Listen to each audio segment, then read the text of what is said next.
Chapter 241. We sat in the living room of an old city, too. The lady who walks through the mirage is manifesting. In an instant, the light that descended from the sky broke into small pieces that floated down.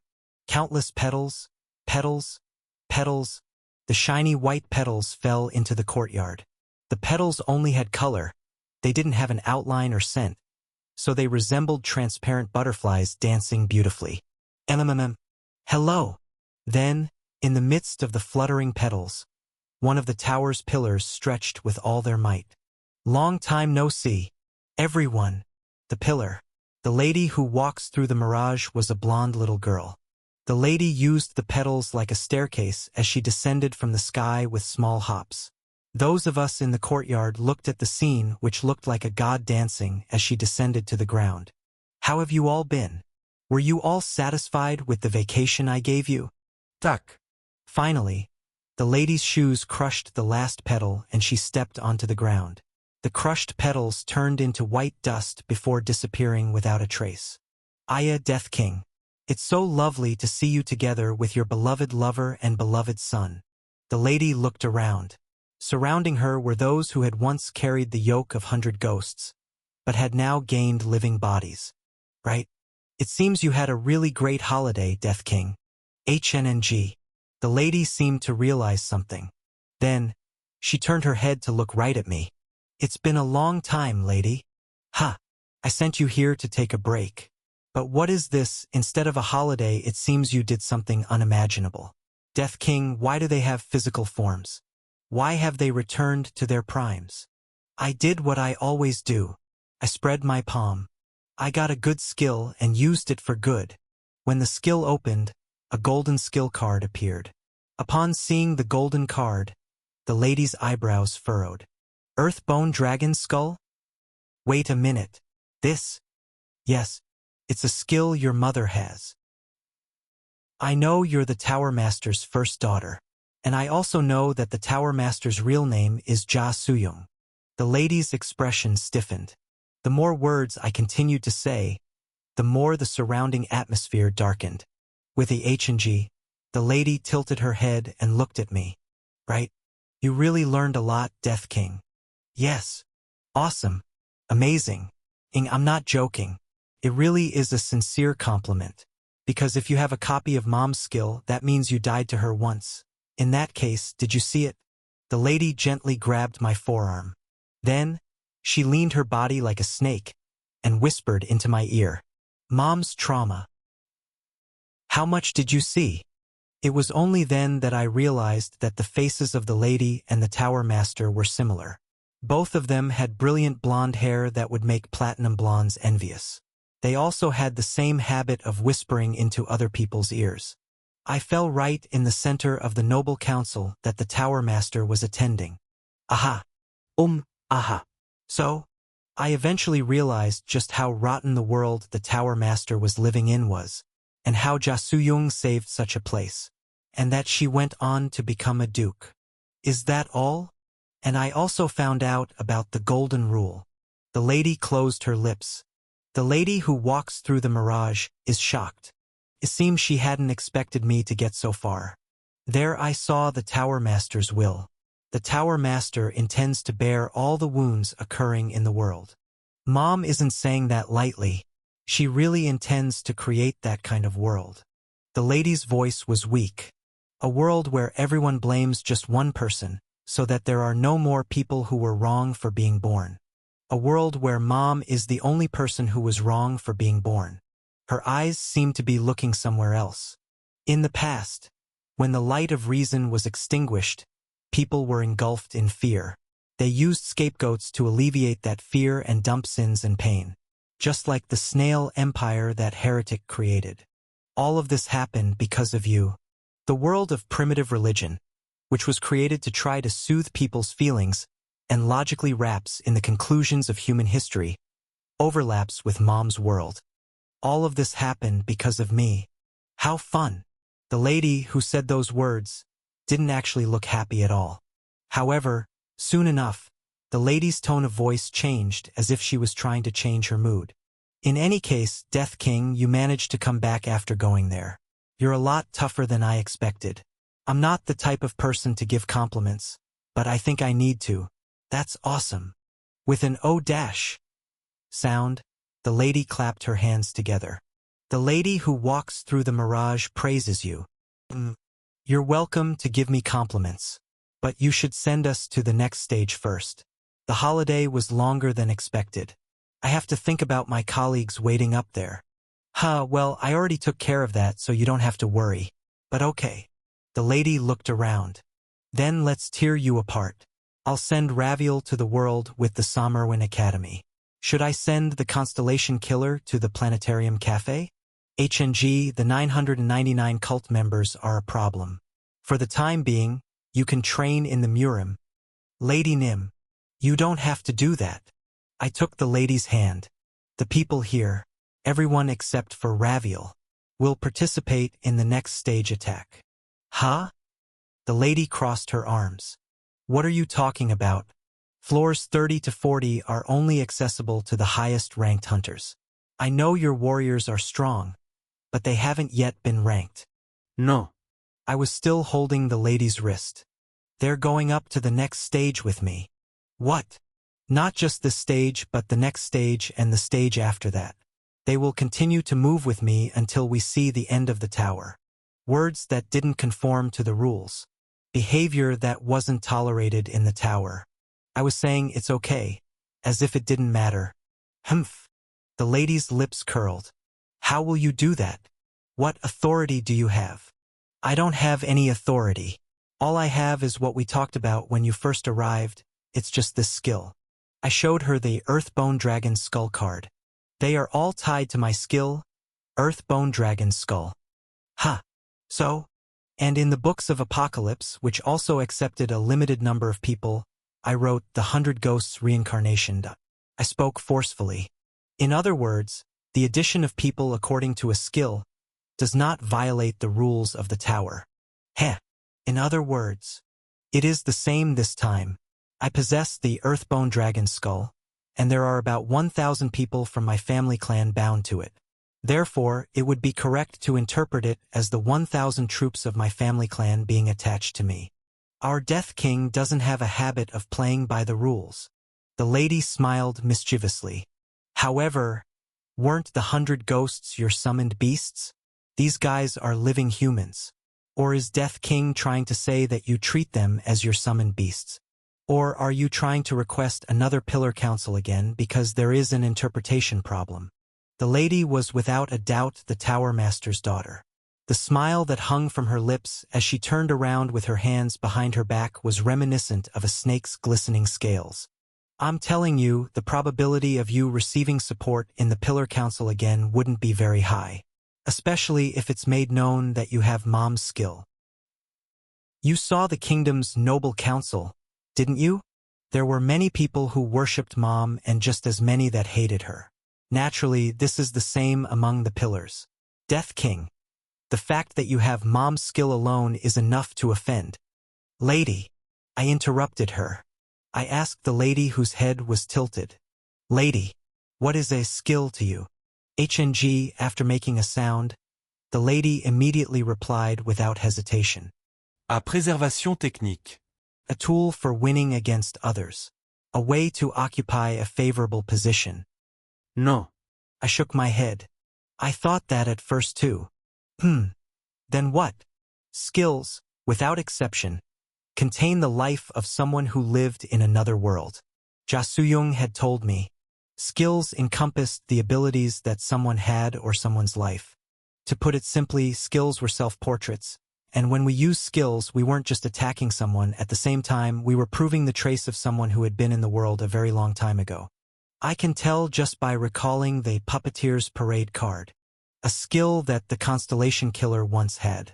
Although I didn't have it, I remembered the description of the card vividly. Using Aura, I created an imitation in the air that had the same words written on it. Plus, Puppeteer's Parade. Rank, effect. In some world, there lived an old puppeteer. The puppeteer was afraid of receiving love, but he wasn't strong enough to endure eternal solitude. Let's make another me. So, the puppeteer designed it. Let the other me be loved. Let it live with people, among people. And if it gets hurt, I'll throw it away, whispered the puppeteer. Erase it forever. Countless puppets lived. Countless puppets were discarded. This skill is a black art for the weak. The ability to choose or throw away memories. You can make 13 puppets that have the exact same appearance and abilities as you. When one puppet dies, another one awakens. Broken dolls can be repaired. It is your imitation of immortality, a fabricated eternity. However, memories are not shared between puppets. Plus, even Goblin High Society carries the same logic. Plus, Goblin High Society, rank F, effects. The King Goblin was lost in thought. The level of culture for us goblins is too low. All languages end in Kirk.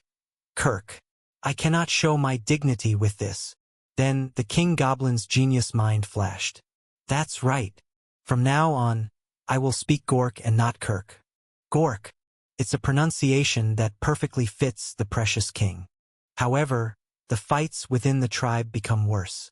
This is a skill copied from the Great King Goblin monster. Plus, if skills were just tools and their only meaning was for a function, then why were there so many explanations like that? You just said it, Death King. It's because people usually like to think there is some depth in the setting when fancy flavor text is included in the card game. In reality, it's just to overwhelm others. No.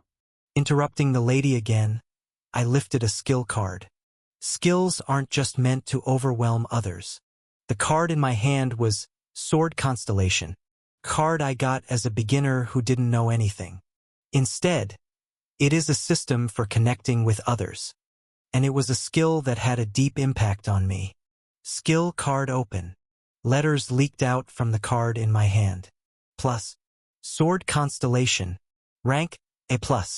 Effect, a ghost from another world. He cleared the 99th floor in another world but failed the 100th floor and died. The resentment remained, causing him to become a ghost. He cannot interfere with the physical world, but it is possible to tamper with the owner's mind. Seek advice from his rich experience and amazing skills. However, no one can see the ghost except for the owner.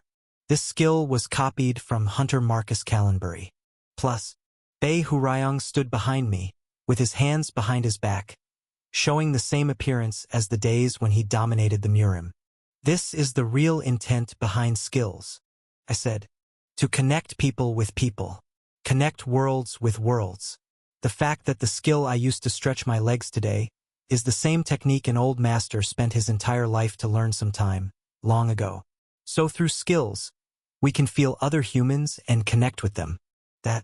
That is what your mother, the owner of the tower, wanted. The lady was silent, very silent. She opened her lips for a moment, before closing them, and then opening them again. Seriously. So the lady's words flowed out occasionally with long intervals in between. I can't put it into words. Silence fell again. So, Death King, you want to go up together? Yes, please. Hugh. The lady sighed heavily. The lady who walks through the mirage shakes her head. The lady swung her sleeves and shouted at the surroundings. I will send all of you to the 36th floor. If you have things to pack, do so quickly. I won't give you much time, so make sure you all gather in 2 minutes. Quickly. Hurry. I'm Buse. Clang, clang, clang. At that, the warriors, who had been utterly disorganized, began to move. They moved as carefully as they could, but that alone was enough to make the old hammock shake as if it was being swept away by an earthquake. Ho! I was dumbfounded. Oi. Be careful. If you break anything, I'm fine. The house owner, Ja Soo-young, spoke plainly. These are things I don't use anyway. If they're broken, it wouldn't be that bad because they would be memories of you guys coming and going. I took a deep breath. Then, to the altar of God, who was determined to sacrifice everything and live the most miserable life in the world, the being that was simply the incarnation of maternal instinct, the third-grade student of Shinseo Middle School, Ja Soo-young, I said, would you like to come with us? No. The question was long, but the answer was short. Yaso yung bawed. I'm sorry. But if I go, no one will take care of the rabbits at school. There are also people who would be sad if I left. Not many, but there would certainly be some. The summer vacation now, but Mr. Beck, Sr. and Ms. Doyen too. They would probably feel lonely if this one disappears. So, I'm sorry, but I can't accept Mr. Gongja's offer. Perhaps, if I asked for help, Ja Suyung would follow me without hesitation. Because she was God, a fragment of God. Because she was a part of a God who wished to bear the scars of everyone. Yes, I wasn't climbing the tower to prove God's omnipotence. Then it can't be helped. Stay healthy, Ms. Ja Suyung. In the meantime, I'd like to apologize for my discourtesy. Thanks to you, I was able to enjoy a comfortable stay with my lover and son. For everything. Really, thank you for your consideration. You have my heartfelt thanks. In order to create a world that didn't need God, I would climb the tower. To show that it was possible to live happily without asking God for help. Yes, to prove that she wasn't wrong for being born. Travel safely, Mr. Gongja. Yaso yung prayed for me. Then, at that moment, pure white light enveloped the old Hanok. The 36th stage is being opened. Those climbing the tower. Just before we were completely wrapped in light. When I looked back, worried about Ja Suyung who was near me, I saw a surprising figure. Ja Suyung was smiling brightly, and her hands were clasped together as if she was praying. With the white light shining around her, she looked like a god praying to a human, not a human praying to a god. Opening her lips slightly, she muttered, "May luck be with you." Then the light embraced our family clan. Chapter 242. We sat in the living room of an old city 3. When my eyes opened again, I realized the teleportation was completed. Pure white space. There was no horizon, mountains, streams, and vegetation. We were in a three-dimensional space that looked like blank drawing paper. A rest stop wedged between stages. We had arrived at the temporary base to prepare for the next attack. It's been a while since I've been here, although it was too bleak for me to feel nostalgic. Now that I think about it, what exactly is this space? Curious. Tot, the lady who walks through the mirage who had teleported with us, lightly landed on the ground. The lady looked back at my face with a smile. No. It was just bothering me a bit. This is one of the world's mom created with Mansing. Wow. There shouldn't have been any noise when I recited that sentence just now. Boing, boing. While saying this, the lady suddenly jumped up and down as if she was amazed and excited. It seemed as if something extremely pleasing had happened. Listen. Words like Muligagamia or Geshviinail that are originally caught by the security level, and all the others that you aren't supposed to know are translated into the kingdom language of the main world. Amazing. The lady who walks through the mirage praised your security level. The lady kept shouting amazing. Amazing. That seemed to show how exceptional the fact that the security level didn't apply to me was. By the kingdom of the main world. You mean the world where Viscount Ja Suyung lives? MHM. The lady answered nicely. The tower translates every language except for one. The language of the main world is not translated. Didn't Gongja say you went to the main world with the trauma? How was it? Were you able to understand the language? Yes. I could understand from the beginning. Suddenly, a possibility occurred to me. At that time, I had possessed Baron Gu Wonha. Baron Gu Wonha should have learned the kingdom language. So while I possessed her, I was able to listen and speak without any problems. HNG. I see. When the lady heard my words, she made a HNG sound through her nose. Then, she came a little closer and looked up at my face. It was a little uncomfortable. What is it? Of all things, Advisor Gu Wonha and Death King, do we have anything in common? No. At all. The lady raised her waist and waved both of her hands. Looking at your lives, you have nothing in common. Instead, if you two met, you'd probably become enemies in less than 3 seconds. That bad. MHM. That's just how different your personalities or styles are. But that's right. The lady waved her hand in the air. Flutter. White flower petals flowed out of nowhere and hovered around the lady's hand.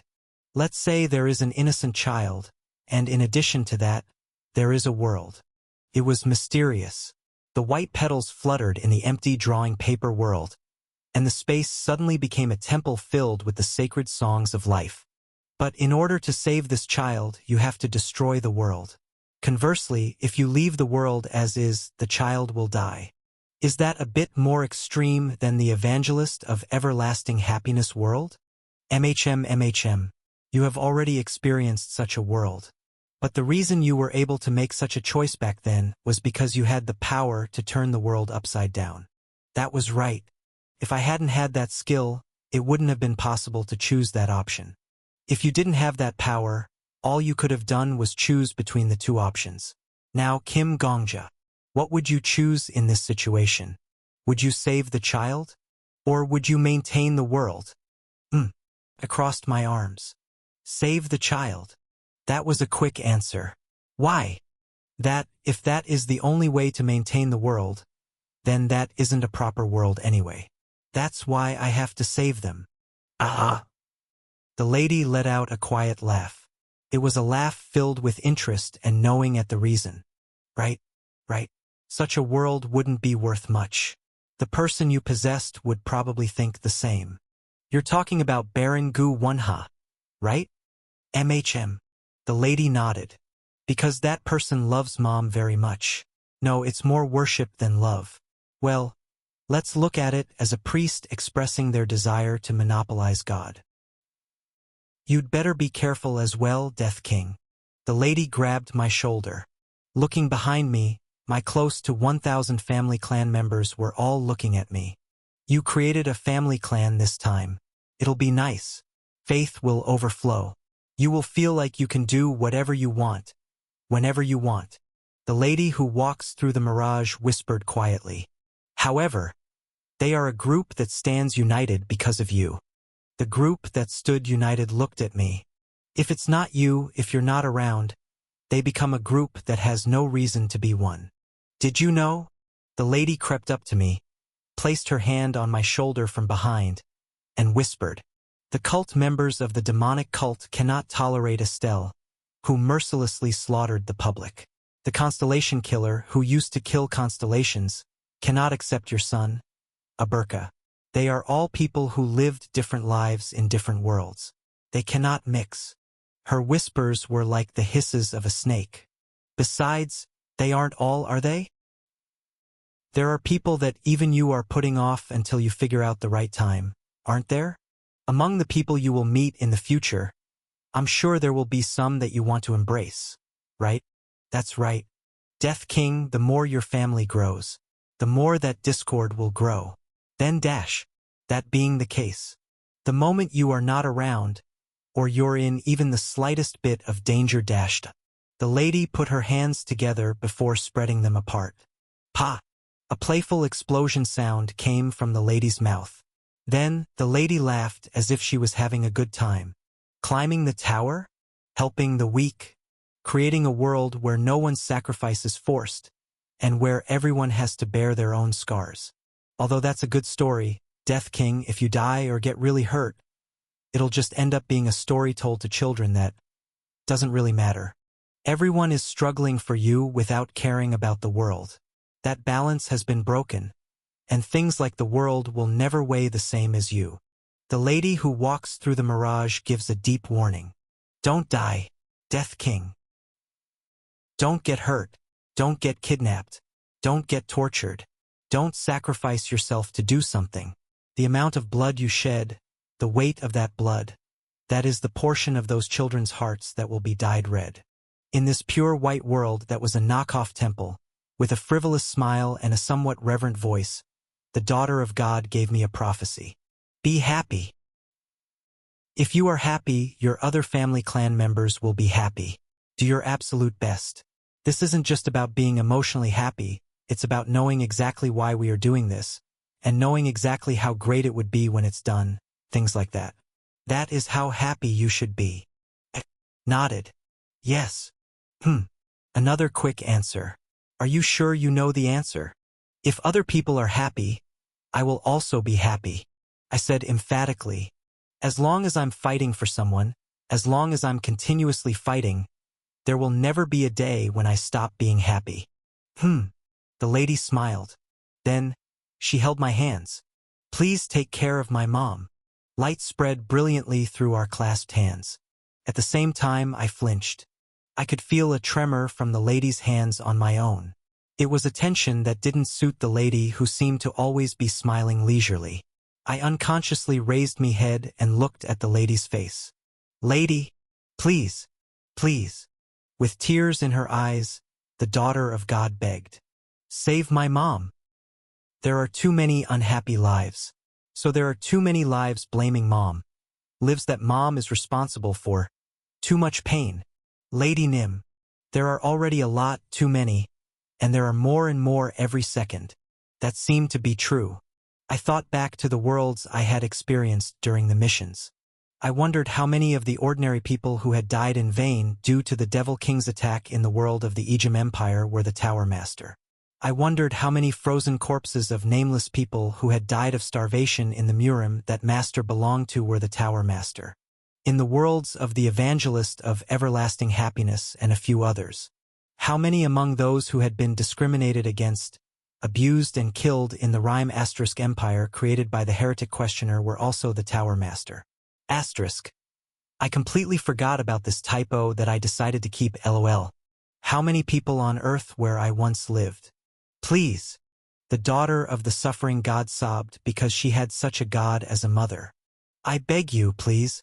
And at that moment, a voice announcing the entry into the stage resounded in the space. The 36th floor stage has opened. Those climbing the tower. May luck be with you. I patted the lady on the shoulder. Okay. I nodded determinedly. I'll save her. The 100th floor was still far away. However, when I got there, it was definitely something that I would do. Although it will be hard, please wait. To save the God of all things of every world. We would save that God. It was simple, clear, and perfect. Because we are strong. You are forcibly being sent to the 36th floor. I patted the shoulder of the still crying lady and looked directly in front of me. Light was sweeping over from the other side of the endless drawing paper. It was literally a quiet explosion of light. The tsunami of light swallowed me, Kim Yul, Sylvia Evenale, and the rest of my 1,000 or so family clan members and swept us away at the same time.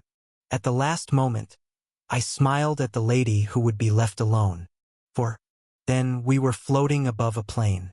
This wasn't the first time I'd found myself floating like a ghost, but it was certainly different to play ghost with several people, to be precise, with the 1,000 or so members of my family clan.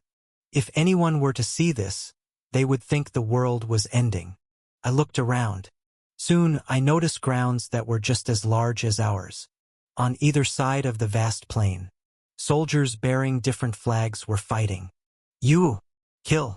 Don't back down! Kill! Kill! On one side was an army of Oni, the race led by the rank 6 hunter venomous snake. The Oni were larger than the other races and had 2 horns growing on their heads. Clad in loose armor, they swung swords that were as large as their bodies. And on the other side was an army of goblins, the race I led. Aside from the fact that these children, who I hadn't seen in a long time, didn't have horns, they weren't that different from the Oni. Qua! Horned ones! Let's distinguish victory and defeat. Archers! Fire your arrows. Stay alert. Use the corpses of the enemies as shields to block the arrows. A gruesome battlefield. A battlefield where about 20,000 people from both had been killed and died. For a moment, my heart palpitated. It's unfair because the few of them will never be able to live again. It was a scene that I couldn't help but be stunned after thinking about, but I calmed my mind. Standing there, I didn't let myself be swept away by my emotions, but I also didn't turn away. I faced them all. As a result, I was able to see that Naya ha ha ha dash.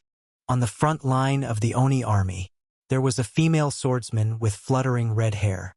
Her appearance was certainly worthy of the attention as she ran across the battlefield wearing something like a robe, with dual swords in her hand. And this female swordsman was certainly attracting attention. Yuo, it's the Sword Princess. Damn it. She's gonna take all the credit. The Oni cheered. Compared to the crude faces of the Oni who were cheering, this one, how should I say it? It was as if it had been drawn in a different style.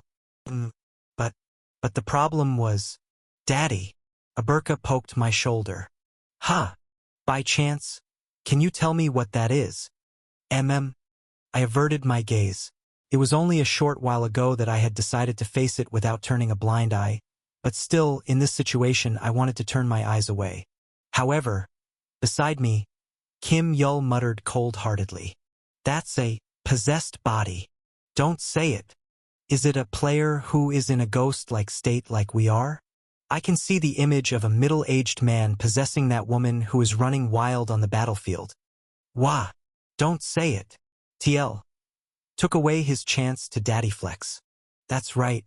The reflection of the venomous snake could be seen on the back of the female swordsman running across the battlefield. In other words, that was the venomous snake. Family head. Sylvia tugged on my sleeve. What is it? It's not one. Not one. There, over there. No, don't ignore it. Look over there. Yes, over there. Sylvia grabbed my head, turned it and forced me to look in that direction. It was also on the front lines of the Oni army. My, it can't be helped. I have to step in. Fixing his gloves, an Oni boy who, unlike other Oni, was quite slender, walked out with 2 swords in his hands. And behind him, there was also the reflection of the venomous snake. In other words, he was also the venomous snake. Ah, that's what I'm talking about. We gotta step in. As expected, an Oni girl who, unlike other Oni, had a small body, pigtails and a strange accent, walked out wielding 2 swords. Of course, she was also the venomous snake. Who? That's what we're here for, isn't it? A young Oni man with a sharp appearance that seemed as if he could cut a cake cleanly with his face, walked forward while muttering in a blunt tone. Naturally, he was the venomous snake. 7 Oni, each with unique appearances, appeared in different directions. We, the 7 Oni heroes, are in charge of this battlefield. In other words, the 7 venomous snakes spoke at the same time. Plus, multiple reincarnation possession. Rank, SSS. Effect, possess the persons you choose. When that person dies, you return to your original mind. Cost, not for sale. This benefit can only be obtained via a special method. However, you can only possess someone within a minute of their death. Plus, couldn't help but cry out. What are you doing over there? Chapter 243, Era of Heroes 1. The battlefield was a tangled mess of soldiers. Whether they were the 7 heroes or the 7 venomous snakes, after the venomous snakes' reinforcements were included, the Oni race quickly began to overwhelm the Goblin race's army. If left as is, the Goblin race would be annihilated. Apart from being ridiculous, the venomous snake was strong, and there were 7 such venomous snakes leading the army. Shit! Using void steps, I quickly crossed the battlefield. I could hear Aberka and Estelle calling for me from behind. Family head. Family head daddy. You guys wait here first. No. Warrior Commander Aberka. Warrior Commander. Head to that mountain peak over there, while maintaining voice transmissions with me. The distance between me and the battlefield narrowed in an instant. Aberka imbued aura into his voice and shot it accurately and exquisitely so that it would only be heard by me. The mountain peak? Why a mountain peak all of a sudden? There's something I want you to do. I'll tell you what to do, and when to do it separately, so just go to the mountain peak and wait. Daddy. No. Family head seems to be having strange thoughts again. Tot. Stepping on the air using void steps, I rushed to the middle of the battlefield. If others could see me, there would have probably been cries of astonishment and admiration coming from every direction. However, I was like a ghost now. Only a player would be able to see me. And on this battlefield, except for my family members, the only player was the venomous snake. Nahahaha dash. On the front line, a warrior cackled as they swung their twin swords. I heard that the goblin race is the strongest race in the world, but that must have all been nonsense. Not a single being in this so-called strongest race can catch me. Come on. I am Sword Princess, one of the Oni race's 7 heroes. Come and die more. With fluttering red hair, the warrior crossed her twin swords. The crossed blades easily blew the head off of a goblin warrior. A life belonging to beings that I raised, cared for, and called my children had been lost. This, feeling my heart would explode from anger, I immediately stood in the way of the red-haired warrior. What the hell do you think you're doing? The warrior, who had been walking around the battlefield until then, smirked and raised her eyes. Oh, what's this? Is it you, Death King? You're finally here. The venomous snake recognized me immediately. He didn't seem very happy. Well, for me, it had been a while since we'd last met, but for the venomous snake, it had only been a few days. Finally here. Is this really the time for such carefree greetings? Why are you personally in the middle of the battlefield cutting? Hey, relax, man. There is a war among the races. Since I'm the god of the Oni race, I can stand on their side and fight. Why are you making such a big deal about it? I was about to explode with anger. But war was war, and even though we were talking, the battle didn't stop. Yugu. Perhaps they saw this as an opportunity. As the Sword Princess talked to me, one of the goblin warriors roared and stabbed forward with their spear. Who? Of course, a martial artist like the venomous snake would not fall for such tricks. Lifting one of the twin swords, he threw it at the incoming goblin warrior with a whoosh. Puke. The blade accurately stuck into the forehead of the goblin. The goblin then collapsed to the ground, bleeding. Chun Mumun Master. Ah, seriously. So annoying. Hey, should I not fight this war because you want it? If you come late, you should suffer like a latecomer. Shut up and turn your troops around. Why should I? This is a war that was bound to happen. If one side wins overwhelmingly, then the damage will be reduced. And, dude, regardless of if it's the Oni race or the Goblin race, how can they just retreat? They would suffer more casualties while retreating, dumbass. Twet. The Sword Princess spat before stepping forward. Then, after pulling her blade from the corpse's head, the Sword Princess once more took a stance with her twin swords. I'll see you after this is over. Damn it. The venomous snake had a point. Now that the two armies were intertwined, in order to make them retreat, they would have to be separated first. So I decided to do just that. Warrior Commander. Turning around, I sent out a voice transmission. Far away from the battlefield, there was a mountain range that hung over the plain, and on the highest peak, Aberka caught my entire voice transmission. Can you hear me? Yugo. I will always hear the family head's words clearly, even if I were to fall into the depths of hell. Warrior Commander, you're the only one among us who has a body. Aberka, who was originally from this world, let out a laugh. That's right. Ugger, this battle needs to stop. I would like you to play that role. Both starting a war and preventing it are my specialties. However, how should I do it? Pick up the mountain peak. There was silence for a moment. When I looked up and strengthened my vision with aura, I could see the puzzled expression of Aberka, who was on the distant mountain peak. Pick up the mountain peak? Are you insane? After all, it's possible if it's you. Well, it's possible if I overdo it a bit. Pick up the mountain peak and slam it down right in the middle of the battlefield. Pick a place that doesn't have any soldiers. If such a ridiculous scene takes place, the soldiers would be so shocked that they would have no choice but to stop. Ugger, Aberka smiled. Is this the first order that Daddy, who became the family head, is giving to his son, who became the warrior commander? That's right. Great. Aberka stood up. I was worried that things would become boring after Daddy became the family head.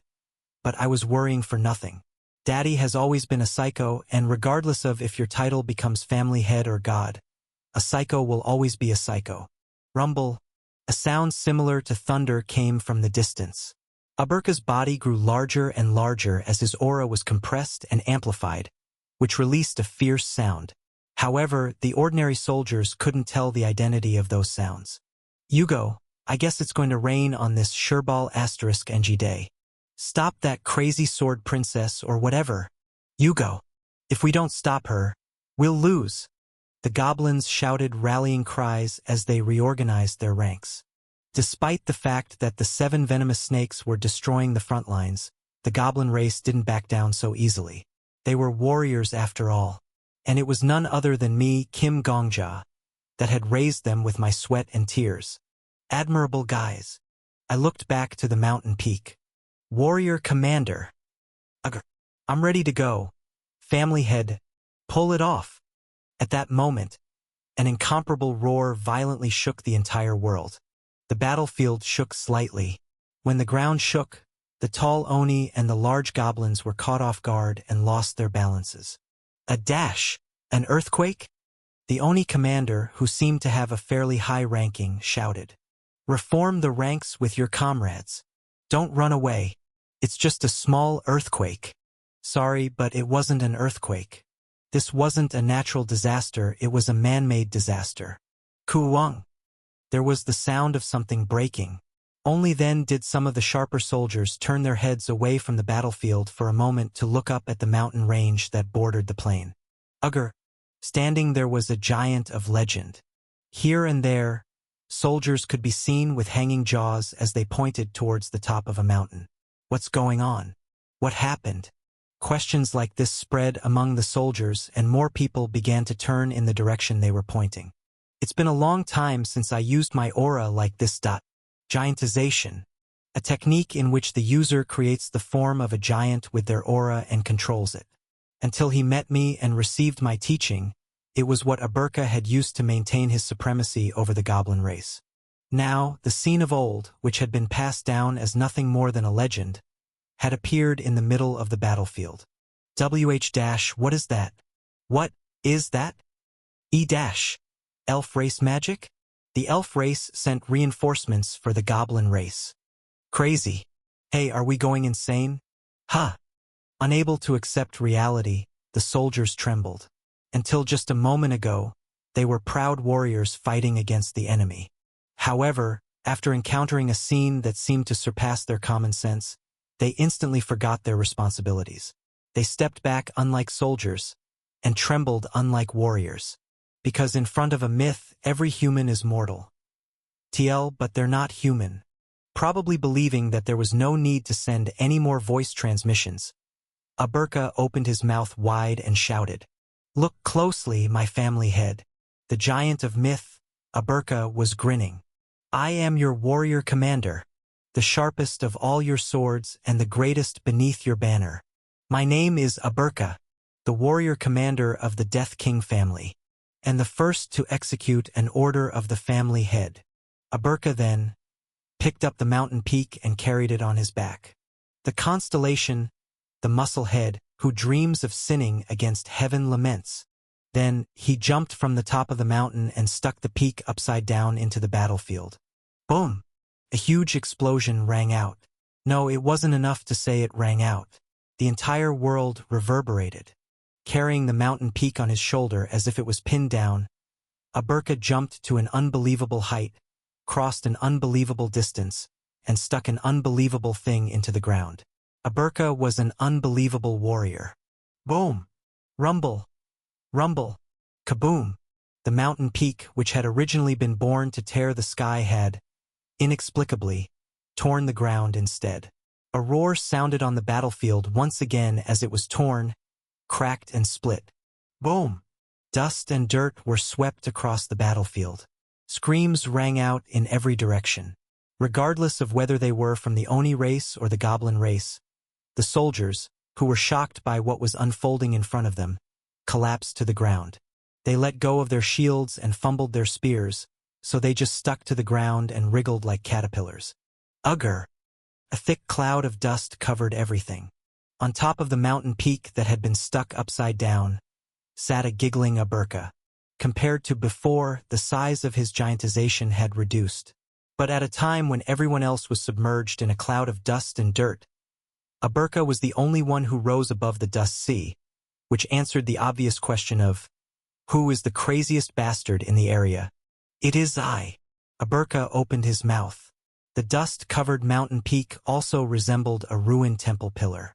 And while sitting on that temple pillar, Aberka looked down at the soldiers on the ground who were shivering in fear. The 212th chairman of the Fire River Council. Gasps of astonishment could be heard here and there. Their astonishment smelled like a sweet scent. Aberka took a few deep breaths before finally letting out a laugh, baring his fangs. And the warrior commander of the Death King family. Aberka. No one asked what that meant. Questions were a privilege that was only afforded to the strong, and there was no strong person there daring enough to ask Aberka a question. My family head wants this fighting to stop, and has ordered me to stop it. Aberka glanced over the battlefield. If any of you have any objections to that, step forward. I'll deal with you. And silence fell upon the battlefield. Sometimes the sounds of cracks spreading could be heard, or the sounds of clumps of rock falling from the mountain peak. But none of the living beings there made a sound. Ah! The venomous snake holding twin swords beside me was the only one who made a sound.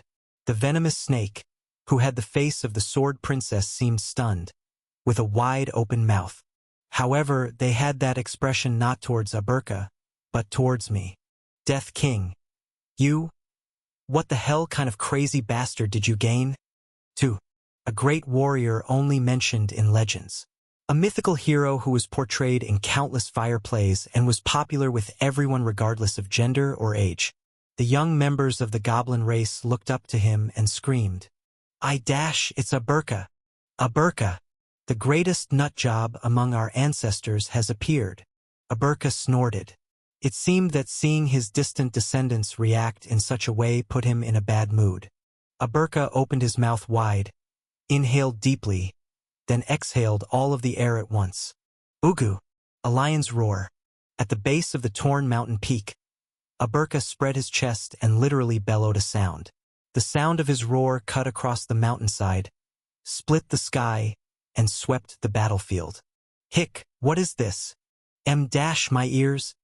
The lion's roar, which had been amplified with aura, did not lose momentum even after sweeping the battlefield and the entire plain. The deer, who had been crouching in the bushes to avoid the battle, rushed to escape, and the birds sleeping in the forest flapped their wings before flying far, far into the sky. In the end, the entirety of the vast plain became silent. There was no sound of grasshoppers or birds, or even the footsteps of wild animals. Everything that could escape had already run far away. Only the soldiers, who had missed the chance to escape, remained, trembling. Ha! It can't be helped. I guess I'll step in. A slender Oni boy, venomous snake, adjusted his gloves as he stepped forward. Yuo! It's a member of the 7 heroes, sir. Silent swordsman. We're counting on you, damn it. The Oni cheered. As if it was absurd, Aberka sent me a voice transmission. Daddy, a nut job is coming over to me. Send him back. Don't kill him. Even if Daddy didn't say it, I would feel uncomfortable if I got caught up in a fight with children. The silent swordsman, venomous snake, was nimble and quick. However, unfortunately, it wasn't possible to charge at Aberka. The silent swordsman, venomous snake, was at the bottom of the mountain peak while Aberka was at the top. The distance was a problem. But the silent swordsman shouted, Oyoi, wait for me, and began to climb. The problem was the moment he set foot on the mountain path. Aberka picked up a piece of gravel, flicked it, and broke his leg with the piece when it hit him. Flop. The silent swordsman, venomous snake, fainted and fell back down. Sir Silent Swordsman. That's not possible. One of the undefeated 7 heroes. That basically served as a brief life lesson. Firstly, regardless of whether or not he actually was the real Aberka from history, he was ridiculously strong. Secondly, it would be difficult to treat waging a war against a guy like that as a good idea unless you were crazy. It seemed that the rest of the 7 heroes, the other venomous snakes, accepted that lesson. The Sword Princess, Venomous Snake, furrowed her eyebrows. Pull back. Pull back. Retreat at once.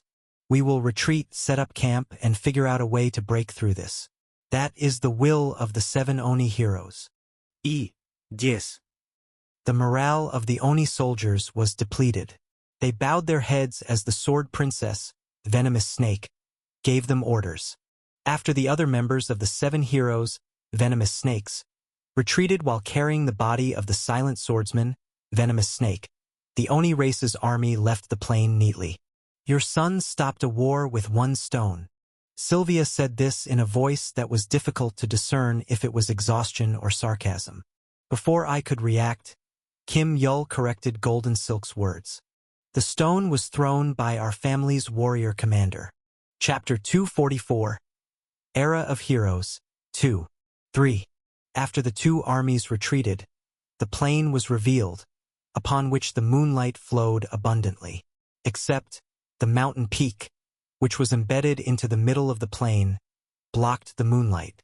In the late night, even the stars held their breath. We walked in the shadow cast at the foot of the mountain peak. Is the venomous snake really over there? Kim Yul nodded his head at my question. That's right. Are you sure? There is no mistake. Kim Yul nodded as he looked down at his notebook. The dim starlight trickled down his silver hair. If I were to say that he had a dignity similar to a veteran detective, it might be said that I was too partial to my family members. The location of the barracks has been determined. The lodging of the 7 heroes was hidden in the heart of the Oni camp, but it wasn't to the extent that phantoms like us couldn't find them. Family head, trust me, and trust the memorial squadron that you assigned to assist me. Right? I nodded. Kim Yul was our family clan's shadow. In other words, he had the role of the head of the intelligence department. And the memorial squadron, who was under this Kim, you had been in charge of the Murim's information since the days of the demonic cult. I was certain that there was no intelligence unit in this world that could defeat our families. Let's go. Sidestepping the moonlight, we entered the barracks of the Oni race. The path in the barracks was as complicated and winding as a maze. Tents lined both sides of the path, and between those tents, Oni who were exhausted from the battle were recovering from their fatigue. Snore, snore asterisk. Nasal sounds could be heard. Asterisk. Couldn't think of an onomatopoeia to match.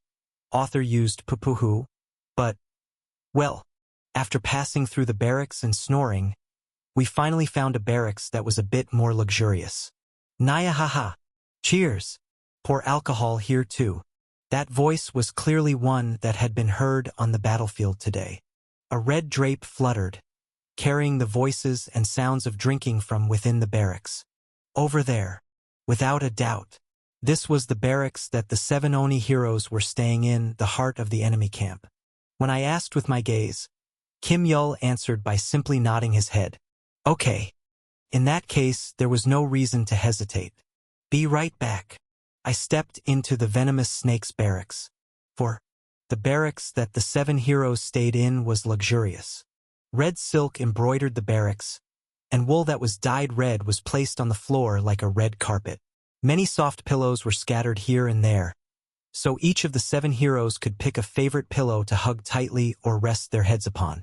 And they were having a drinking party. Boo! Drink it! Ha!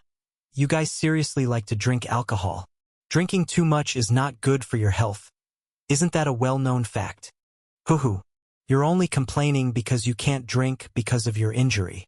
Isn't that appearance too ugly, Silent Swordsman? Ah! I already showed an ugly appearance earlier. Well, I can't really complain about that. While passing and receiving glasses, the 7 heroes chattered. They were all the venomous snake. What the hell are you doing right now? When I muttered that subconsciously, the 7 Oni heroes, that is to say, the 7 venomous snakes, shot up like the 7 dwarves after being fired by Snow White. What was that? It's the enemy. Everyone, 7-point star formation, Unfold. Oi, oi, hang on. Your guys' heads are full of blood. A confused venomous snake, a cautious venomous snake, a venomous snake that calmly grasped the situation and responded promptly, etc. As the various venomous snakes all reacted differently, I felt like I was going to lose my mind. Ah, please be quiet. Eventually, after my shout, the venomous snakes all coughed at the same time. Then, the Sword Princess spoke up as their representative. What is it, Death King? Why are you here all of a sudden so late at night? Why am I here? I came to ask why the war broke out. The reason for the war? Yes. Didn't you say you'd answer after the fight was over? The fighting has ended. Now answer me. The 7 venomous snakes looked at each other. Then, one of them scratched the back of his head and answered. Well, basically, it's a war for dominance. War for dominance? Right? Between the goblin race that you lead and the Oni race that I lead. When you think about it, don't their attributes overlap? I thought about it. Both were races that were muscular and liked to fight. Until now, there was the revival of the arts, the discovery of the new continent and other things, so they never clashed, but 2 lions can't live on the same plane forever, can they? That's why the king of the Oni decided to determine victory or defeat with the chairman of the Goblin Council. That's what was stated in a handwritten letter. I didn't know what to say. No. What do you mean 2 lions? Wasn't that completely covered in the Holy War? Ma, don't you know best 2 out of 3? I don't know, and I don't want to know. No, in any case, is that the reason this war broke out? To be honest, the real reason for killing each other is to break their spirit, but, well, what can I do? This happened through mutual consent. As she spoke, the Sword Princess sharpened her blade on a whetstone with a shook, SSK sound. Every time the blade brushed against the whetstone, the hem of her clothes fluttered, releasing the faint fragrance of roses. However, it was the venomous snake. That's right. What can I do when it was already agreed upon? Can you understand if you think about it as the brink of life and death of a collective? As the Sword Princess spoke, the figure of the tall, slender woman shrugged her shoulders. Her sharp gaze caused the night air to tremble. However, it was the venomous snake. In short, the current occurrence can be called a dual war, where the prides of both races are at stake. We have no right to tear it apart just because the situation doesn't look too good. A girl with pigtails spoke as she bit into an apple. The scene of her intrepid meal, which didn't match her small size, was quite cute. However, it was the venomous. Let's stop. Right? I understand the situation. Then why did you possess 7 people at the same time? It's so distracting I could die. The reason is simple. This time it was the sharp young man that replied. Ever since I had entered the barracks, the young man had been standing with his back against a pillar. Maybe it was just me, but it felt like the angle in which he was covered by the shadow was perfect. Possessing several people is much more powerful than possessing one person. It is easier to hold power. We the 7 heroes are in charge of the Oni race. In that way, we can lead the entire Oni race however we please. The other 7 heroes nodded their heads one after the other at the calm statement. In other words, it is a measure to lead this war in an advantageous manner. As a god who leads a race, don't you think that's a good judgment?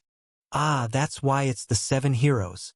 Although it was a fresh and amazing scene, I didn't dwell on it anymore. With a sigh, I said, so, you intend to continue fighting like this in this war? With 7 people, right? Is there a problem with that? I bit my lower lip. Then I said, questions aside, I have a suggestion.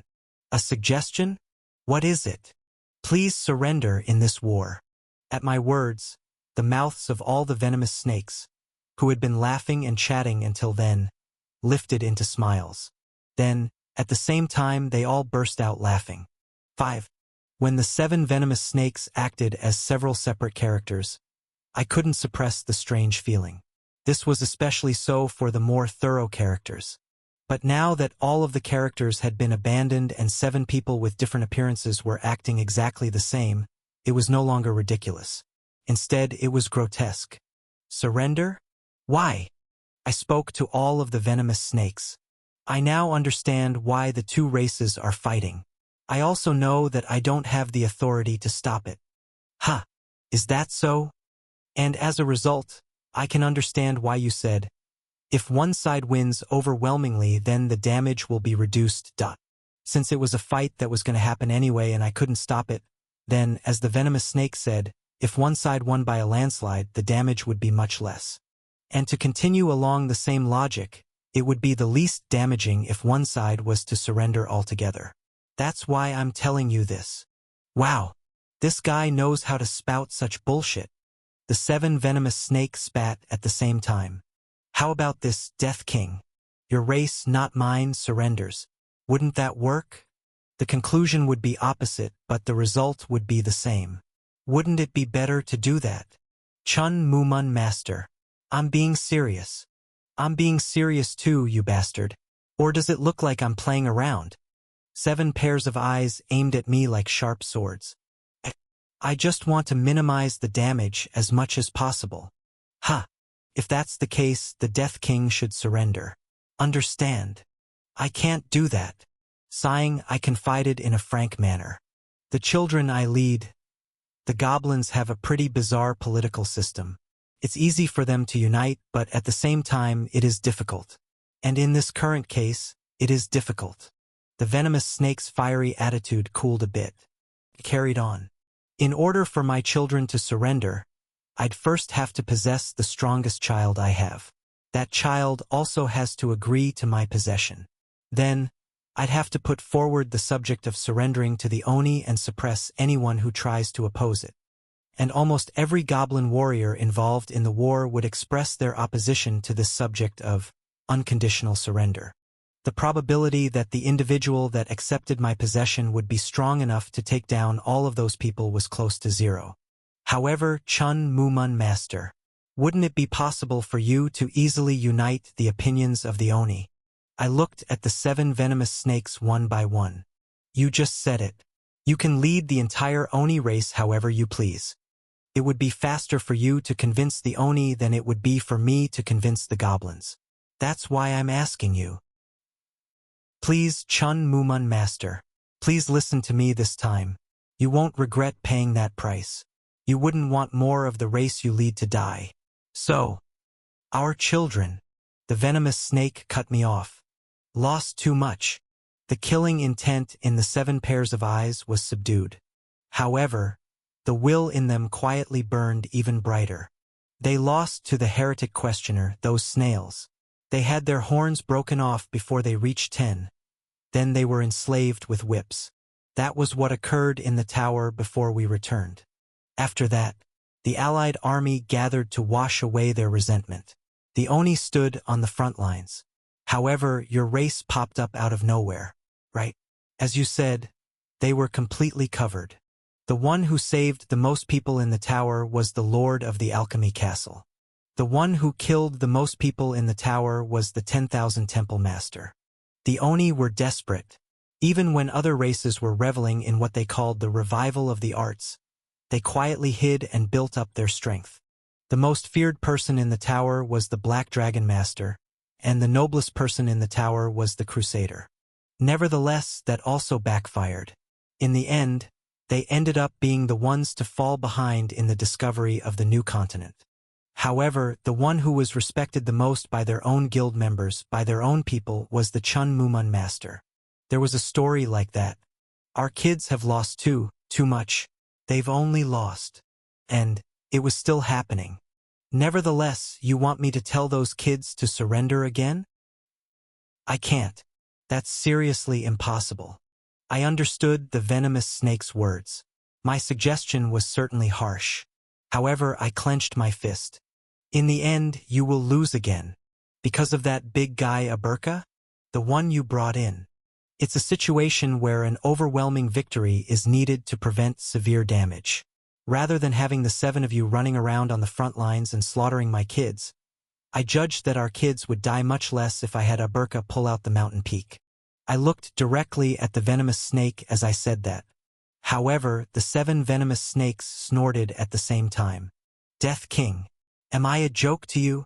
Even one of the Oni you possessed couldn't get close to him. It would be the same even if all 7 were to rush in at the same time. That's true. But the thing is, do you really think I don't have any countermeasures? The 7 Oni heroes, the 7 venomous snakes, all looked at me with crooked smiles. I frowned. What countermeasures? Uha. What spoilers should I give? Let's just say, I have a trump card that can turn that muscle pig into Class 1 pork. Reality won't change even if you bluff. Chun Mumun Master. Why? Scared? Then you can just die. Indeed, now that I was in the position of hearing it, I could now understand how the Oni felt when they heard it from me. Pissed off. In the end, you won't surrender. Just like you can't surrender, this side also can't surrender. Then I'll see you on the battlefield. So it shall be.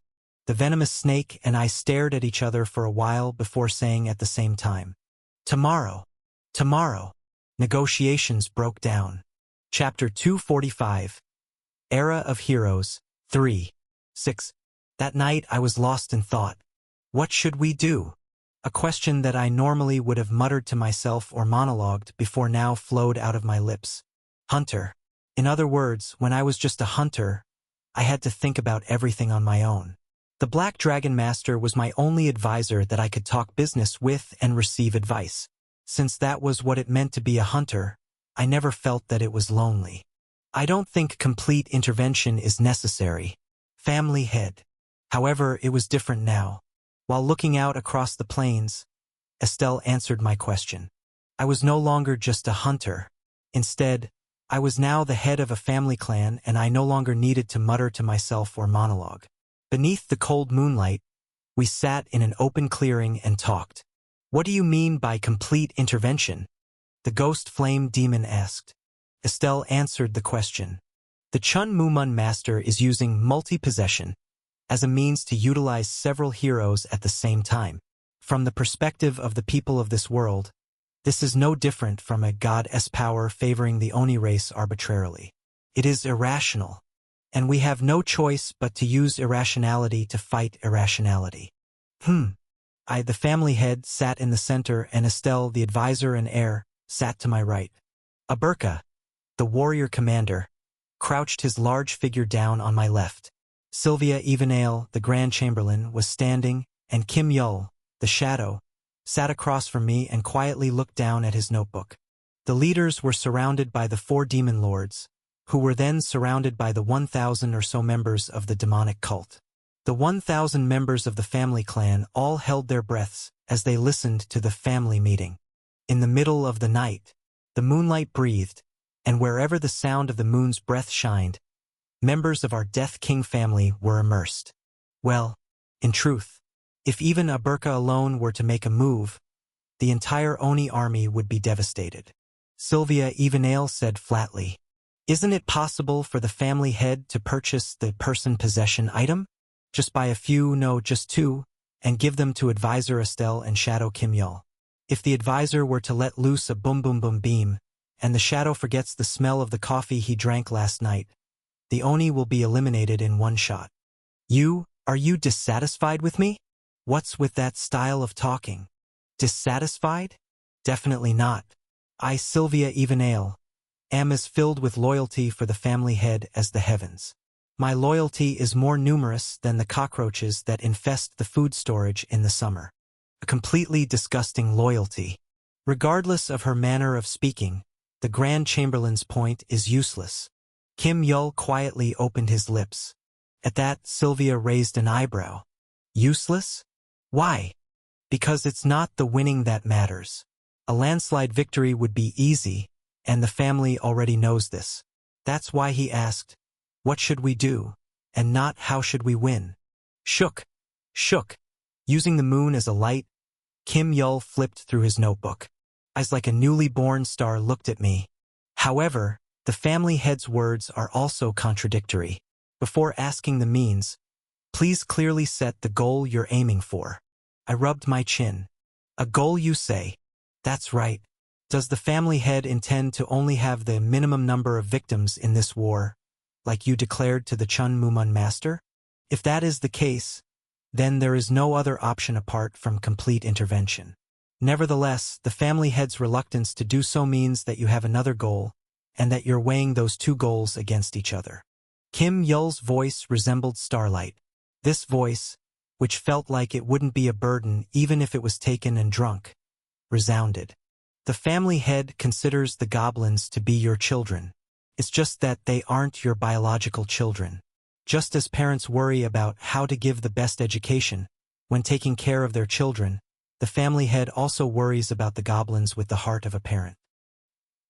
And because of that perspective, until now, the family head has refrained from intervening in the goblin race as much as possible. Only when it can't be helped. When the entire race in itself is at risk of extinction if you don't interfere. Only in those situations will you intervene directly. However, there is a war now. Even if the Oni are the ones who started it, the goblins seem to want it. Kim Yul raised his head and looked at Sylvia, then at me. This isn't a war over resources. It is a collective duel between warriors. Isn't that why the family head is unsure of whether to intervene or not? I let out a sigh. Raviel's ancestor had accurately discerned my true feelings.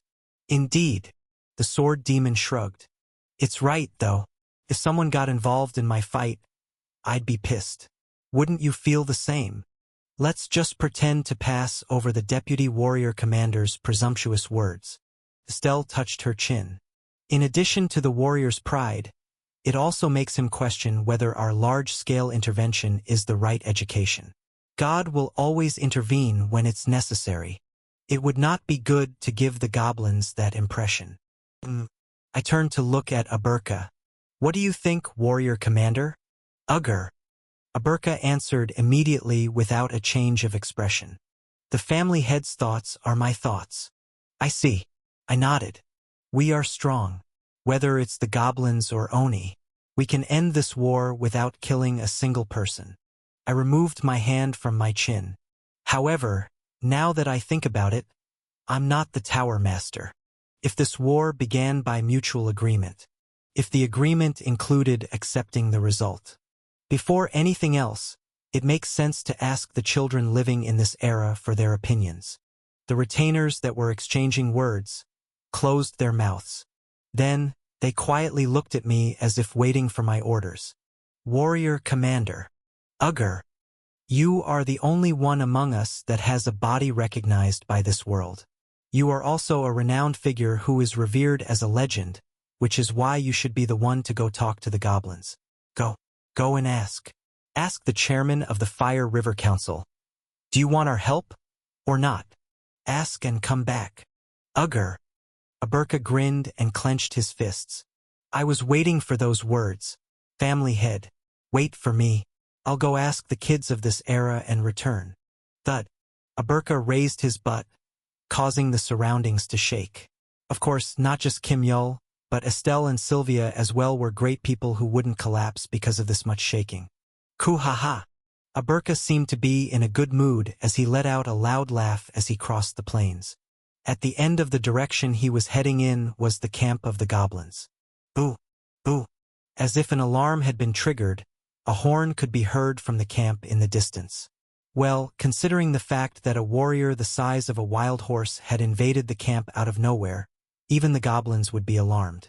Not long afterward, sounds of commotion could be heard from within the goblin camp. Will it be okay? Estelle looked at the goblin camp in the distance with a worried gaze. Why? Warrior Commander Aberka. It's only been a little while since we've met, but I feel like he is hot-tempered.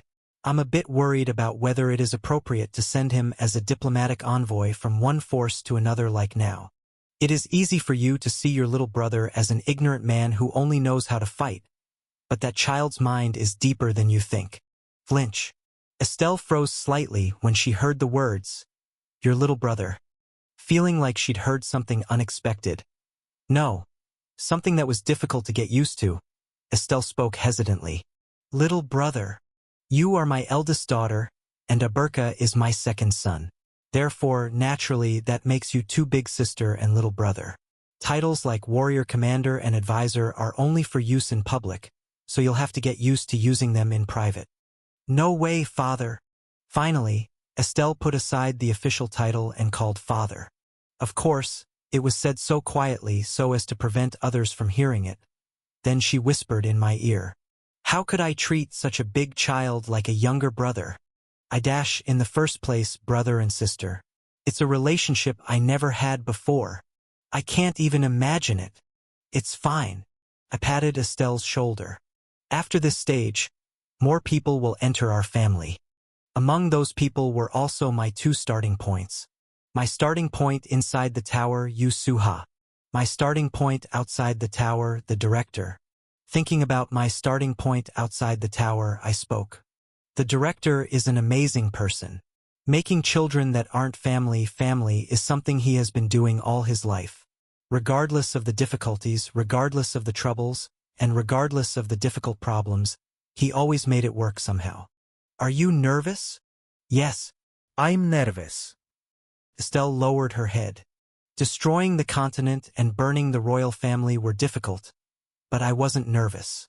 There wasn't even the slightest hint of anxiety. But I'm not sure if I can really be someone's family. No, in the first place, I don't know what a family is. I repeated my words. It's fine. I held Estelle by the shoulder. We will definitely be a precious being to each other. However, father, if I, as the eldest sister, were to make a mistake, then we'll discuss it together at that time. Just like now. We'll bring together all the retainers together, sit down, and ponder the problem and the solution. Can you trust this inexperienced dad? Estelle hung her head a bit lower. Then, she murmured softly, like the sound of migrating earthworms. Yes, I'll trust you, Dad. Under the cool moonlight, the two of us, who had just become father and daughter, leaned against each other as we sat. 7. Estelle's concerns were half right and half wrong. When Aberka said when he returned went something like this. When Aberka appeared in the goblin camp, naturally, there was a commotion. From their perspective, the legendary general who they thought was dead, he's not. Is he really alive? Appeared out of nowhere. The goblin forces exploded. Among the goblins, there was only one who didn't fall into a state of panic. The current chairman of the Fire River Council was the only to keep his composure and welcome Aberka in a refined manner. Who are you, sir? I am the 212th chairman of the Fire River Council, Aberka. I am the 627th chairman of the Fire River Council, Kursenborg. You don't look that strong. Compared to you, isn't everyone in this land a baby? Aberka grinned. If you want, I can help you. I am neither a god nor a divine spirit. I just became a bit stronger than after training to pierce the extremes of martial arts. In the end, I am still a goblin and a former chairman of the Fire River Council. So if you want reinforcements, you can reach out to me for help. At those words, the goblins began to whisper amongst themselves. 0. Aberka, that shibboleth ancestor is going to help us? He tore off a mountain peak and stuck it into the middle of the battlefield, and now that power can help us. Yugo, we should accept it. Let's crush those horned bastards that don't know what's good for them. It's even just crushing those horned bastards.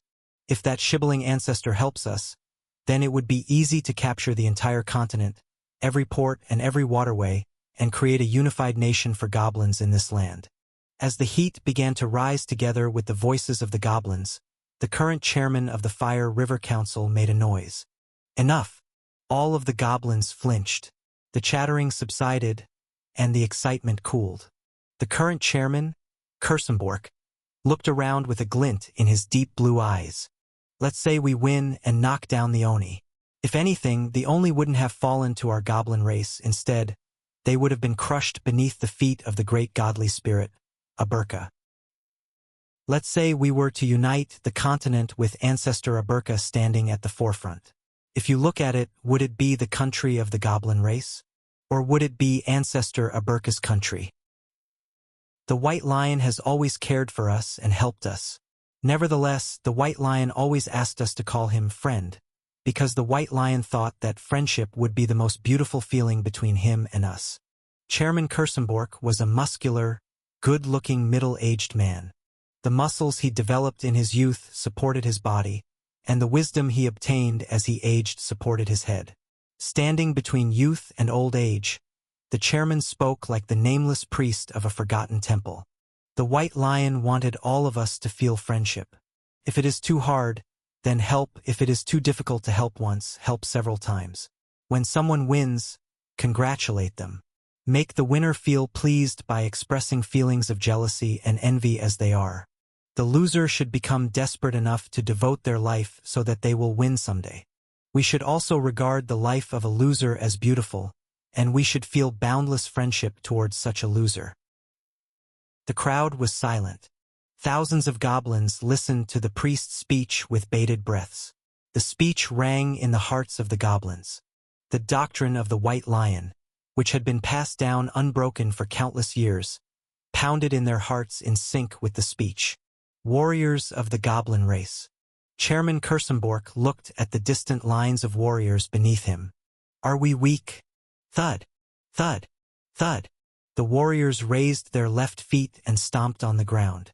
The answer was obviously a resounding no. Is it that we do not dare try to defeat those horn chaff without the help of Ancestor Aberka? Thud, thud, thud. Is our goblin race so weak that we need to ask the White Lion to come here to lead us and comfort us again? Thud, thud, thud. That's right. We're not. Chairman Kersenbork spread his arm. We don't need the help of our ancestors. God's help is even more unnecessary. Aberka, White Lion, because we believe in friendship, we will respond to you as friends. Wait, watch. How brilliantly our goblin race will defeat the Oni race without danger or worry. Please look closely. You, the goblin warriors waved their swords and spears in a frenzy. We are warriors born from and raised by the White Lion. The White Lion feels friendship towards us, so what should we fear?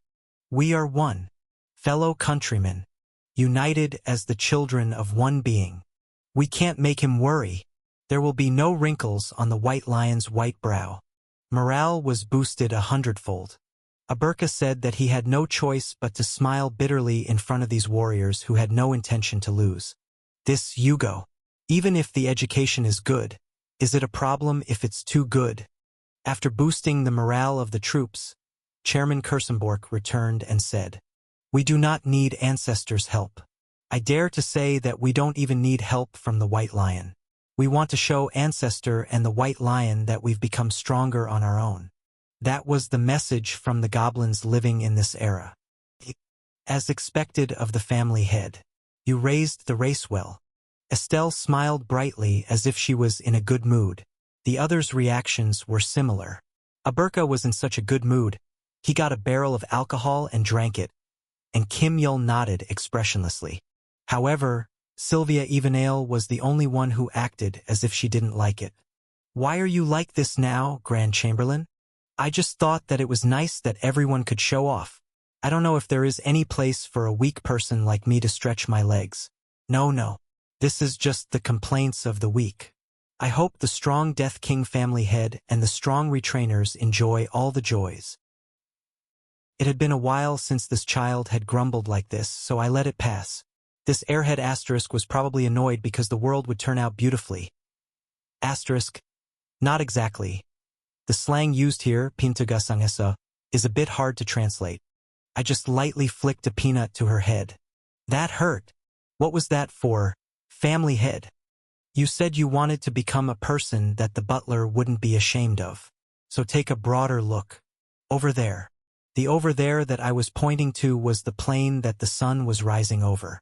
The armies of both the Oni and the goblins had begun to advance as if they had completed their preparations. Thud. The footsteps of thousands rang out. Thud. And it was immediately echoed by thousands of footsteps from the other side. The thuds rang out across the plains like two different melodies. Nyahaha. Today is the day that will be dedicated as the Memorial Day for the pigs. Of course, the 7 heroes could be seen in the ranks of the Oni army.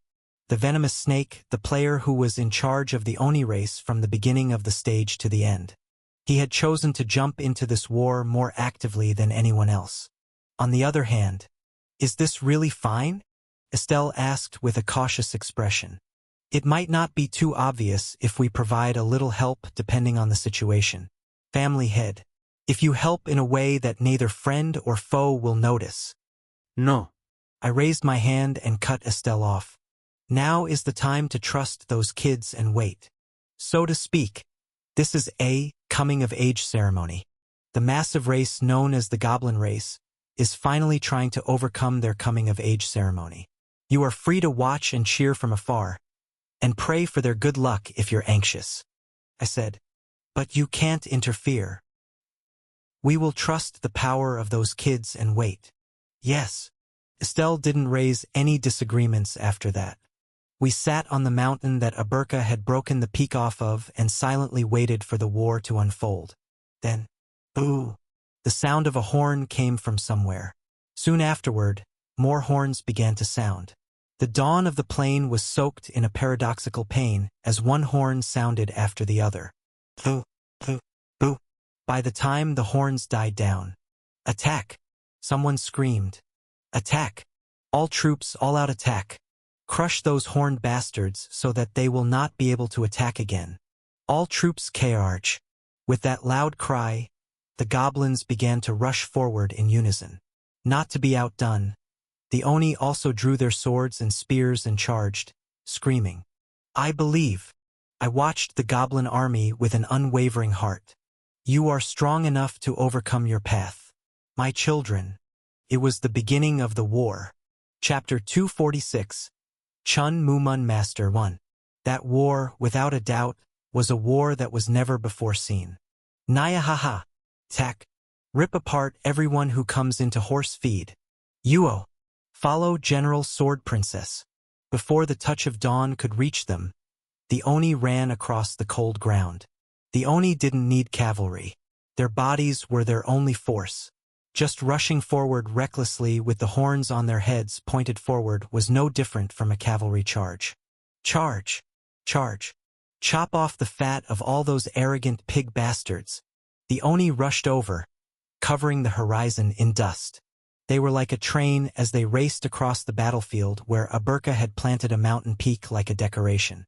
On the other side, the goblins were still, like moles hiding in the ground. Not even the sound of breathing could be heard. The goblins remained infinitely calm even as thousands of Oni charged towards them. Occasionally, the young warriors' fingers would twitch as if they were nervous, but no one criticized their immaturity. Everyone, get ready. The chairman of the Fire River Council of this era spoke. There was as much anticipation in his eyes as in the molars that could be seen through his beard from time to time. We are. Everyone is ready, Chairman. Even as they chatted, the thousands of charging Oni, who grew closer by the minute, shouted. Today is the day the hegemony on the continent changes. The goblin race. Ignorant people who only waste their lives away dancing. Today is the day that our Oni race, who breathe the air of the sky and feel the rhythm of the earth, will gain hegemony. Long live the Oni race, as much as 9,000. A race full of people with capable bodies charged forward as they roared. Their momentum was as fierce as a ferocious storm like a blizzard or tsunami. Their guardian pulled out a mountain. At the head of the group, the 7 Oni heroes were running together like the tip of the spear. Then we'll pierce that mountain. At the same time, Aura shot forth from a pair of twin swords, a scythe, a spear, a single sword, and an iron rod that was too long to be a staff. And exploded. Boom! The mountain peak in the middle of the battlefield split in two. In this way, a railway was formed. The Oni ran as one long train. Of course, it was the 7 heroes that formed the head. The huge train of 9,000 troops crashed into the goblins' front line. 2. The goblins' formation was as hard as a turtle shell. But the Oni's penetrating power was even more so. Boom! A roar that would never have been imagined to be a collision between 2 groups of people resounded. What happened next was closer to the collapse of a geographical feature than a formation. Ah! Yugo! At that moment, my family members, who were looking down at the battlefield, expressed surprise in their own ways. They, I think you said they were the Oni race and Chun Mumun master. Their penetrating power is higher than I expected. My advisor, Estelle, who had led the Devil King army, said.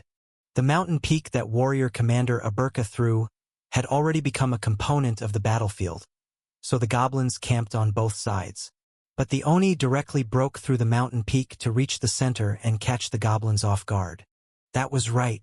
Like a beast whose heart had been pierced from the first strike, the goblins' formation was struggling. However, it's fine. I had taught the goblin kids about fire for thousands of years. I taught them knowledge. I taught them how to emblaze, and I taught them how to play with it. Cave fire. Even at the bottom of the dark cavern of the snails, the goblins never let go of fire, blessing the living with fire and honoring the dead with fire. And I taught them how to dance. By spreading fire with the body by dancing, I easily changed the minds of the fire-loving goblins to that of dance-loving goblins. 0. The dance was fire, and all those who danced were one fire. Tapik. As a result, the goblins' formation collapsed. It was torn down, but that was not the end. Instead, it was the beginning, more like blossom than collapse. Tapik. Tapik. The goblins didn't resist the Oni's charge. If they pushed, they stepped back, and if they tried to strike, they tore apart. However, in the process, they shook their waists up and down and kicked the ground. Tapik. The warriors lined up on either side of a person stomped and kicked the ground. Tapik. Like a burning flame, the tuck sound of their footsteps spread from one unit to the unit next to them, then to the unit above, and even to the units far away, quickly spreading to the entire camp. Tapak, tuk, tapak, tu. The battlefield was filled with the footsteps of thousands of troops. As they stomped their feet, the goblins wrapped themselves in aura. As a result, their footsteps were not stopped by the boulders of the mountain peak, nor bounced off the maple trees, and instead became flames that flowed to the bottom of the world. What's going on? The Oni were confused. Shit, what the hell are they doing? Why aren't they collapsing? Like a tough leather bag, the goblins accepted all of the Oni's charges, accepted the vibrations from the impact, and digested them. I couldn't help but admire. Then, I was consumed by a strange happiness. They completed it. The Infernal Heavens formation. An idea that had miraculously come to me one day.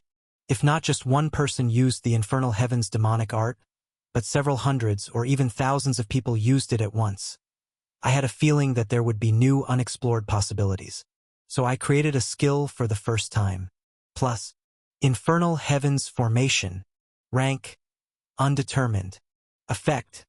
This is a formation made based on the Infernal Heavens demonic art. This formation embodies an image shared by the casters. The more casters that participate in the formation, and the more proficient the casters are in the Infernal Heavens demonic art, the clearer the image shared, and the stronger the power of the formation. This formation has not been proven to be effective. You are the one that created this skill. It is up to you to showcase the potential of the Infernal Heavens formation. When enough data has been collected, the rank and description of the skill will be revised. Currently, the skill level is undetermined. Plus, the Infernal Heavens demonic art had no lack of defeating the great forces in the world. Since that was the case, if the Infernal Heavens demonic art were to be improved and utilized by a group, how formidable of a power would they be able to exert? That's why I taught Aberka the Infernal Heavens demonic art. My thoughts wandered. Those wandering thoughts reached my heart and subsided after becoming happiness. Aberka spread the Infernal Heavens demonic art to the warriors of that era. The Infernal Heavens demonic art became an orthodox sword technique of the goblin race. And I spread, using aura to perform a play or dance to the kids. For the warriors of the goblin race, aura was the Infernal Heavens demonic art. All the plays that unfolded on the stage were intermingled with the Infernal Heaves demonic art, and as the number of actors increased to 3, 6, 18, and so on, an increasing number of Infernal Heavens demonic arts were embroidered on the stage. It's natural. The audience were mesmerized by the cave fire plays. Their hearts pounded. On the stage, they were quiet guests, but off the stage, they were powerful warriors like their fellow compatriots. The warriors, the goblin race, considered the fire plays to be the most beautiful when they were unfolded in the world instead of on the stage. Although I provided the opportunity, I let those kids have fun and discover it for themselves. The goblin warriors had incorporated the cave fire plays into the army. Adjust the beat, fine-tune the melody. With just that, the aura is amplified. However, the important thing was for all the warriors to paint the same picture in their heads. They filled the picture of the story of the White Lion, which Aberka had passed down like a legend. The White Lion, our God, our friend, the one who watches over us, the one who showed us the sights he saw while wandering the world, the burning mansion, the destroyed snowfield, the broken heart in the mirror, had all been stuck in the minds of the goblins since childhood. You, therefore they sang. You go. The footsteps hadn't stopped.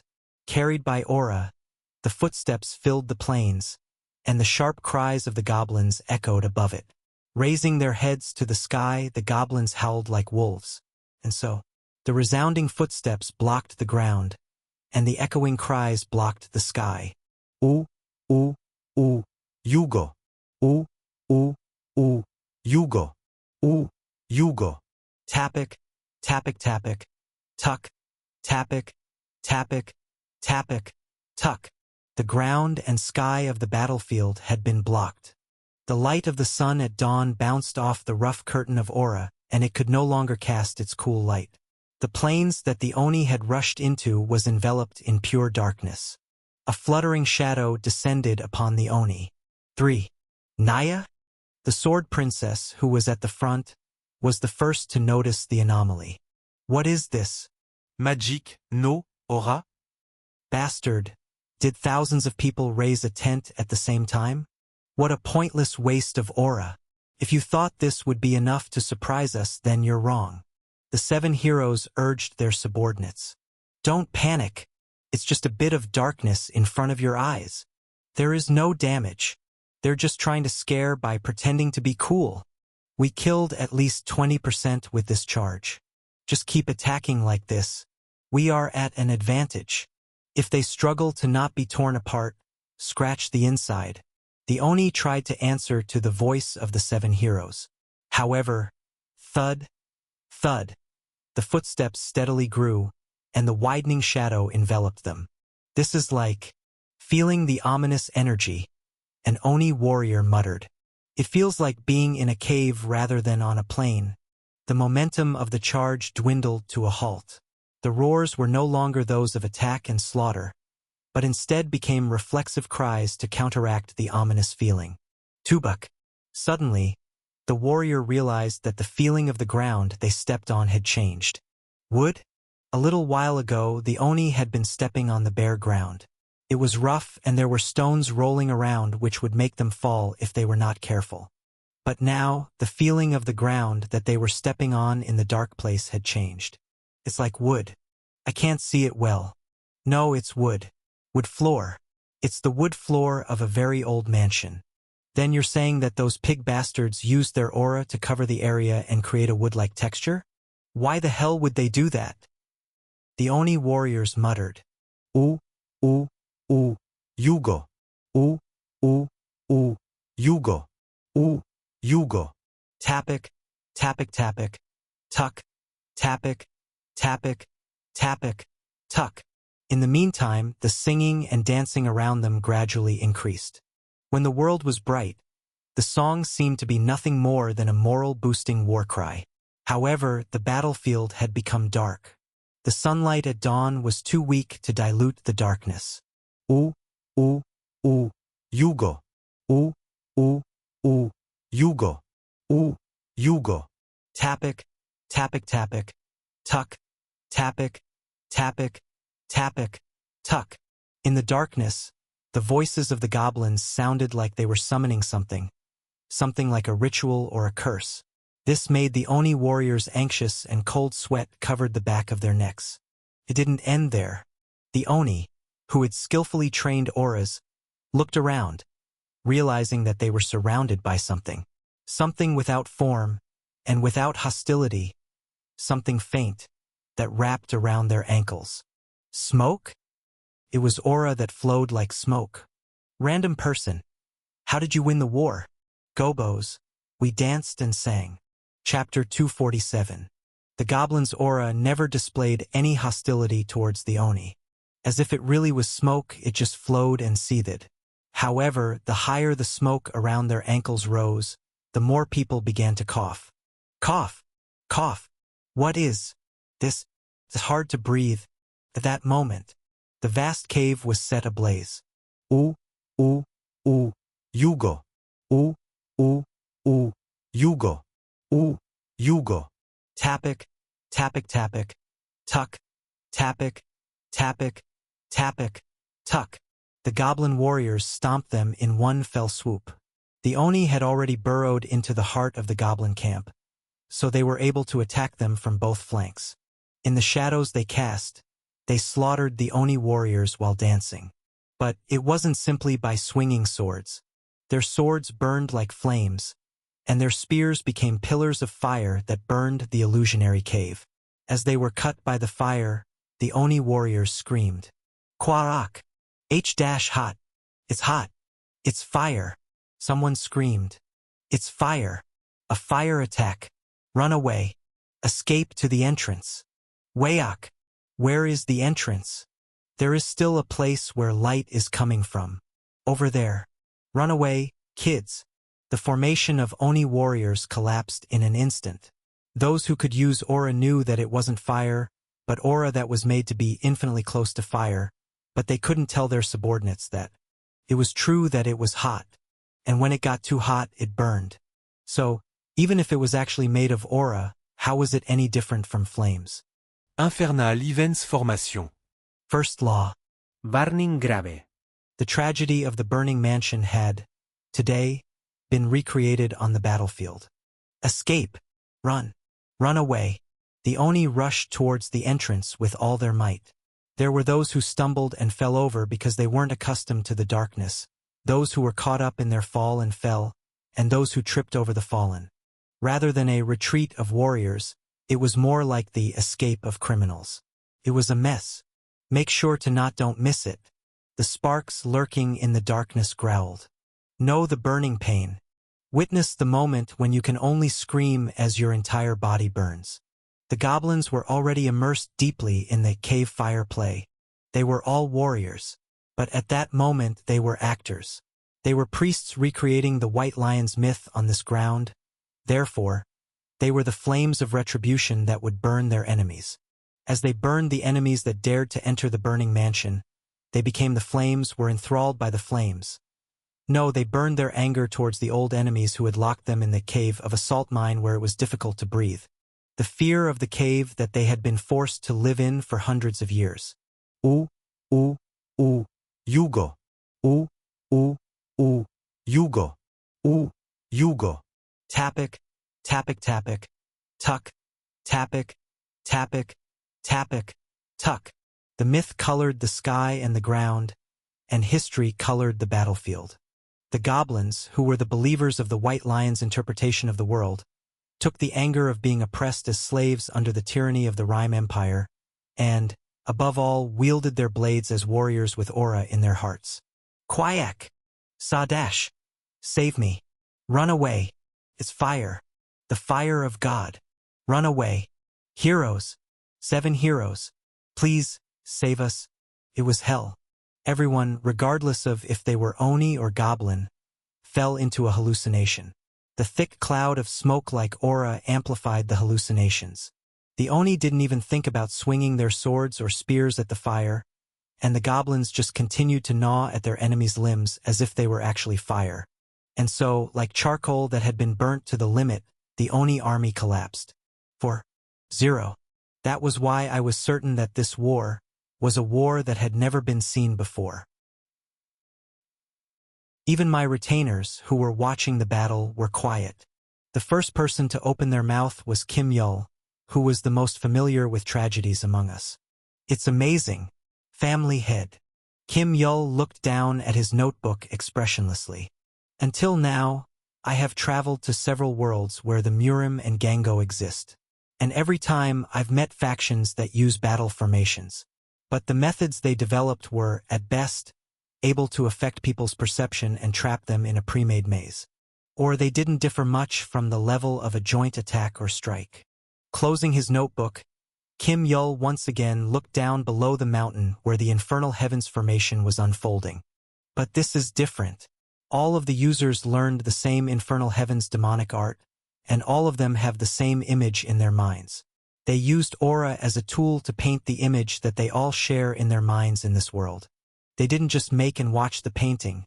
Instead, they all became actors who dived in and burned. The family head has completed the formation of the Infernal Heavens. It was only then that Sylvia Evenale opened her mouth. What is that? Isn't it almost the same as a divine act? It's the same as a divine being descending and suppressing the area. How could mere humans who learned to use aura, have the authority of a constellation? Aberka nodded. Daddy's long-cherished desire of hundreds of years has finally come true. Ugger. I looked down at the burning earth. Only a handful of Oni managed to escape the burning grave. Among them, the 7 Oni heroes were nowhere to be seen. The Chun Mumun Master's disastrous defeat. Estelle commented. All the family members nodded in agreement. But someone seemed to disagree with that sentiment. Hoo-hoo. A laugh could be heard in the distance. And a commotion erupted in the camp of the goblins who had just taken the advantage. Wadash, what's that? The corpses. The horned one's corpses are getting up. As said, the corpses of the Oni who had collapsed in the burning grave were standing up one after the other, with a stronger aura than before they collapsed. That man! Estelle murmured in disbelief, and I also realized what had happened. Plus, multiple reincarnation possession asterisk. Previously, past life multiple possession. I thought this sounded better. Rank, SSS. Effect, possess the persons you choose. When that person dies, you return to your original mind. Cost, not for sale. This benefit can only be obtained via a special method. However, you can only possess someone within a minute of their death. Plus, the shadow of the venomous snake could be seen in each one of the Oni that stood up. Who said there were only 7 heroes in the Oni race? The number of heroes of the Oni race is limitless. The group of venomous snakes all spoke. You must have been mistaken about the 7 Oni heroes. Hoo-hoo. Those guys were the weakest among the heroes. It is disgraceful for Oni to lose to goblins. In the midst of the scattered and bewildered goblins, 12 Oni took a battle stance. We are the 1-2 Oni wings. It's not just us. Behind us are the 7-2 Oni Devil Kings. Beyond them, there is also the 108 Oni Arhats. The resurrected Oni, the venomous snakes, shouted in unison. We, the Oni race, are immortal. The goblins retreated hesitantly. Why are those dead guys standing up and shouting? Yugo. It is evil magic. Black magic that blasphemes God and nature. It wasn't just the goblins that were perplexed. The Oni, who had barely survived the burning grave, murmured in fear. What the hell is going on right now? I don't know. However, something is happening. I was dumbfounded. No way. Was this his secret for dealing with Aberka? Estelle let out a hiss. This is clearly foul play. Estelle continued heatedly. The Chun Mumun Master does not belong to this world. Even if he is in the position of a god, sending 7 possessed bodies to directly intervene in a war was already crossing the line, but now he is even possessing the bodies of those who died in the war. That is completely unacceptable. Then, as if he heard Estelle's words, a body possessed by venomous snake at the front of the group turned. The venomous snake looked up at me, who was watching the battlefield from the ridge, and shouted. So noisy. The venomous snake at the bottom of the mountain shouted up to us, at the top of the mountain. I don't care how unsightly it is. I don't care if you curse me for being unreasonable. I don't care if you say it's against the rules. The Chun Mumun Master, the man who was the most respected by his subordinates, shouted as if he was vomiting blood. As long as it helps these guys win, I'd even sell my soul. His figure could be described as unsightly, childish, and pathetic. However, most of all, it was human. The venomous snake, the Chun Mumun master, had done his best to show his sincerity, so I fixed my expression. Taking a step forward, I ordered, "Warrior Commander, Ugur, family head." Aburka prostrated himself. He also had a calm expression. Aburka's voice, gaze, and demeanor were no different from a general reporting to the lord of a family. "Advisor." "Yes, family head." Estelle got down on one knee and prostrated herself as if she had been waiting for it. Beside her, Aburka, who had been called before, sat silently. Seeing my daughter and son prostrated side by side, I nodded. The Chun Mumun master has made it clear that he does not care about face or honor for the sake of those he is caring for. So for the sake of the Chun Mumun master, it would be polite of us to fight with all our might. I will entrust to both of you all of my race points. Use them as you wish to create as many troops as you want. I continued. Then I will leave the vanguard to the warrior commander, and the advisor will lead the main army. Attack all of the Chun Mumun masters. Should we annihilate them? Every member of the army led by the advisor is a master of the Murim, an elite who witnessed the beginning and ending of the demonic cult. Even if there were thousands of Chun Mumun masters, they could handle it. You're right. Estelle bowed and stood up. There was a huge greatsword on her back. The Devil King's red greatsword. It was such an excellent sword that it would if it could be given a name someday. I will do as you say. Even the goblins wouldn't turn down the help of a friend in these circumstances. With the great sword that wiped out a continent on her back, Estelle turned around. I will send the dead back to where they belong. The Chun Mumun master may criticize our participation, but there is no need to worry about that. It would be better if he curses himself for not being a match for us. Aburka, who was beside her, was a bit taken aback. You go, big sis? Older sister asterisk? Contrary to how you look, aren't you pretty tough? Asterisk. He changed from the casual form Nuna to the more polite Nunam. Go, warrior commander. You alone are the vanguard. Please buy me time while I prepare bodies for the warriors with the family head's race points. You should be able to do that even on your own. Isn't that right? Aburka smirked. I can do that much. In that case, please show it to him. Estelle unsheathed her greatsword. Thud, and stabbed the greatsword into the ground. The greatsword looked like it would require 5 or 6 strong men doing their all just to move it. Of course, Estelle lifted it as easily as wielding a wooden sword. Show him what kind of existence our Death King family is. Ugur, Ugur. Aburka clenched his fists and pursed his lips slightly. When I was not made the eldest son and older sister was instead made the eldest daughter, pushing me out of the succession battle, I was a bit dissatisfied. Ugur. Knowing how to fight a war is a virtue. Being good at fighting a war is a more magnificent virtue. I will take a good look at older sister's skills as the younger brother. Aburka raised his head and sucked in air 3 times, making you sounds towards the sky. He let out a sound. The constellation, the muscle head, who dreams of sinning against heaven roars. Guru.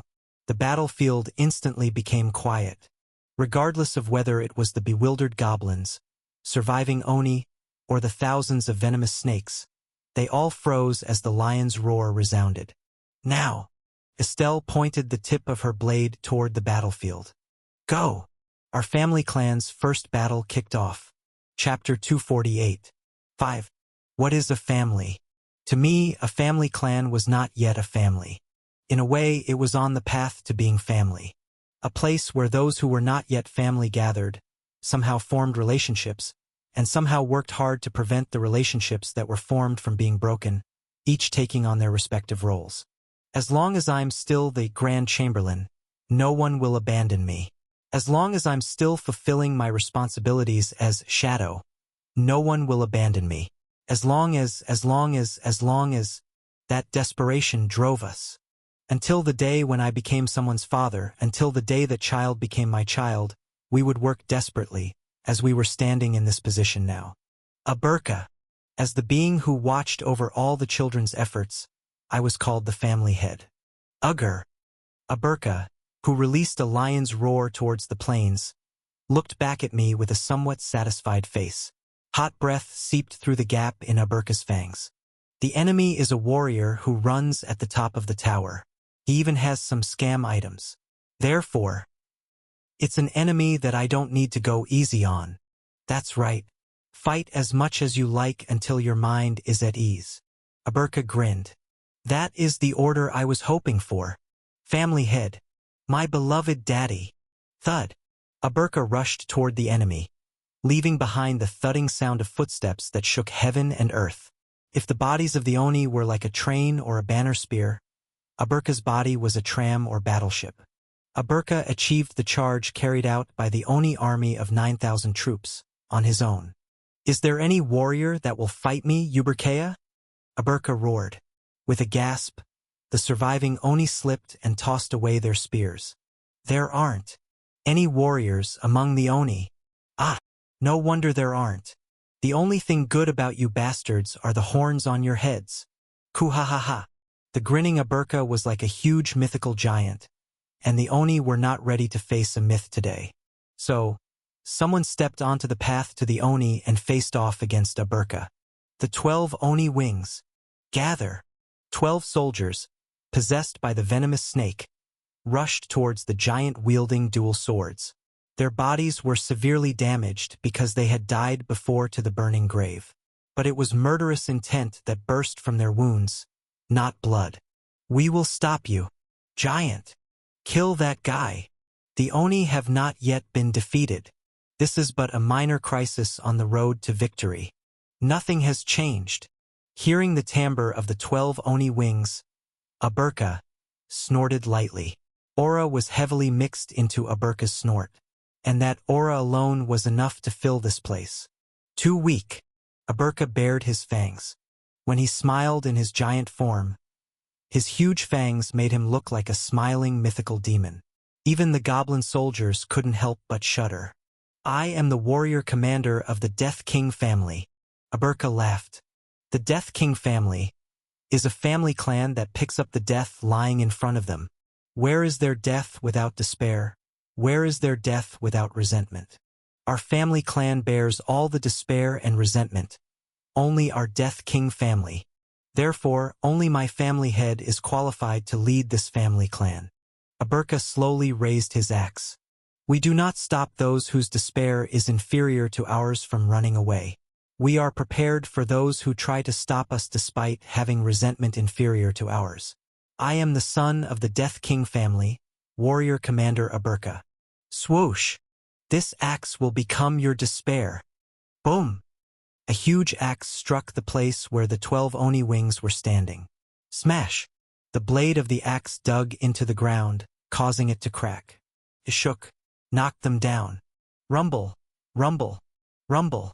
Like warriors after receiving a hard blow, the army of the dead flew away, licked the dust of the battlefield. Boom! As if an earthquake had occurred, the ground in the place where the 12 Oni wings had been holding out like a fortress caved and crumbled like a dry cookie. It was a monstrous act that occurred from a single blow of Aberka's axe. The 12 Oni wings stepped to evade it, but they were blocked by Aberka's right palm, and were instead hit by a full swing and struck down to the ground. The limbs of those who tried to escape and fell to the ground twitched and flinched before eventually stopping. They were dead. 0. Ugger. 1 shot. 1 kill. The formation that a great figure like the venomous snake had resorted to tricks to make was crushed by Aberka like child play. However, the venomous snake didn't give up. Fall in. The venomous snake was now possessing thousands of Oni soldiers who had been trapped in the burning grave and killed. And the good thing about a single-person army was that they could fix a formation in an instant. Raise! All the venomous snakes raised their swords. Strike! Thousands of venomous snakes swung their swords at the same time. Snorting, Aberka lifted his huge axe to block it. It was as if a group of locusts were going wild against a rhinoceros. Hoo-hoo. Stell laughed. We were watching Aberka gallivanting from afar. Every time the venomous snake kicked the ground with a papak sound, pieces of the ground fell like hail, and every time Aberka moved with a thud, the early summer petals shook and flowed toward the plain. At this rate, the warrior commander will take all the merits. Jealous? No. Because the family head advised me to be true to the role of elder sister. Estelle made a prim expression. Then, with a snap of her fingers, she summoned the civilization store. Plus, spiritual descent. Rank A. Effect. The player themselves obtains a body and descends. Price. 10,000 race points. However, the effect only lasts 5 minutes. Plus, I should also raise my prestige as elder sister, I think. Indeed, so she intended to personally descend rather than obtain a possessed body. Although I said, you can use all of my race points, I didn't expect her to take out an item that even Yu Suha rarely used because of its terrible cost-effectiveness. With a little admiration, I said, you can really read my mind. Stell laughed again. What's the point of an advisor that can't read the family head's mind? I laughed too. Fine. My son and daughter want to compete to see who's better, so I have no reason to refuse. Okay, you have my permission. Try to enjoy yourself until you're satisfied. Thank you. Family head. Estelle hugged my right arm. Then, as if she was embarrassed, she moved away with a movement technique. Hoo-hoo. I laughed because it was cute to see my eldest daughter and second son playing together. Is it funny? Sylvia Evenale, who had been standing in the background this entire time, said as if she was at a loss for words. My goodness. Foul play dancing in harmony with foul play. Actually, it was funny when the advisor started harping on about foul play earlier. After all, aren't you the OG king of foul play who likes to pick at all the loopholes? I can't deny that. Congratulations. It's a splendid debut. The Death King family will now be recognized as worthy of the name the strongest guild in the tower. The Death King will become the king who actually controls the tower. However, none of that matters. That's what you want to tell me. Sylvia Evenale. I wrapped both arms around Sylvia Evenale. The young miss was so small she could fit in one arm. Even Sylvia, who would have normally made noise and said, "What are you doing?" or, "I will tell Lady Raviel," was now silent. Family head. In my arms Sylvia Evenale asked with a fearful voice, "What do you wish to achieve in this war?" There is only one thing that I can show people anytime, anywhere. I drew my sword. Sylvia, use spiritual descent. Ha! Use it. Sylvia timidly obeyed my words. With the deduction of another 10,000 race points, Sylvia gained a physical body and descended. For 5 minutes. Hold on tight. Eh? Wow, wait a minute. Mr. Kim Gongja. No, family head. I'm actually getting nervous right now. I'm starting to feel that something outrageous is about to happen, like, if some crazy guy were to jump from this mountain top here to the mountain peak that was pulled from it, which I think is a brilliant act of suicide that would only result in them smashing their head from the sky to the ground. But that's not going to happen, right? Say no, you bastard. I grabbed Grand Chamberlain Sylvia Evenale into my cloak. Then, I kicked off from the ground and flew. Like a bird. I soared from the place the mountain peak had been torn from and had become a mere bluff star. Asterisk. A bluff is a cliff, small hill, or other elevation on the side of a mountain or hill that rises steeply from the ground, usually without trees or shrubs. Kaya Wayok! Wrapped in my cloak, Sylvia Evenale began to freak out. She struggled and resisted fiercely, but it was too bad. Even if you get away, we're in the sky. Do you want to just fall from the sky? Kaya Aawak. Do as you're told. If you fall from here, 10,000 points will go down the drain. Demon. What family head? I'm clearly serving an evil god. Ego, my life. Ego Sylvia Evenale. Even serving Satan would be better than this. You should be skilled with aura. Grand Chamberlain. Eh? Why are you mentioning aura in this situation? Well, naturally I'm familiar with it. Release your aura. Don't think too much about it. Just like this, spread your aura while feeling the wind, and fly. What? Come on. I'll handle the rest. Inside my cloak, a small head moved. It was hard to see since she was wrapped so well in my cloak. But Sylvia Evenale had definitely nodded. And for me, that was enough consent. Grand Chamberlain Sylvia. Yes, family head. The scene of the first ball you attended as a child. Do you remember it? How could I forget? That damned place. Then, recall it. I prepared my aura. As you recall, in every direction, just let your aura scatter. That moment. Ah! An exclamation came out of my thick cloak. Golden Silk's aura was golden, brilliant and splendid, a color that seemed to promise the glory of childhood. As she let out her aura, Sylvia Evenale was able to half forcefully swim in the sky, and soon, it became billions of golden flower petals that scattered across the plains. Slowly, golden maple leaves drifted across the plains. Tuck! Golden ginkgo leaves scattered. Shining brightly, golden flower petals and buds of all the flowers the young miss loved and cherished, hydrangeas, lilacs, moth orchids, roses, lilies, peonies, all flowed to the ground. Infernal Events Formation.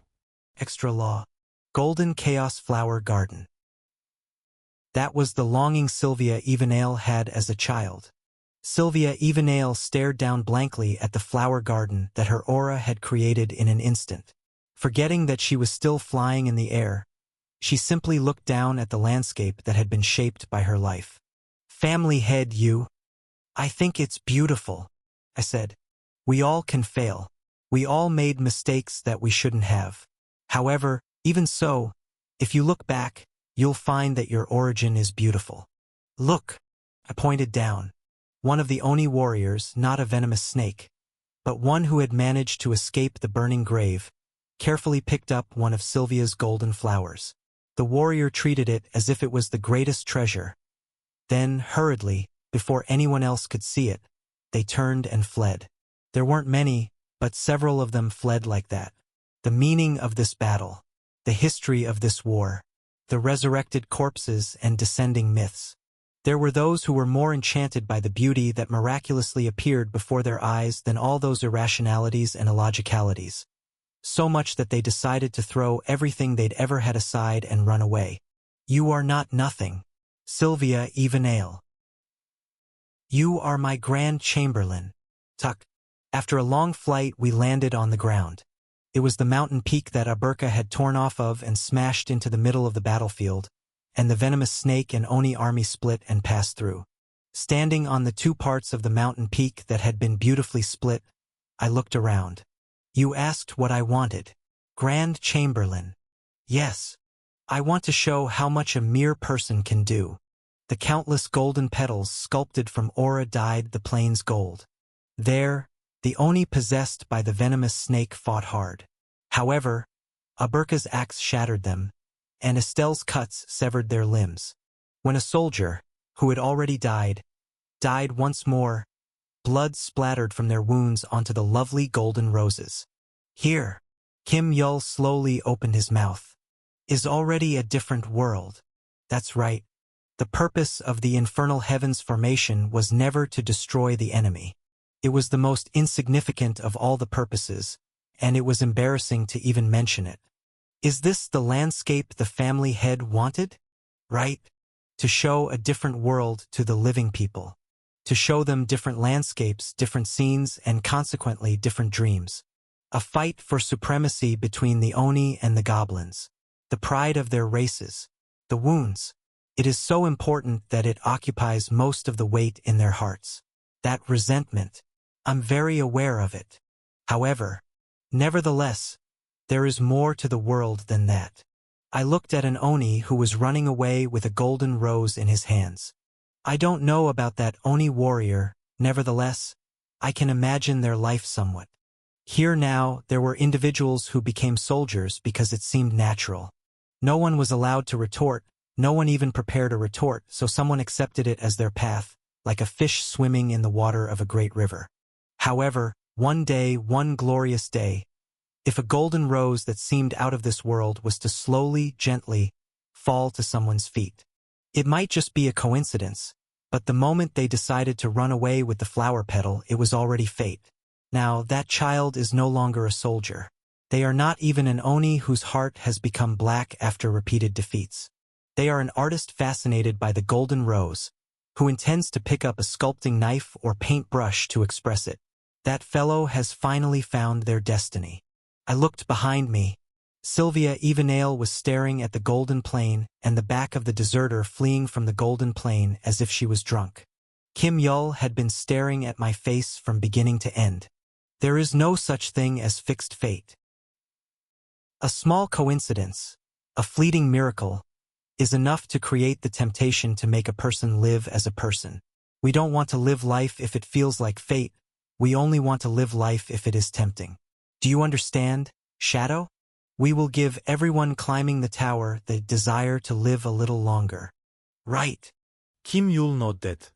There is no hypocrisy or lies in the family head's words. I at least know that much.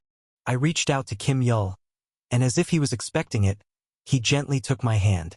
Because the family head has already made me want to live a little longer. Kim Yul descended. The aura from the Shadow's hand and mine mixed together. Infernal heavens formation. Extra law. Fake desert beneath the roof. The wind blew. The wind was Kim Yul's aura. It was the wind that rolled across the roof of the school and scattered the sand in the schoolyard. Looking down, the grass on the plain had become grains of sand. With the smell of dying sand, the wind blew forlornly. Right? Kim Yul nodded. Just like the day when he stood on the roof and looked down at the schoolyard, just like that time, Kim Yul stood atop the split mountain peak and looked down at the sandy plain. I wanted to stick my head into that fake desert. Whenever I went onto the roof and looked down, everything beneath my feet was like a desert. Maybe there is spring water somewhere to moisten people's dry throats. I wasn't sure if there was an oasis. However, it was clear that the spring water would soon dry up. The sight of millions of hungry ghosts clinging to each other and fighting for a few drops of water, I didn't want to bear it. Kim Yul similed. That's why I threw it away. However, even a rotten desert could be beautiful if it had rolling petals. In the infernal heaven landscape created by me and Kim Yul, Sylvia Evenale's golden flowers were still being carried by the wind. It was such a magnificent scene, so mysterious it made one breathless. The wind blew endlessly across the sandy desert, and golden roses, golden lilies, golden hydrangeas, and golden chrysanthemums rolled in thousands of directions, or were slowly carried by the wind. Kim Yul didn't stop smiling. He spoke in a whisper. If my life is as dry as a fake desert, I just need to wait for the petals to enter my desert. That is something I didn't know in my childhood. At that time, I didn't know that a vast desert could attract a bunch of flowers, or that a bunch of flowers could attract a vast desert. Kim Yul looked at me with a smile. Thanks, family head. I'm happy that your flower language and the class president's flower petals entered my desert, because they are beautiful.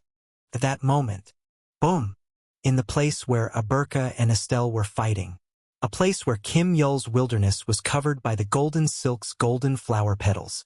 On the battlefield, the venomous snakes' possessed bodies began releasing sharp aura one after the other. Why? Among them, there was one individual who released a particularly sharp aura. Their hair was a mess.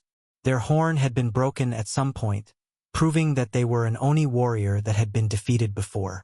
From their small stature and thin skin, it was clear to see that they were a soldier who had survived on this battlefield with nothing but their rage and will. Why? Behind the warrior, the venomous snake hovered like Bei Hurayong. With anger.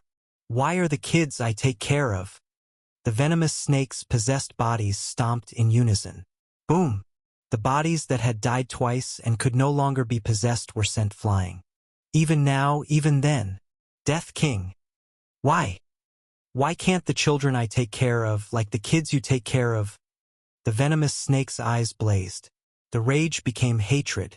The aura took on a grotesque form, and his dark purple light in his eyes burned. It was a scene I'd seen before on a certain snowy field. Disharmony.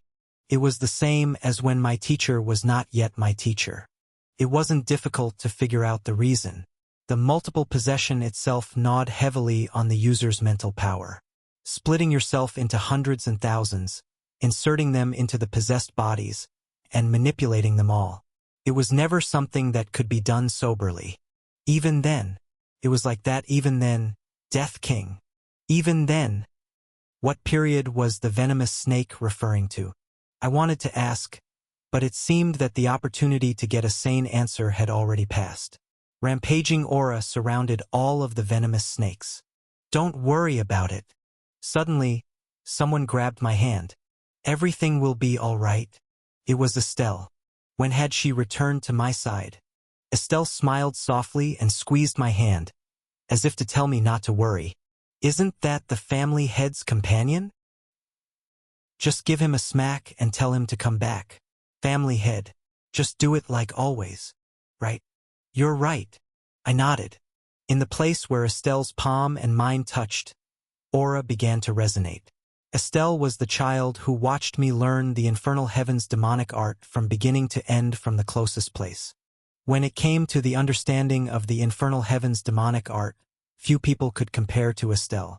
Because of that, tuck, to-do-duck, tuck, tuck, to-duck, to-do-do-duck, duck, to-do-do-do. Then, on the battlefield, on the plain, on the fluttering golden rose petals, on the sand in the wind. Red rain fell on the fake desert covered with thousands and tens of thousands of flowers. Fall rain. Infernal Events Formation. Extra law. Gracefully raining grief of heaven. Rain fell. Chapter 249. 1. It rained that day. Ha! What the hell is the principle behind rain inside a tower? The venomous snake grumbled as he trudged down a dark street. Several streetlights had been built, but they were sparse. It was as if an elementary school student had thrown a few bean sprouts to plant them. Some had even been destroyed. Damn. Glancing at a broken streetlight, the venomous snake frowned. In the tower's earliest days, a time when the infrastructure had yet to be overhauled, buildings received power outages whenever they felt like, and all sorts of crimes happened on the streets without traffic lights or crossings. Tired of this, the Sword Saint declared, I will make a civil militia, but, well, would it work? The venomous snake was skeptical. This place was the hangout spot for scum and lunatics. Ah! Chun Mumun Master. Then came the voice of the man who could be called the leader of the lunatics. From behind him, he really didn't want to turn around, but considering that lunatic social status, he had no choice. Dash.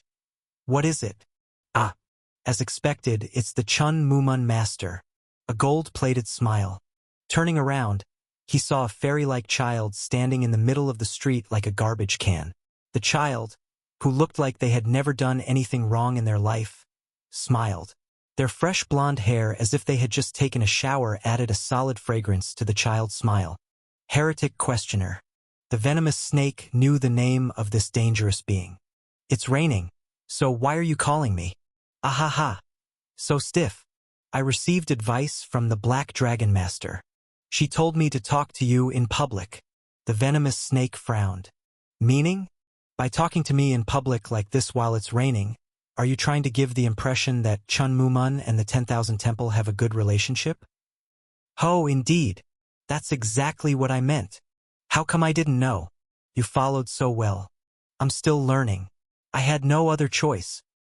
Sticking to my goal, it would be more efficient to go to a cafe together and get out of the rain than to do this here. The tip of the venomous snake's nose twitched. As expected, it's not right. Something instinctively doesn't match between the two of them.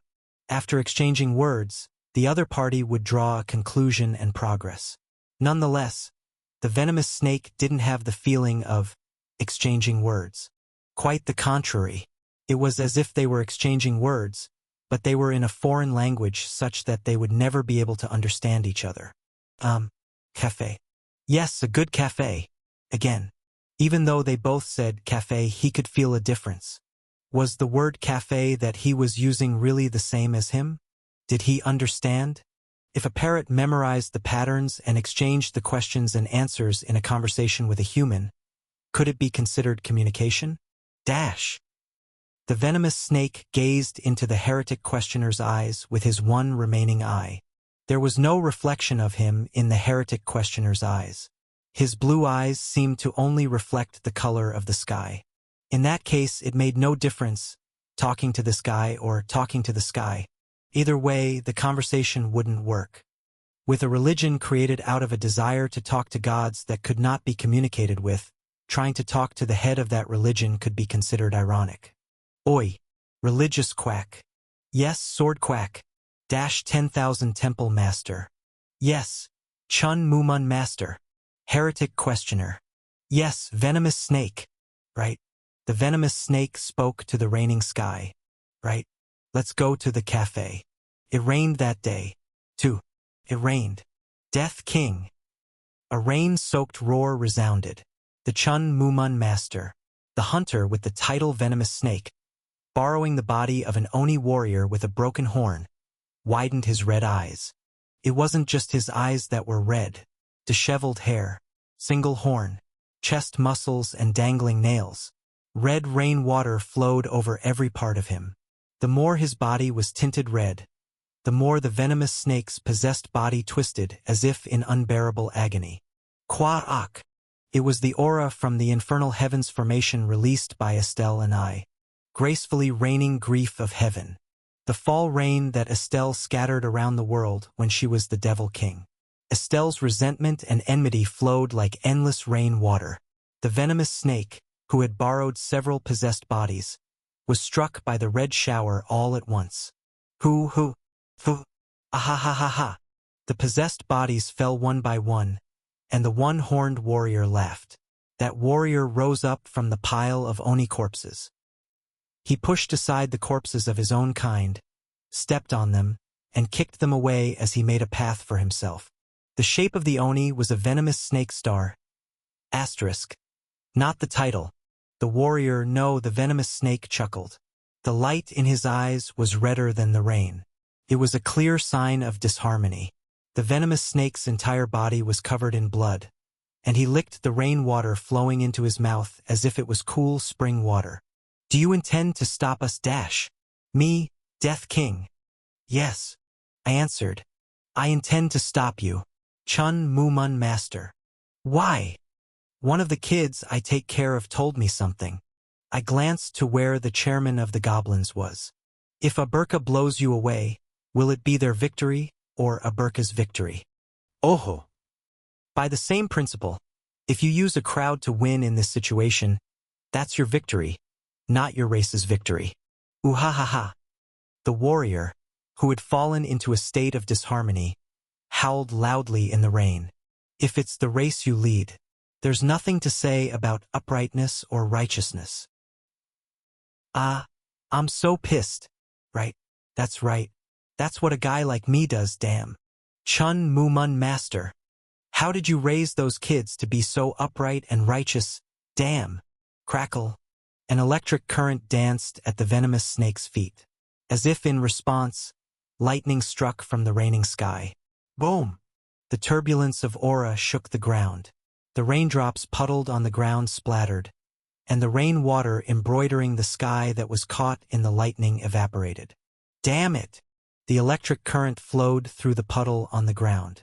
Electrified raindrops wriggled in every direction. The venomous snake, who was in the middle of the electrified puddle, stood firmly on both feet. My kids! Amazingly, the color of the electric current and lightning was purple. Why are they having so much trouble putting a guy like me on top? Huh? Death King! The venomous snake howled while drawing lightning from the sky. 3. It rained that day. You didn't have to kill them. In front of the cooling corpse in a back alley, the venomous snake muttered. Why did you kill them? Did you really need to? Heretic questioner. You're an amazing brat. But why do you always do that? With both hands stained with blood, the heretic questioner tilted his head to the side. The venomous snake couldn't tell if he was receiving an answer from the heretic questioner or the raining sky.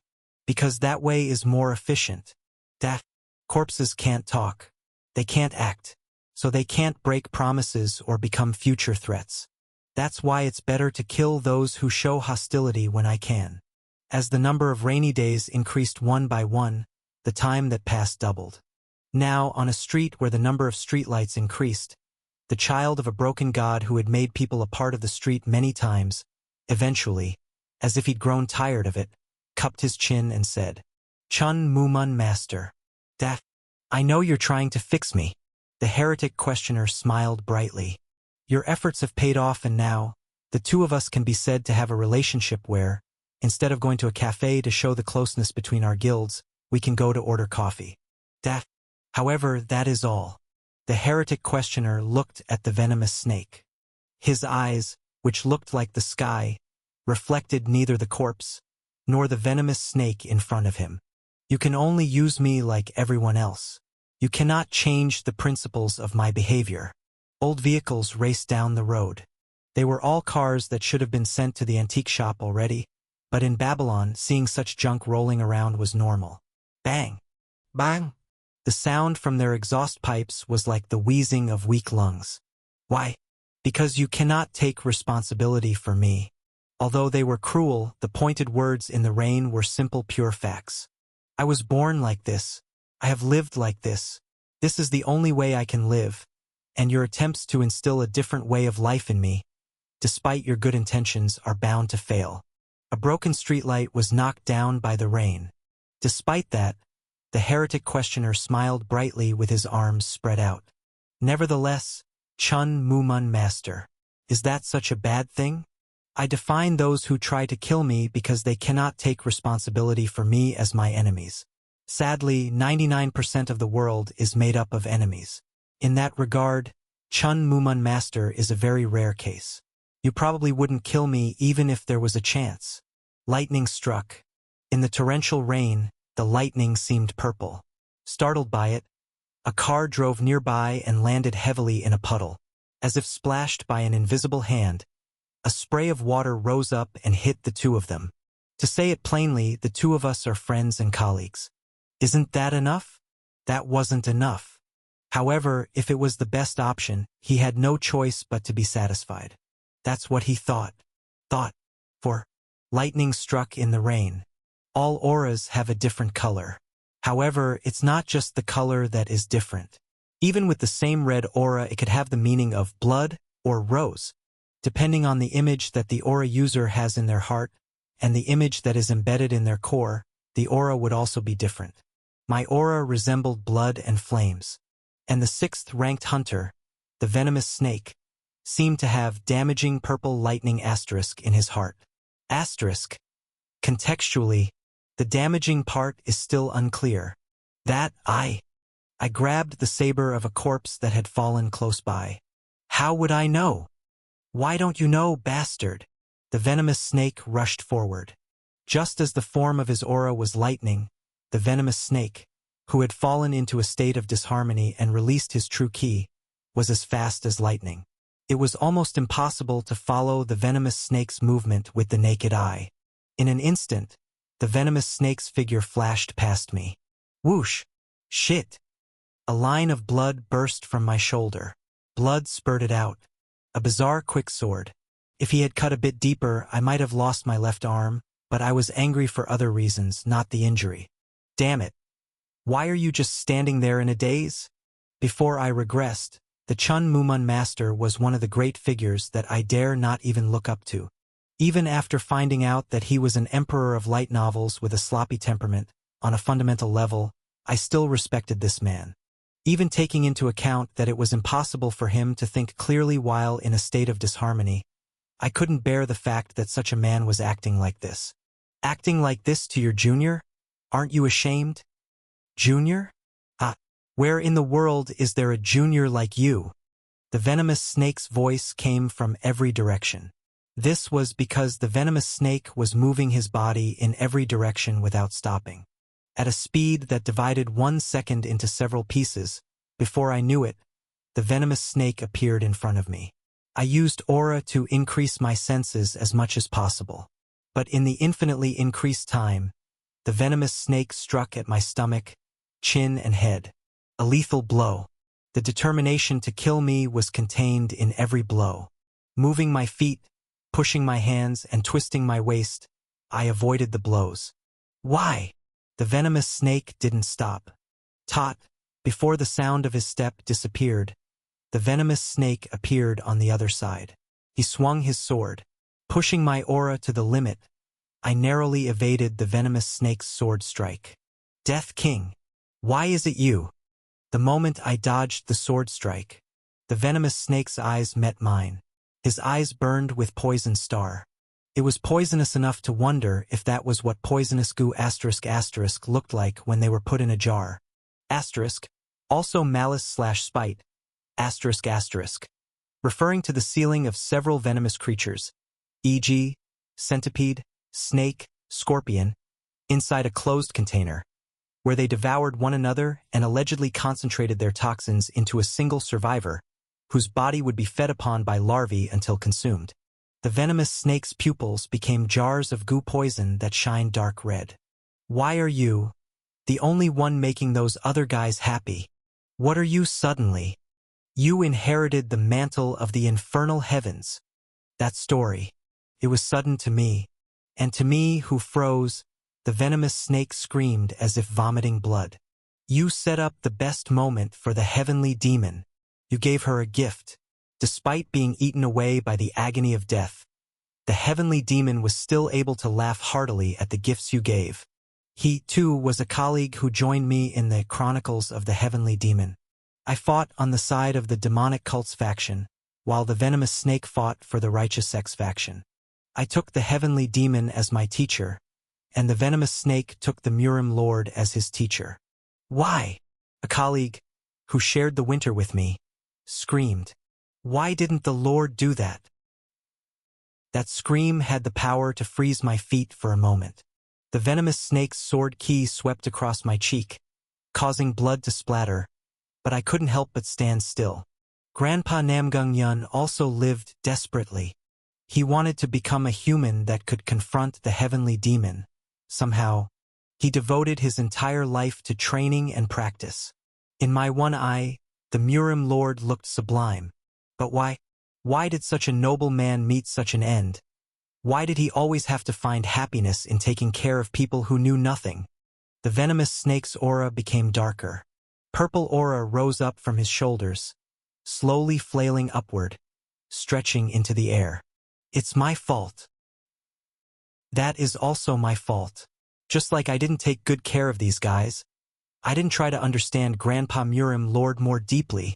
The venomous snake's head was still lowered, but just as quiet as he'd become, just so was the amount of aura flowed from his body. Now, the venomous snake's aura hung from his back, wriggling like tentacles. Silence. The fight between the Chun Mumun and the Death King family was already coming to an end.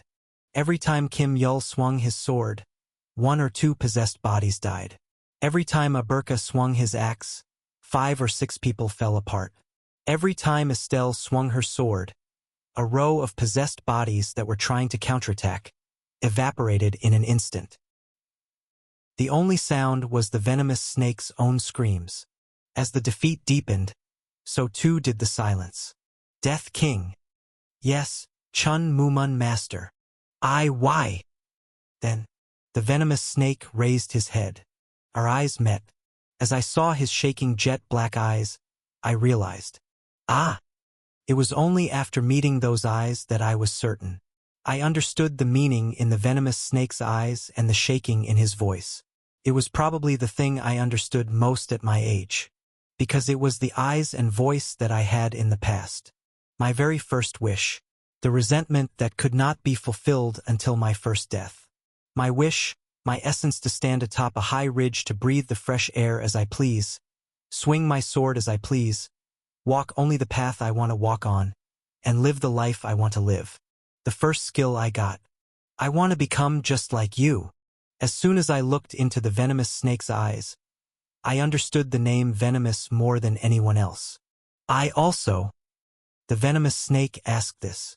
I also want to be like you. That's right. At some point, I had become an existence like this for others. TL? I'll keep this brief. I apologize for my long absence, and I hope this period was better for you than it was for me. I should be back now, but time and steady updates will be the best proof of that. So let's not celebrate till a week or two has passed without me suddenly disappearing.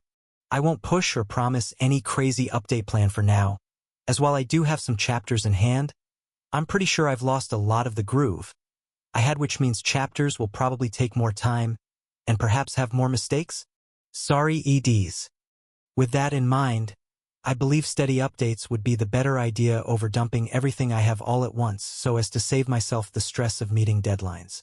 I will increase the rate, perhaps in brief bursts, once I've developed a steady rhythm again. Sorry once again, and I'm happy to be working on stuff for you guys again. Chapter 250. 5. I had become an object of envy. No, this wasn't a feeling that could simply be described as envy. Jealousy. That's right. Only jealousy could be used to describe the boiling loneliness. Although it's not the first time. Right, it wasn't the first time. Hunters I didn't know. Those who lived every day on the first floor, waiting for their skills to awaken without being able to go further. The Death King Kim Gongja was already an object of jealousy for countless people. I knew that. All of that tsunami-like attention, the voices praising me or asking for an autograph, the whispers and pointing as I walked back and forth on the street, I enjoyed it quite a bit. However, even you, I slowly stared at the venomous snake. Even someone like you is jealous of me. Someone like the venomous snake. The sight of them chatting carelessly and joking around as they did now was so impossible that it would have freaked me out if I had seen it in the past. My heart's idols. To me, who was a fan of the top hunters, they were like idols. Even though the leader of the idol group, Flame Emperor Yusuha, had retired due to an unfortunate accident and was preparing to become a trainee again, the venomous snake was still one of my heart's idols. And yet, such a person was releasing a boiling aura all over the place and screaming that he was jealous of me. I was confronted with that heart right in front of my eyes. Ah-ha-ha-ha. Ah-ha-ha-ha. I couldn't help it. I started to laugh loudly. A moonlit plain. The vegetation was lost beneath the sandy desert, and fine grains of sand fluttered to and fro in the wind. The hills and valleys of the sandy desert were covered in tens of millions of rose petals. Then it rained. The rain of fall. Red rain poured in every direction. It was a shower. The sandy desert was covered by water, and the lines of the valleys shined. The rose petals that swallowed the raindrops became fresher. And so, the world, the sandy desert, was revived by the sound of rain falling and the sound of water flowing, and the golden petals embroidered the surface of the water, creating the illusion that something sacred was asleep there. An oasis erected in the middle of the desert. It was only when our surroundings had become an oasis that I stopped laughing. Ah-ha-ha-ha. Ah-ha-ha-ha. The venomous snake glared at me. You're laughing? I nodded with my rain-soaked face. Yes, I feel like I just laughed all my laughs for this year. You bastard. Chaying. The venomous snake tried to rip out my throat with his specialty lightning-like speed. However, it didn't work. The grains of sand he stepped on to get into his stance were Kim Yul's. The petals he passed while moving through the air were Sylvia's. And, above all, the rainwater he was already drenched in was Estelle's. I'm sorry. Chan Mumun Master. I countered the venomous snake's attack as if I could predict where and how he would attack. Was I able to serve Master because I am strong? Were my children raised to be strong because I am strong? That's all true. It's true, but I think the Chun Mumun Master is mistaken about something. Mistaken? I wasn't strong from the start. I picked up a short spear asterisk from the ground. Then I condensed and compressed my aura onto the very tip, and threw the now red short spear. Asterisk, aka javelin/throwing spear. towards the venomous snake. Kook! The venomous snake rolled to avoid my attack. Pashashasha! The sharp short spear tore petals apart and dug deeply into the desert sand. Tuck! Tuck! Raindrops fell on the handle of the short spear. Bleeding, the venomous snake got to his feet. As if he was unable to completely dodge the short spear I threw, the venomous snake's body was already a mess. Fu-CK? What the hell are you talking about? Just that, I wasn't strong from the start. I created 3 aura spears. I gathered together a few petals, a few grains of sand, and a few drops of water. Then, in an instant, they took the forms of 3 crimson spears. The 3 spears hovered in the air, awaiting my orders. This is a feat that I wasn't able to perform instantly. I beckoned slightly and hurled the spears at the venomous snake. Kuuk? Blood splattered. Really, it's surprisingly really recent. If I didn't have the support of Estelle, Sylvia, Kim Yul, and my vassals, I would not be able to waste my aura like this. The venomous snake had managed to dodge 2 of the 3 attacks. However, that was my goal. The last aura spear hit the venomous snake's shoulder and pierced his flesh. He collapsed, screaming. I didn't defeat the Devil King of Fall Rain because I was strong from the start. I definitely wasn't able to reassure and comfort Master because I was strong from the start. When I heard the venomous snake's words, I recalled the first time I met Master. That's why I laughed. At that time, as I wished, I was accepted as a disciple of my maiden home by Master. Master said, "Let's see if you are qualified to become a direct disciple," and took me somewhere, but the somewhere was a pit filled with martial arts zombies. The so-called hunger training of the Infernal Heavens demonic art. It was a training course to realize the sword of starvation. Why are you hesitating? Hurry up, and don't fall into hell. That was what Master said to me as I screamed and hit the martial arts zombies. Remember the longest time you were starved for. The longest time I starved for was 3 to 4 days. What? 3 to 4 days? Upon hearing my answer, Master was dumbfounded. Oh, TSK, TSK, TSK. I see that this isn't getting through to you. Enough. This was my fault. For a moment I had hope, as I thought you are a man whose only talk. Then Master abandoned me. She left me, who was struggling madly and desperately in the pit, in the blink of an eye, without giving me a single glance. Heavenly Demon Nim. Heavenly Demon Nim. Please wait. Oh my God. It's not like being hungry is something special. Does that make any sense that you can't learn martial arts because of that? Ha! Oh Fu. Before I could go from Fu to CK, I was eaten by the martial arts zombies. Ah ha ha ha. I couldn't help but laugh as I recalled those memories. My master, a cold and aloof person. It was difficult to give her a single flower. And now, there was someone who was jealous that I made her smile, envious and struggling to surpass me, so what should I do? My lifetime master must have received a lot of jealousy and envy while she was alive, so what did she do at that time? It was a bit unfortunate that I couldn't ask Master what I wanted to right now, or hear her voice. Chun Mumun Master.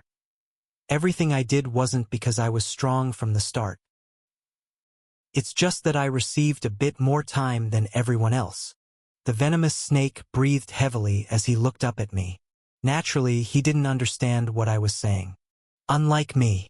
I could understand the venomous snake's heart. I understood it completely without a single falsehood or misunderstanding. It wasn't just because I was once in a position of envy. Because I heard it. Just a moment ago, when the venomous snake was screaming and swinging his sword at me. The images of the venomous snake from the days before I met him and the heretic questioner from the before he met me were reflected in my mind for a moment, like a mirage. Not just their images, but also their voices. I know you're trying to fix me. Why? Because you cannot take responsibility for me. I looked at the venomous snake. The venomous snake was still looking at me. Beneath his dark gaze, his thick lips were tightly shut. However, to say it plainly, the two of us are friends and colleagues. Isn't that enough? Even at that moment, I could hear the voices gathered together in the venomous snake's heart. It wasn't that I had awakened a new skill. My skill list was still filled with footprints that substantiate my life. It also wasn't that I had gained sudden enlightenment and could now read people's minds. It was just traces of the Tower Master. It was an aftereffect of being killed by the Tower Master and witnessing her trauma. Jia Suyong, the master of the tower who embraces the unhappiness and misfortune of all life. Mansang, the god who witnesses and recalls every moment of their unhappiness. Tens of millions, hundreds of millions, no, a countless number of human trauma were transplanted onto the Tower Master. As much as they suffer, the Tower Master suffers. When they scream, the Tower Master also screams. And so, everyone's trauma is the Tower Master's trauma. That moment when I saw the Tower Master's trauma, did I see the trauma of every being living in the tower at the same time? A tremendous amount of memory that was difficult for a human to withstand. Therefore, we generally lived lives of not remembering, having poor recollection, or forgetting entirely. However, like this time where the venomous snake was shouting about past resentment, I was beginning to hear too, like looking at the trauma of those who killed me, the scenes the Tower Master witnessed, the wounds she transplanted to her heart.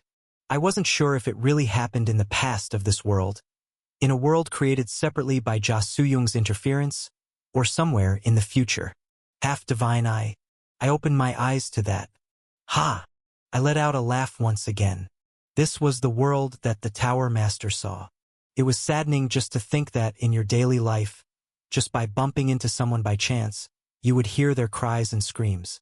What I was laughing at a while ago, shaking my head, I brushed my thoughts aside. Then, I looked at the human in front of me. Chun Mumun Master, do you want to defeat me? The sudden question made the venomous snake pause. Not paying attention to that, I continued to ask. As fair as possible.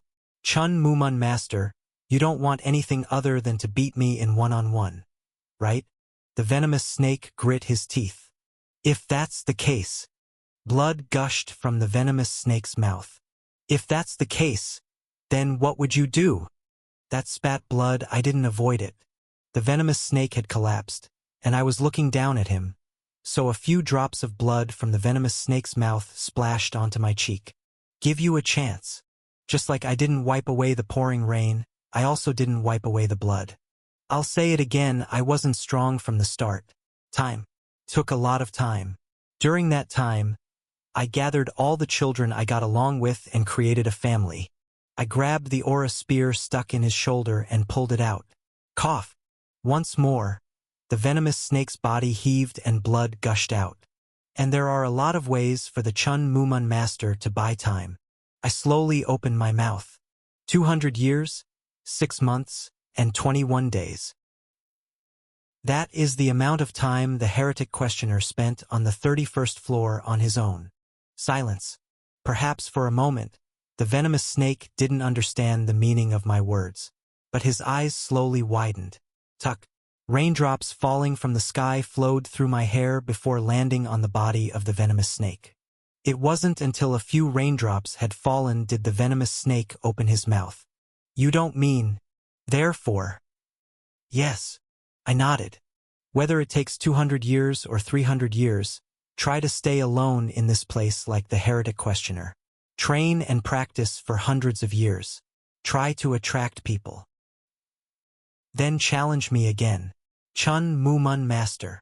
Hundreds of years. Closed-door training where you were trapped in time, not space. That was what I told the venomous snake. Chapter 251.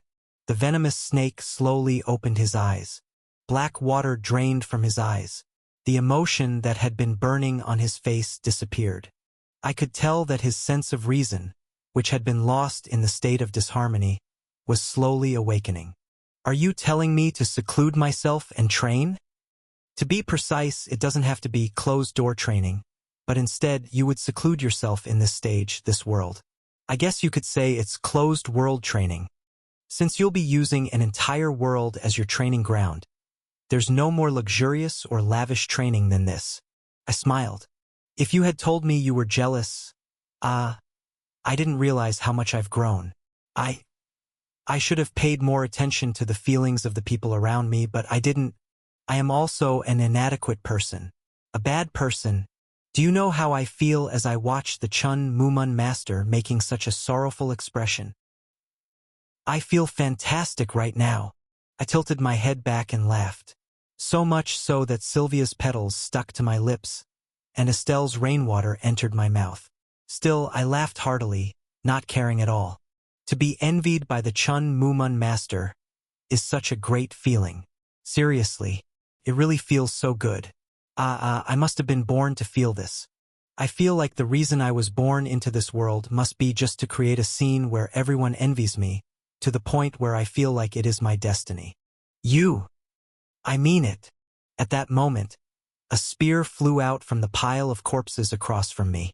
I lightly flicked my hand, altering the trajectory of the spear so that it flew off to an entirely different location. Thud. At the same time, one of the venomous snake's possessed bodies charged towards me from the pile of corpses. Hi-Ab. Although they had a relatively small build, they wielded a greatsword. Was this the trump card the venomous snake had hidden? Buried in a pile of corpses, filled with the desire to not miss when I finally showed an opening, to stick their blade in even just once. Chun Mumun master. No, Mr. Venomous Snake. Crunch, I stomped my foot. The ground in the surroundings that had turned into Kim Yul's sand, making a squelching sound. Why are you doing this when you know you can't?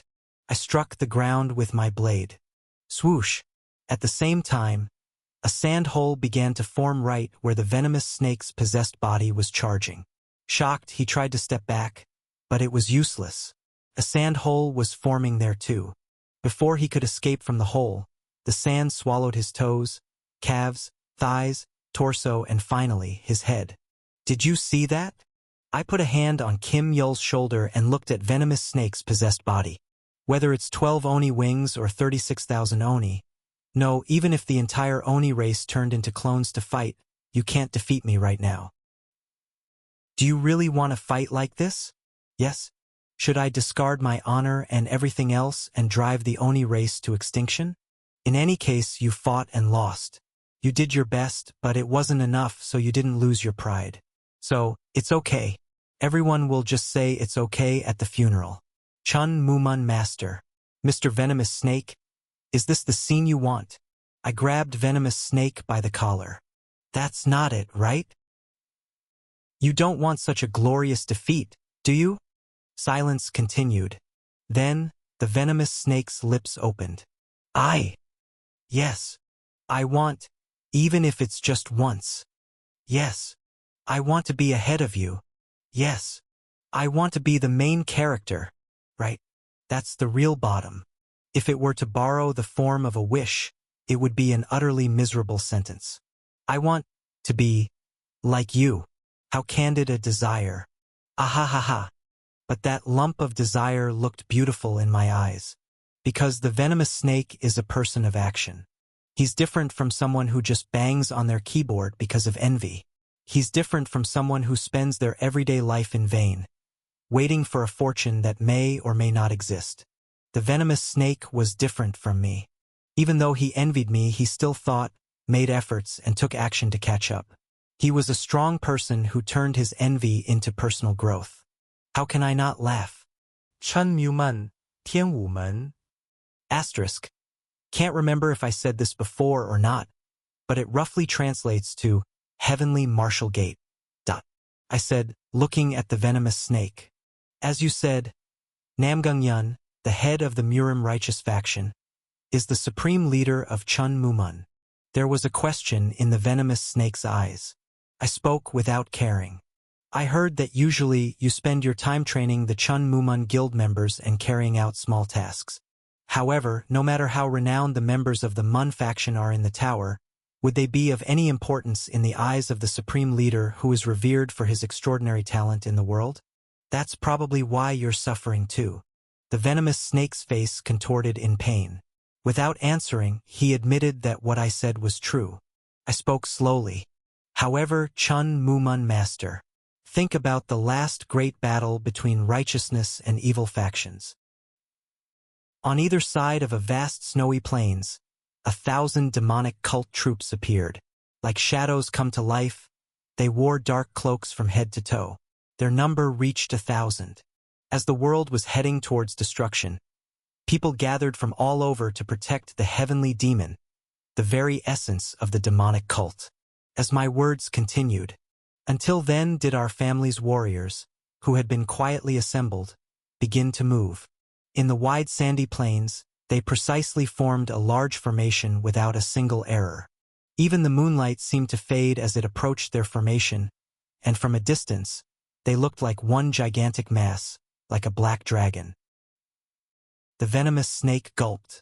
Even though they hadn't received bodies yet, the 1,000 elite demonic cult members spread across the sandy plain were a sight to behold. He was not someone who couldn't recognize their strength just because they were in a spiritual form. However, Mr. Venomous Snake, they're not the only ones.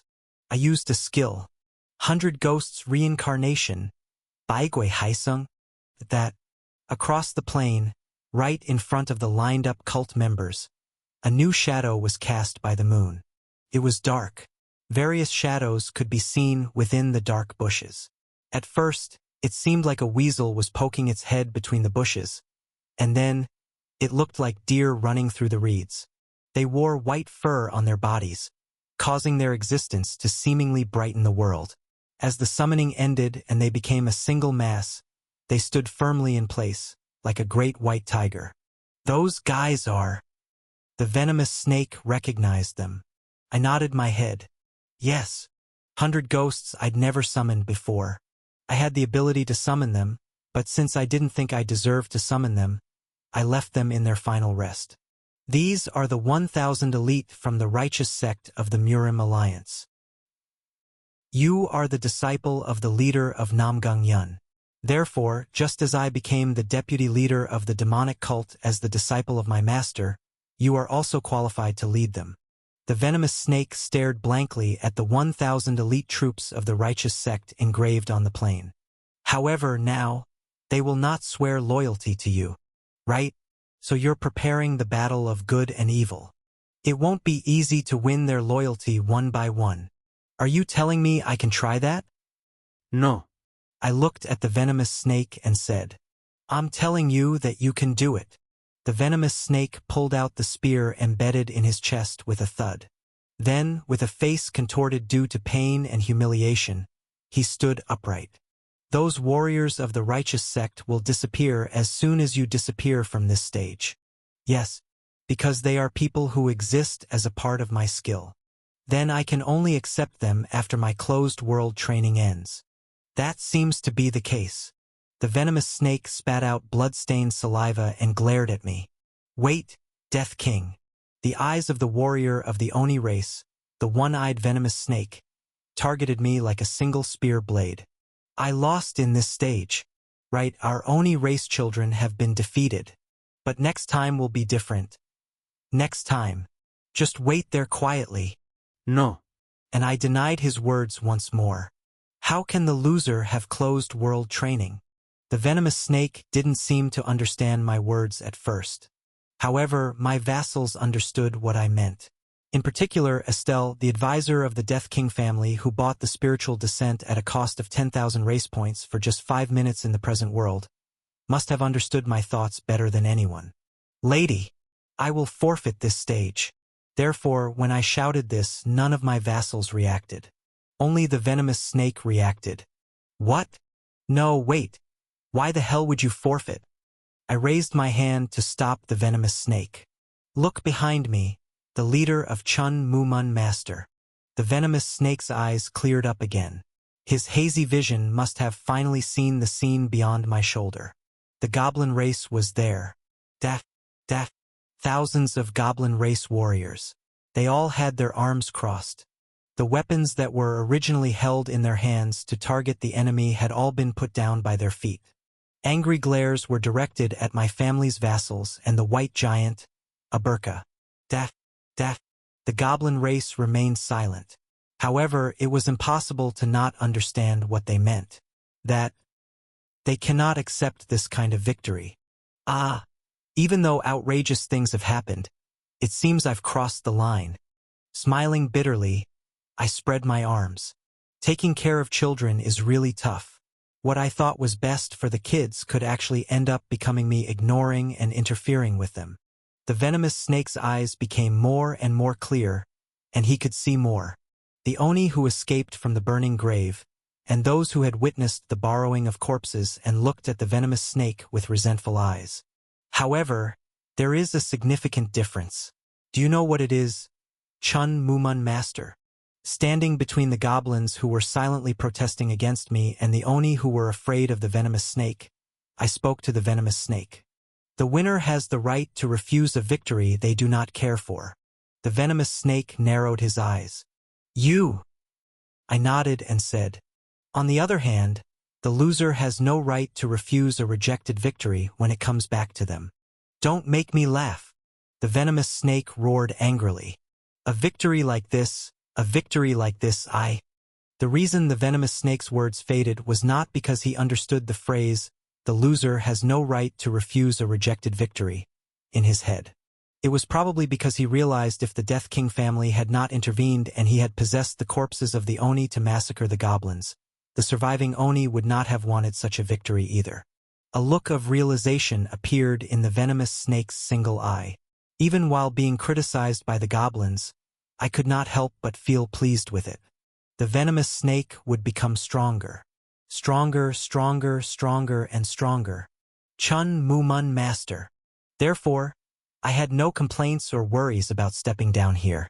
The goblins would do just fine. The Black Dragon Master, the Crusader, the Sword Saint, and of course the Chun Mumun Master will splendidly complete the climb up the remaining up to the 40th floor, and eventually, up to the 50th floor. Take care. See you next time. As I was about to turn around after saying that, Liao Fan, the venomous snake shouted. Ha! My name is Liao Fan. The venomous snake glared at me. It's neither a pseudonym nor a nickname. Liao Fan is my name. Got it. Liao Fan. Next time, I'll call you by your name, and you'll call me by mine. Don't forget. At that moment, Wawa, pure white light began to envelop us. Stage forfeit. You have forfeited the stage clearing of the 36th floor. Enveloped in white light, nothing could be seen. Not just me but my family members including Aberka, Sylvia Evenale, Kim Yul, Estelle for Demon Lords, and the cult members were gradually disappearing in the white light. You crazy bastard! Then, from below, an Oni pointed his middle finger at me. His horns were broken, and his body was battered, but his eyes were unwaveringly staring at me. So, I also quietly raised my middle finger in response. Only another crazy person would look into the eyes of a crazy person. What? You son of a bitch. I'll really see you later. When we meet later, you'll see. Just as the venomous snake frowned. You will be transferred to a temporary space. The transfer finally occurred.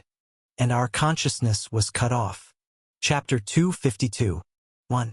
Shwaya. An oddly draining sound echoed in my ears, but the scenery before my eyes was indescribably divine. Starting with a halo that wrapped around my head, the light then covered my neck, shoulders, and arms, and eventually cascaded around legs and feet like silk and spread in all directions. Those lights are probably some kind of skill. If that was the case then, whose life did they contain? With a slightly nostalgic feeling, I quietly watched the silk-like light disperse. Giving up. That's absurd. I couldn't stand watch. The lady's familiar face popped out of the ground with a pop. Not only did the sound effect seem tired, but the background was also tired. A hole appeared in the ground, and from there, she emerged with a grunt. Was this supposed to be a ghost? Had the horror film industry experienced a recession, forcing her to find work in a comedy film? How unfortunate. What the hell are you thinking? Why would you give up here? The lady who walks through the mirage. She was both the pillar supporting the tower and the daughter of the tower master.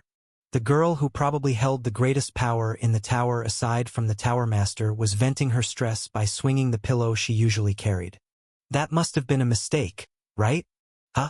Our Death King, you're just pretending to give up and planning something else, right? This sister here trusts you. Now, tell me what it is. No. I said calmly. I'm really giving up. What? Suu? The lady exploded. This is like spilling the cooked rice. What are you doing? After you've taken such great care in raising and pampering those goblin race kids. Now, the goblins finally have a chance to unite the continent for real. But why? Why are you giving up? Those kids don't want it. Huh. I sat down on a white chair. This space, where only white spreads to the horizon, is surprisingly convenient. If I think, it would be nice if a chair appeared here, it will immediately appear. As I sat down on the chair, as if it had been waiting for it, a teacup of black tea appeared as well. I picked up the tea and sniffed its fragrance. It was a truly refined peach black tea. If I were to make a comparison, it tasted like a Lipton iced tea that had received a knighthood, devoted itself to service for 3 generations, led a major battle to victory with its 3rd-generation descendant, before finally being formally ennobled. Lowering my head, I tasted the tea.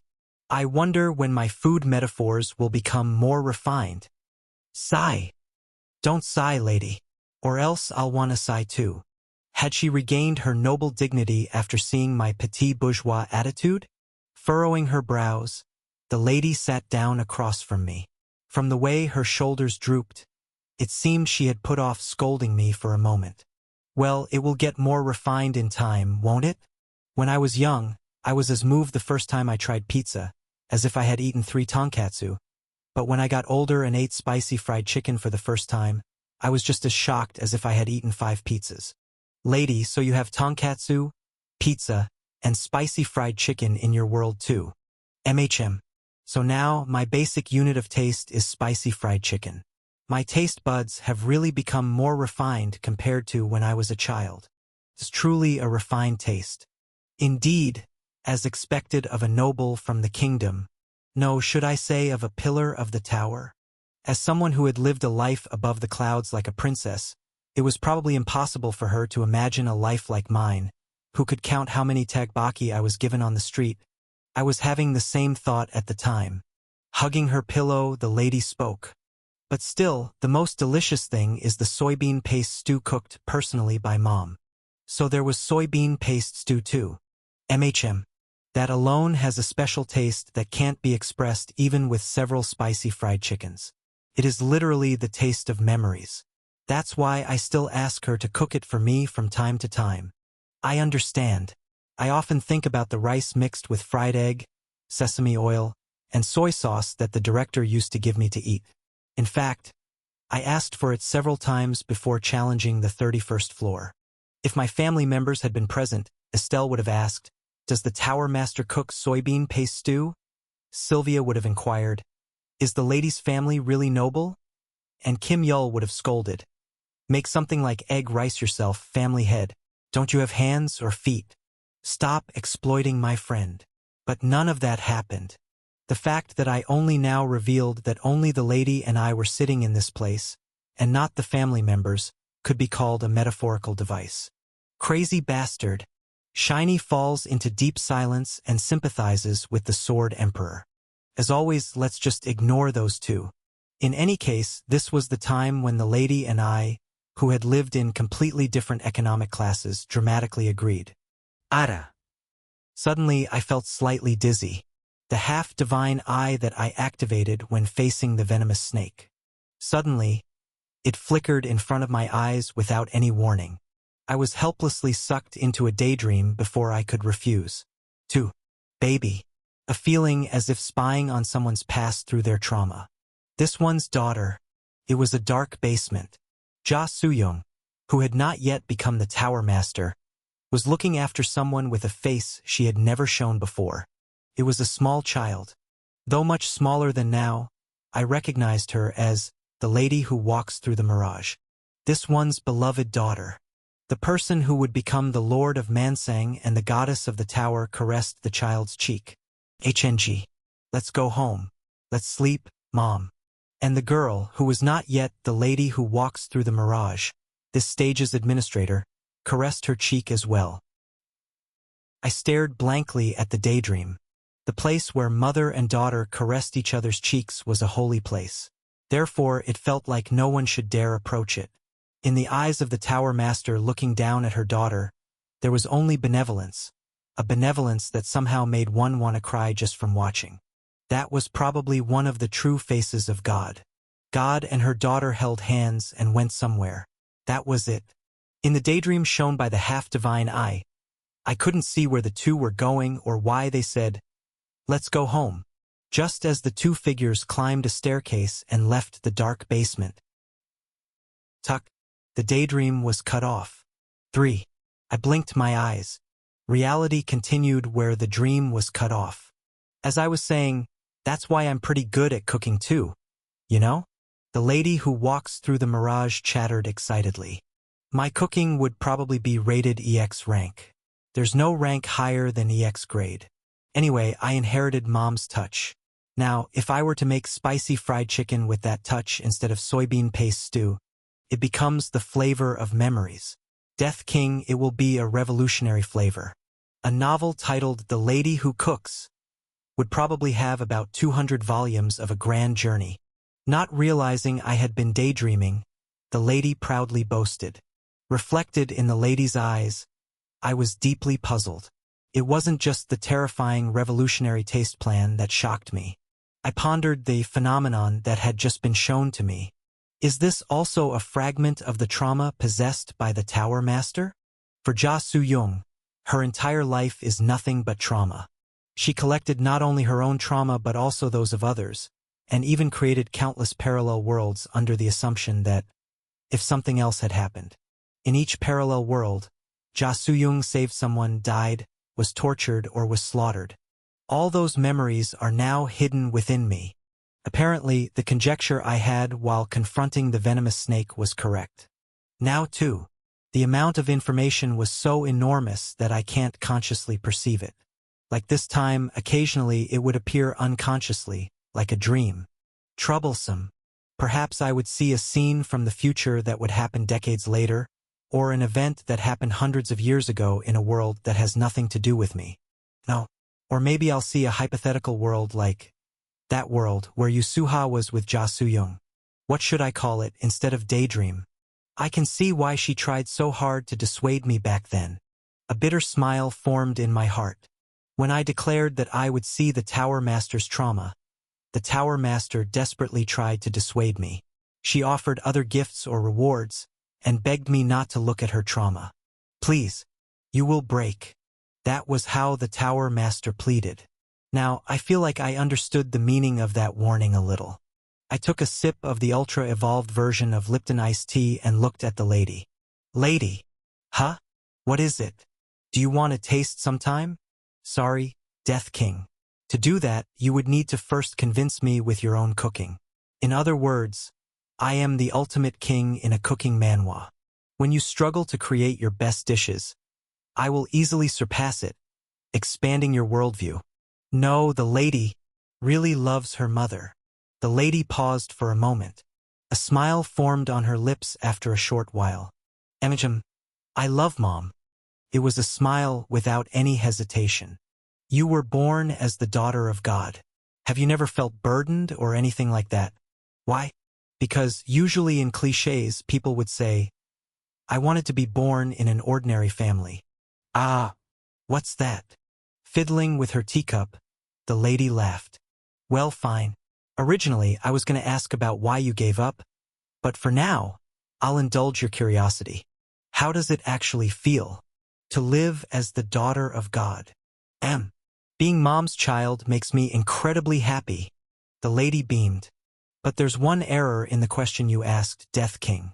Questions like, if I were born in an ordinary family, I would be a little happier, don't apply to me. No, to any of my mother's children. Ha! We are all children who could only be born to our mother.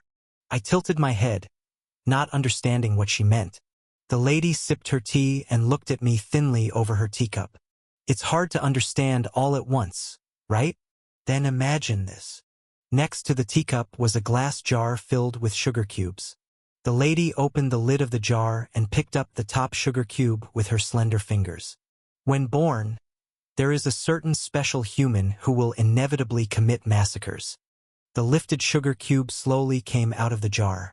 No matter which world they are born in, this person will be the same. The sugar cube was moved over the teacup and dropped with a tuck. They destroy people, set them afire, ruin countries, and shatter continents. The sugar cube dissolved in the tea, swirling around. In any world, any family, and under any parents, this doesn't change. This person is truly a special being in that sense.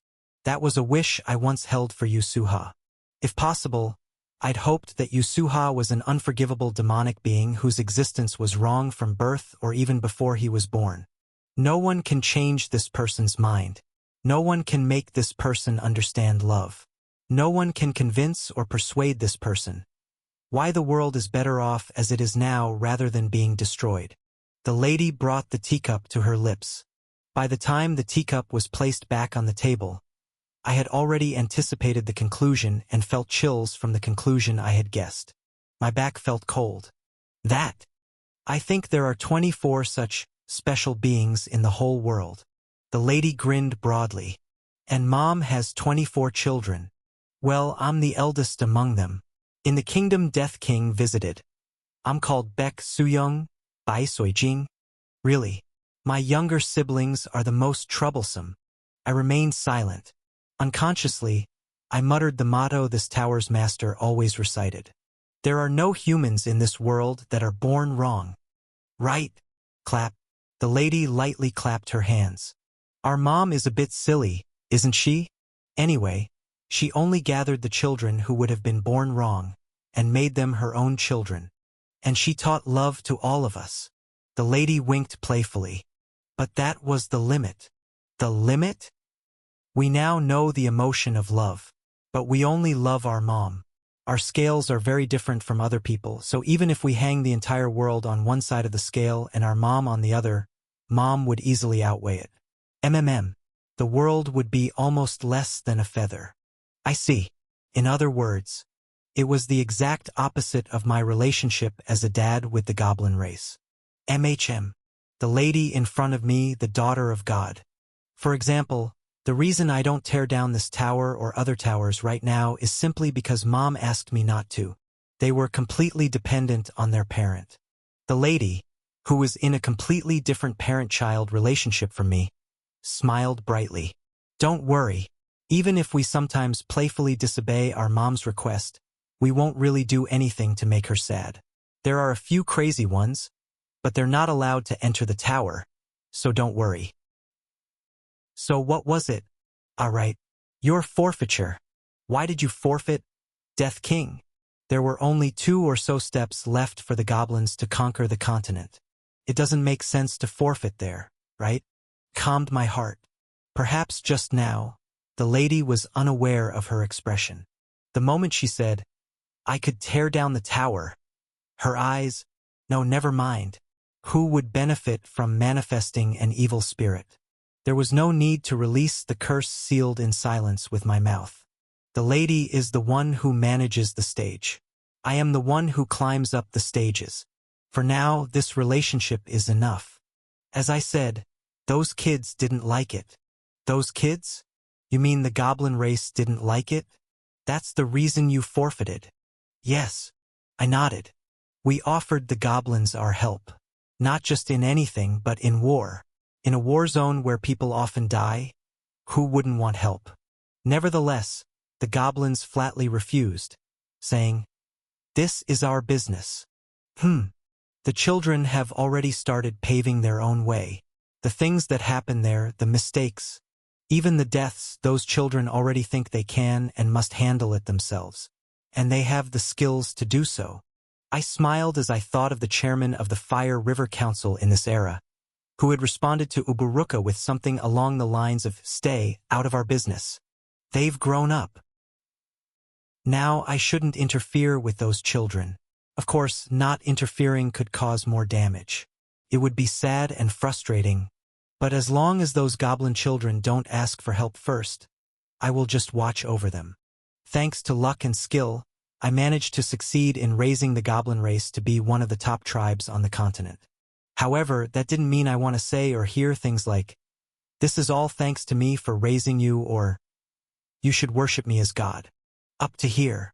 My mission to guide the children from outside their world ends here. The goblins have stood on the ground with their own 2 feet. They had made it clear that they didn't need more than their own arm strength to defeat the enemy in front of them, and that they didn't need to rely on the shoulder of a god to reach their destination. So, the only thing that God could do was to step back and watch over them. But still, aren't you worried or curious at all? The lady playfully flapped her pillow. For example, what kind of disasters will strike in the remaining layers? What will happen to the one remaining evolution of the goblin race? What is the true nature of the postponed rewards?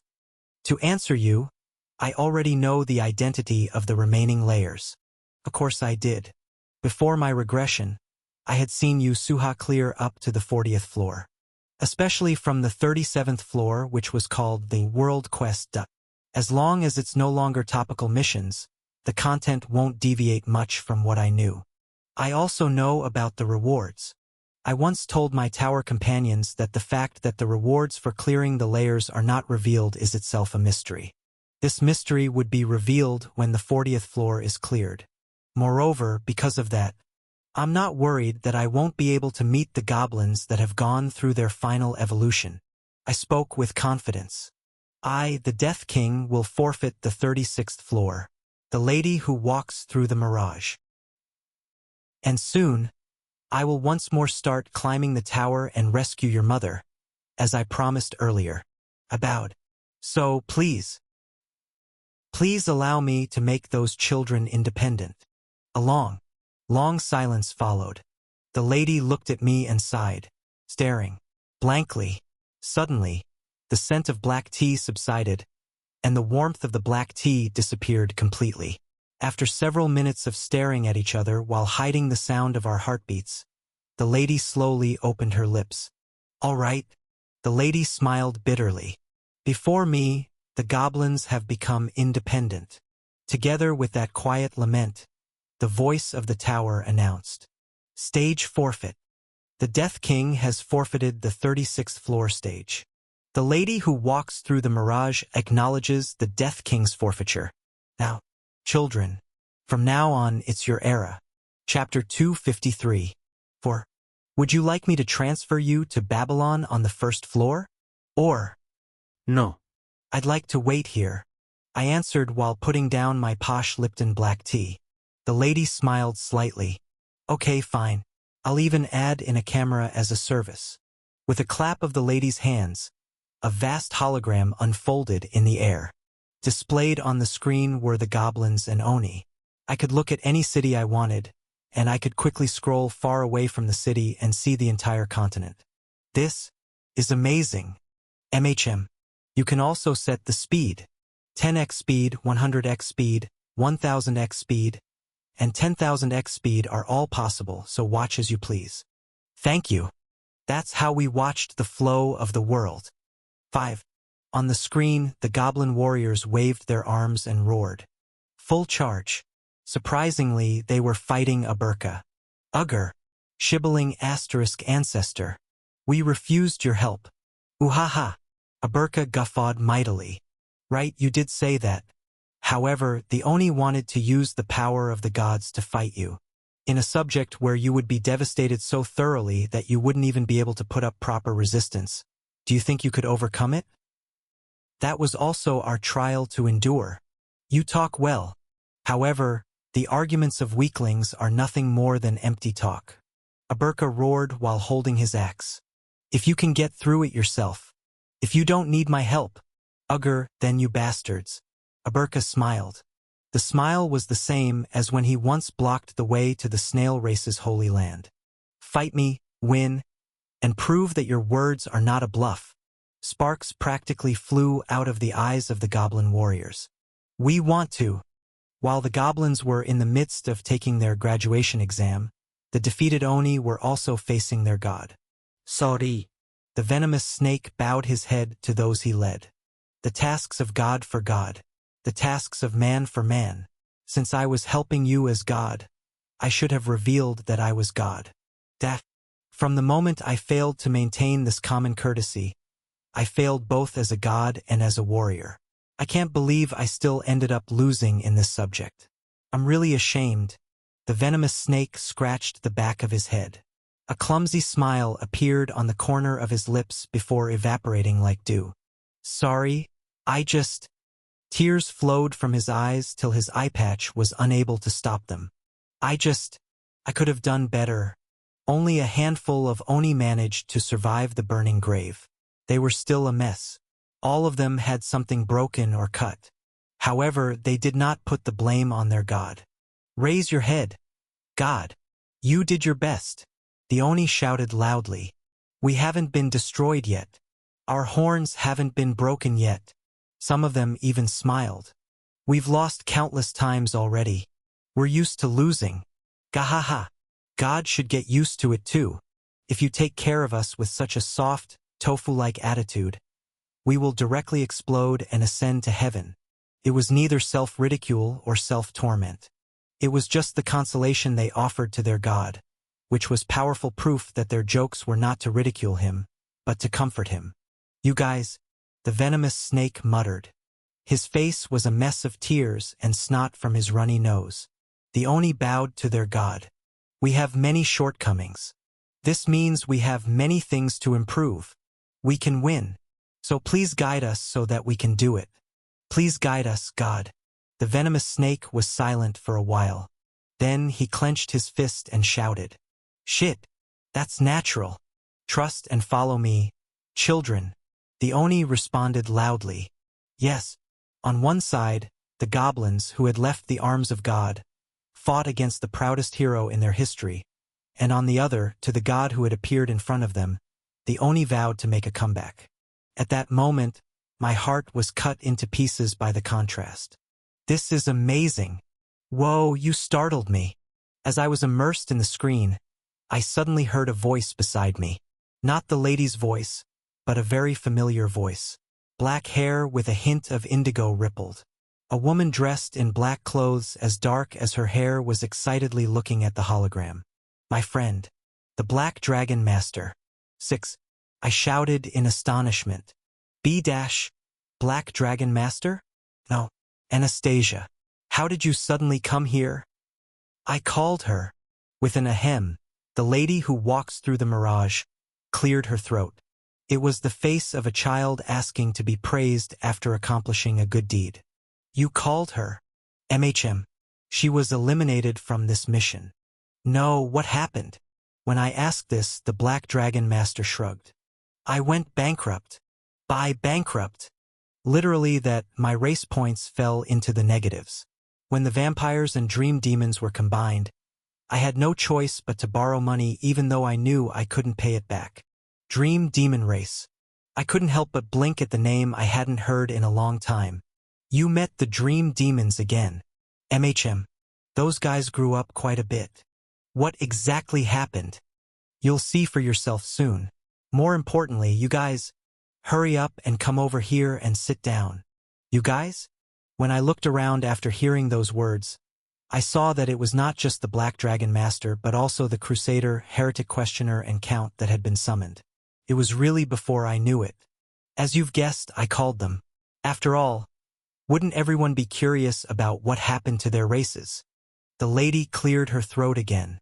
It seemed that she had created this place with the intention of doing this. Thank you for calling me.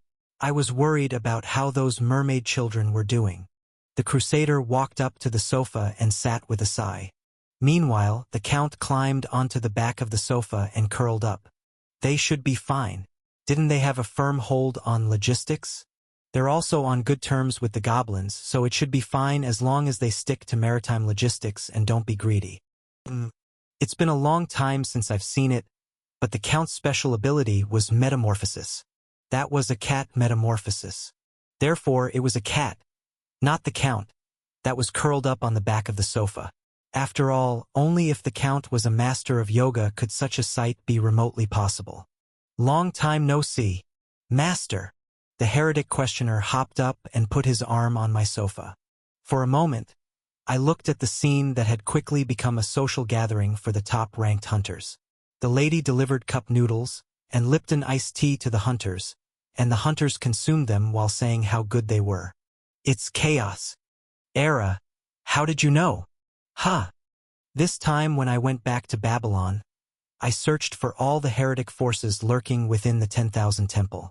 Ahaha. I had been confident that I'd managed the personnel with care, but there were still so many. Among them, I destroyed a secret organization called Chaos. No, not that. I meant that this situation in itself is chaos. Everyone, look carefully. As always, the only hero capable of quelling the confusion was the Black Dragon Master, Anastasia. Eyes twinkling, Anastasia pointed at the screen.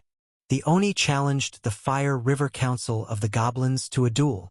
Driven by the Black Dragon Master's heat, we all looked at the screen together. In the time I'd taken my eyes off, a lot of time had passed in the world. It was unclear just how many years had passed, but it should have been at least a century, as the mountain peak that Aberka had torn off had become a tourist attraction surrounded by a fence. In a world where that much time had passed, the process of 7 Oni being beaten out of shape one after the other by the president of the Fire River Council continued plainly. Aren't they getting wrecked, Anastasia? That's not the point. Seriously, Death King. Gongya. Why are you only stupid at times like this when you have such a good head? No, it's the other way around. This bastard is a dumbass by nature, but he's only smart when he's acting. Beside me, Bei Hurayong added a couple words, but fortunately, I was the only one that could hear his words, so his distortion of facts did not spread to those gathered there. Meanwhile, Anastasia continued. What's important is that there are people other than the goblins in the Fire River Council. Look, Kim Gongja. Those Oni are attending as members of the council. Members of the council? The Fire River Council is a council for the goblin race. How could Oni? Just as the two of us were discussing the scene on the screen, I suddenly felt that the reactions around me were strange. What's wrong with you all? When I expressed my doubts, the cat count, who had been staring blankly at me, spoke in a bewildered manner.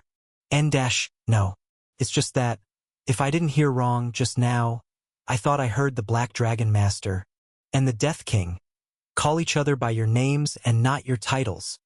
You didn't hear wrong. I nodded. Anastasia and I are friends. Have you ever seen a look of astonishment on a cat? At least for me, this was my first time. Her mouth fell open and her eyes stretched wide, but it wasn't such a pretty expression that I would want to see it twice. That's right. Kim Gongja and I are friends. The Black Dragon Master added oil. No, it might be more accurate to say that she threw over a cucumber and shocked the cat even more. We decided to call each other by our first names. We even wrote a friendship contract based on that. The cat count's back arched upwards at a bizarre angle. Friendship contract? Are you paying for friendship or something? Count, money can't buy friends. You're trying to destroy most of my friendships, aren't you? In any case, that's not important right now. At this point, while the cat count was immersed in the sorrow of losing friends, the other hunters were still in shock. Anastasia pointed towards the screen as if nothing happened. As you said, Gongja, 7 Oni qualified to be members of the Fire River Council, which should belong exclusively to the goblins. And they challenged the council with the pride of the Oni race. Indeed, I folded my arms. Instead of waging a large-scale war, they chose to duel in the Fire River Council. But the interesting thing is that's just the beginning. Kim Gongja, chuckling, pulled up a hologram. It was just the laugh of a close friend, without any tricks or ulterior motives. I had gotten used to it to a certain extent, but that didn't seem to be the case for the other hunters a few steps away, as they were still looking at us with unfamiliar gazes. No, look! The hologram displayed by Anastasia showed the seats in the council. The majority of them were green, which indicated that they belonged to the goblins, but here and there were splashes of pink. The elves. The eyes of the cat count, who was the god of the elves, widened. MHM. That's right. Death King, in the past, weren't you the one that brought the elves into the fire plays that belonged exclusively to the goblins? It can be said that this is the result. Sonia, the elf child who wanted to become a fire that danced in a dark cave. This is a guess, but there was probably a renaissance in fire plays after that child, which also caused changes in the Fire River Council. Even if they're an elf, as long as they are good at fire plays or strong enough, they would be recognized as an official member of the Fire River Council. Indeed, so that's why the Oni can. Since then, the Fire River Council was no longer the exclusive property of the goblins. Anastasia's pointing out was right. As time passed, in the seats that were predominantly green, other colors began to gradually increase. This is probably a mermaid. Squirm. The cat count squeezed in between us, climbing precariously on my right shoulder and Anastasia's left shoulder. The cat count looked down at the hologram of the seats. A mermaid. Now, in your country, no, in the goblins' country, the economy and military are completely separated. The economy is monopolized by the elves, and the military is monopolized by the goblins. And in the cultural industry, which is represented by the fire plays, the two races cooperate. However, the mermaids are the ones that transport goods along the river and make capital. The crusader who had approached at some point spoke. The count nodded. The mermaids are born with an excellent abilities in logistics transport. After the discovery of the new continent, they are capable of not just coastal voyages but also continental voyages. The larger the goblins' country, the more goods the elves can handle, and the more products and the higher the role of the mermaids. In other words, the mermaids' voices can no longer be ignored. If they were to go on strike, logistics in the country would be ruined. The mermaids probably also sent some talented warriors to become members of the Fire River Council, marked by blue. I thought, to sum it up, the Fire River Council, which was originally created by the goblins. Anastasia took over from my words. Due to the nature of the goblins, who are non-combatants apart from when they need to fight, virtually anyone can join, regardless of race.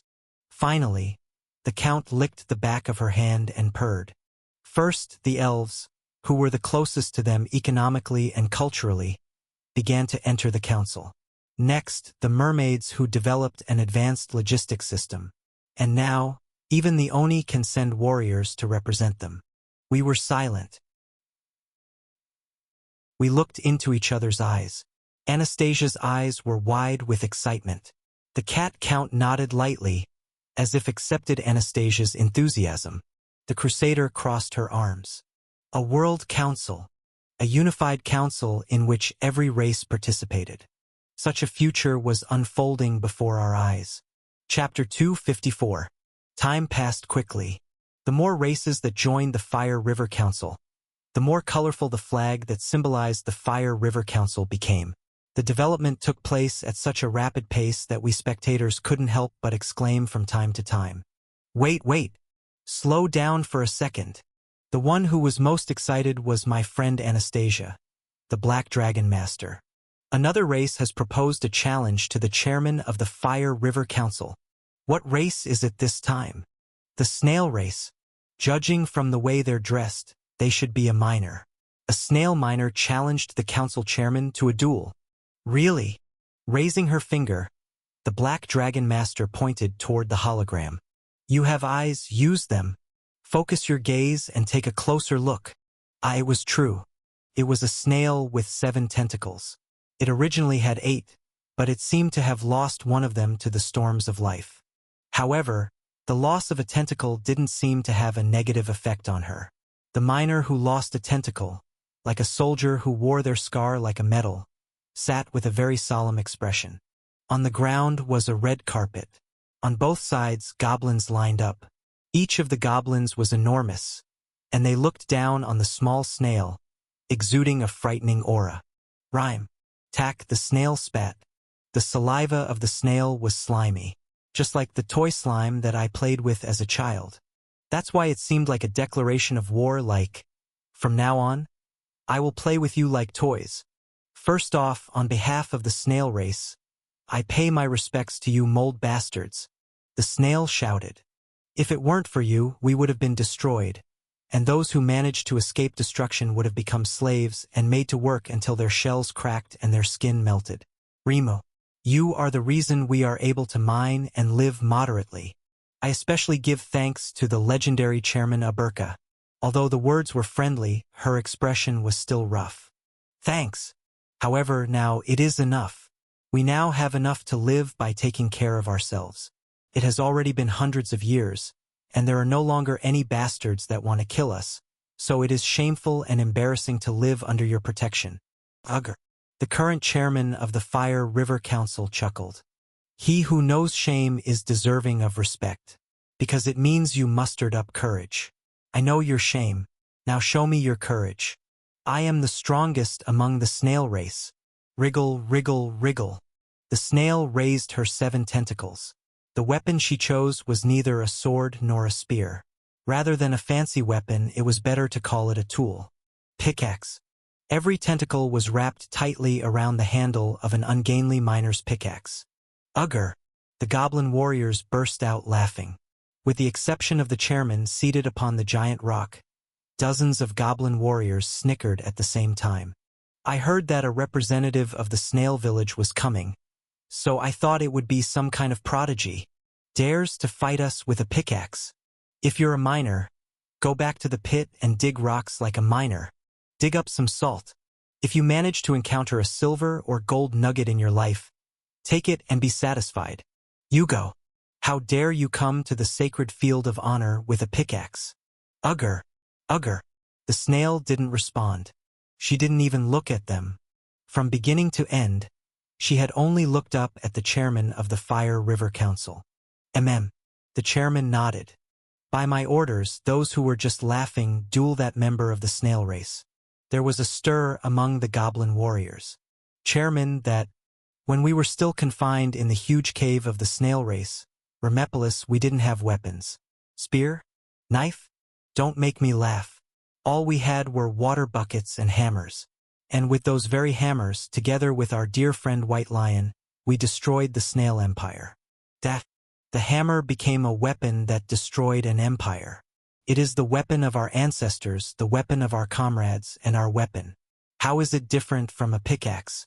A warrior who cannot recognize the true nature of a weapon has no right to boast about their rank in the Fire River Council.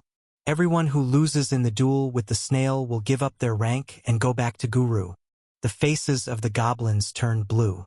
But the chairman of the Fire River Council, the one who rules over the fire and the river, did not rescind his orders.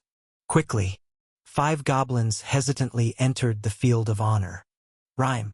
The expression of the snail didn't change. She just shook her tentacles once. Whoosh! The pickaxe spun sharply in a radius of 3 meters. You can attack one at a time or all at once, whichever you please. The 5 goblins couldn't even shrink back. The real duel began after that. The warriors who could have easily refrained from ridicule stepped forward. They were defeated. The warriors who could have thrown away their prejudice against other races. They were also defeated. A warrior, who regarded the aura that dwelled in all creation as beautiful, and to whom the world burned like fire, came forward, thinking of fire that burns forever. He was defeated as well. However, 5 of the snail's 7 tentacles were cut off, and 1 tentacle was crushed, leaving only 2 tentacles on the side like the arms of a human. Huff! Ooh! Ah! Ah! Ah! Covered in blood. Easier than mining a cave. Rhyme. The snail's shell was crushed like a car bumper after an accident. Blood and mucus flowed all over her body. Looking down at the snail, the chairman of the Fire River Council, who sat on the seat that only the strongest warrior of an era could reach, laughed loudly. What is your name? Simslam. Leaking mucus, the snail groaned. The last descendant of the Rikamuraim family, one of the 7 lords of the now-defunct Canyon City, and the successor of the Spiral. Impressive. The chairman of the goblin race bared his huge fangs. From now on, you, Simslam, will be the 2nd vice-chairman of the Fire River Council. Time flew quickly. In the history of the goblin race, a snail became the vice-chairman. It was an unprecedented event. Even considering the historic past when the snail race ruled over the goblin race, it was the first time such an important position was entrusted to an enemy race. Unconvinced, numerous goblin warriors challenged her to duels. And every time, the snail, Simslam, vice-chairman of the Fire River Council, defeated the challenger. She never backed down from a duel. A person who knows pride. The goblin race chose to tear down the sediment of their long history. A strong person. The goblins chose to bury the sadness of the past in the beauty of reality. That is enough. And so, the snails were officially accepted into the Fire River Council. At the very least, if they were strong enough to be ranked in the council, they wouldn't be ignored or mocked. The existence of the strong. This was the only commandment that was kept since the White Lion led them to Guru. Amazing! While everyone looked at the hologram together, Anastasia suddenly muttered. In the hologram, Simslam, the snail race vice-chairman, was greeted politely by the warriors who were ranked lower than her. They are less advanced than we are. Their society is cruder than ours. It's not like they can accomplish many things like us, and they definitely don't know as much as us. The Black Dragon Master opened her lips slightly. But they're as strong as us, no, stronger than us. Those kids are living with pride. The snails that swing their pickaxes in the salt mine, the mermaids that swim along the waterways, the elves that hold gold coins and occasionally step onto the fireplace stage, and the Oni who sends duelists instead of going to war, all of them are really strong. I nodded. Yes, while feeling infinite pride in my heart. Those children are as strong as us, healthier asterisk than us. Asterisk. Like, physically fit/strong. Suddenly, a strange feeling welled up in the middle of my heart. Something clear, but never muddy, spread bit by bit from the center of my heart. Turning around slightly, I saw that the Crusader and Black Dragon Master had similar expressions. Right? I realized the identity of my emotions. I guess I'm proud of this. I wasn't sure if it was the pride parents felt for their children, or if it was just pride a human felt from seeing other humans around them. Nevertheless, that fact made me feel good. The 37th stage begins. A snow-covered field was displayed on the hologram. The frozen north. The red dragon, who had been sleeping in the perennially frozen ground, woke up. The red dragon had woken up once, a long time ago, which caused a volcano to erupt. All the hunters gathered there knew where the volcano was, and how hot the lava it spewed was. The volcanic eruption on the 31st floor was probably caused by that dragon. Anastasia frowned after reading the quest description. Now, we could no longer interfere with the stage, but thanks to the lady who walks through the mirage's consideration, we were able to read the quest description for a moment. Looking at it, it should be as strong as a constellation. Glancing at the hologram, the heretic questioner touched his chin. In this case, since Aberka is staying there, he can interfere. No. I shook my head. The Fire River Council will solve it on their own. Watch. The group, who had started out as a small council for the goblin race, was no longer the exclusive property of the goblin race. The mermaids, the elves, the snails, the vampires, countless warriors gathered under the banner. The goblins still occupied more than half the number of warriors. But all of those who had gathered there had won their ranks through fair duels. There were no snails who complained that there were too many goblins, and no vampires who complained about the presence of the elves. They were warriors. Are we all here? The chairman of the Fire River Council asked. Thud, thud, thud. Tens of thousands of warriors stomped the ground in unison. The chairman nodded slightly. We're all here. Let's go. To the frozen north. On the way north, they encountered an army. One-horned giants. It was the Oni race's army. Yugo. Karar. It had been less than a century since the venomous snake had descended and fought a war with the Oni race. There was still a strange feeling of rivalry and competition between the Oni and goblins. The two armies faced off across a tundra plain. From the goblins' army, the chairman of the Fire River Council rode out on his own atop a lion, and from the Oni army, the high priest who worshipped the snake god stepped forward while striking their cane against the ground. The chairman of the goblin race asked, "Are you going to fight?" The high priest of the Oni race replied, "We're going to fight, but we didn't come to fight you guys." Red Dragon? It is said that if it is left alone, a disaster of mythical proportions will occur. Every mountain will explode with lava, every river will burn red, and all the land will be barren such that no one can live. It's a scene I want to see at least once. Ugh. I agree, but the younger ones have different thoughts. The chairman and high priest chuckled. What did you snake god say? Will he descend? Our god was worried, but the high priest shook his head. He said he wouldn't intervene. Chun Mumun Master. The venomous snake probably wanted to take the lead to protect his kids more than anyone else, but decided not to in the end. He decided not to intervene. He took a step back so that they could overcome this crisis on their own. This was the choice of the Chun Mumun Master who was still in that world. The last time the red dragon spread its wings, the gods protected us. However, a lot of time has passed since then. God said that he believes in us. We are strong, and we will become even stronger, but still weaker than us. Ugh. Moldy bastard. The high priest grumbled and the chairman held out his right hand. Our dear friend, parents and friends are all watching us from the sky. Let's show them how strong we've become. Karar. A joint fight. Us hunters watched the scene of the 37th floor without a word. Coo! In the middle of a snowy field, the red dragon roared. A blizzard rampaged in every direction, but it was not enough to hide the bright red skin of the red dragon.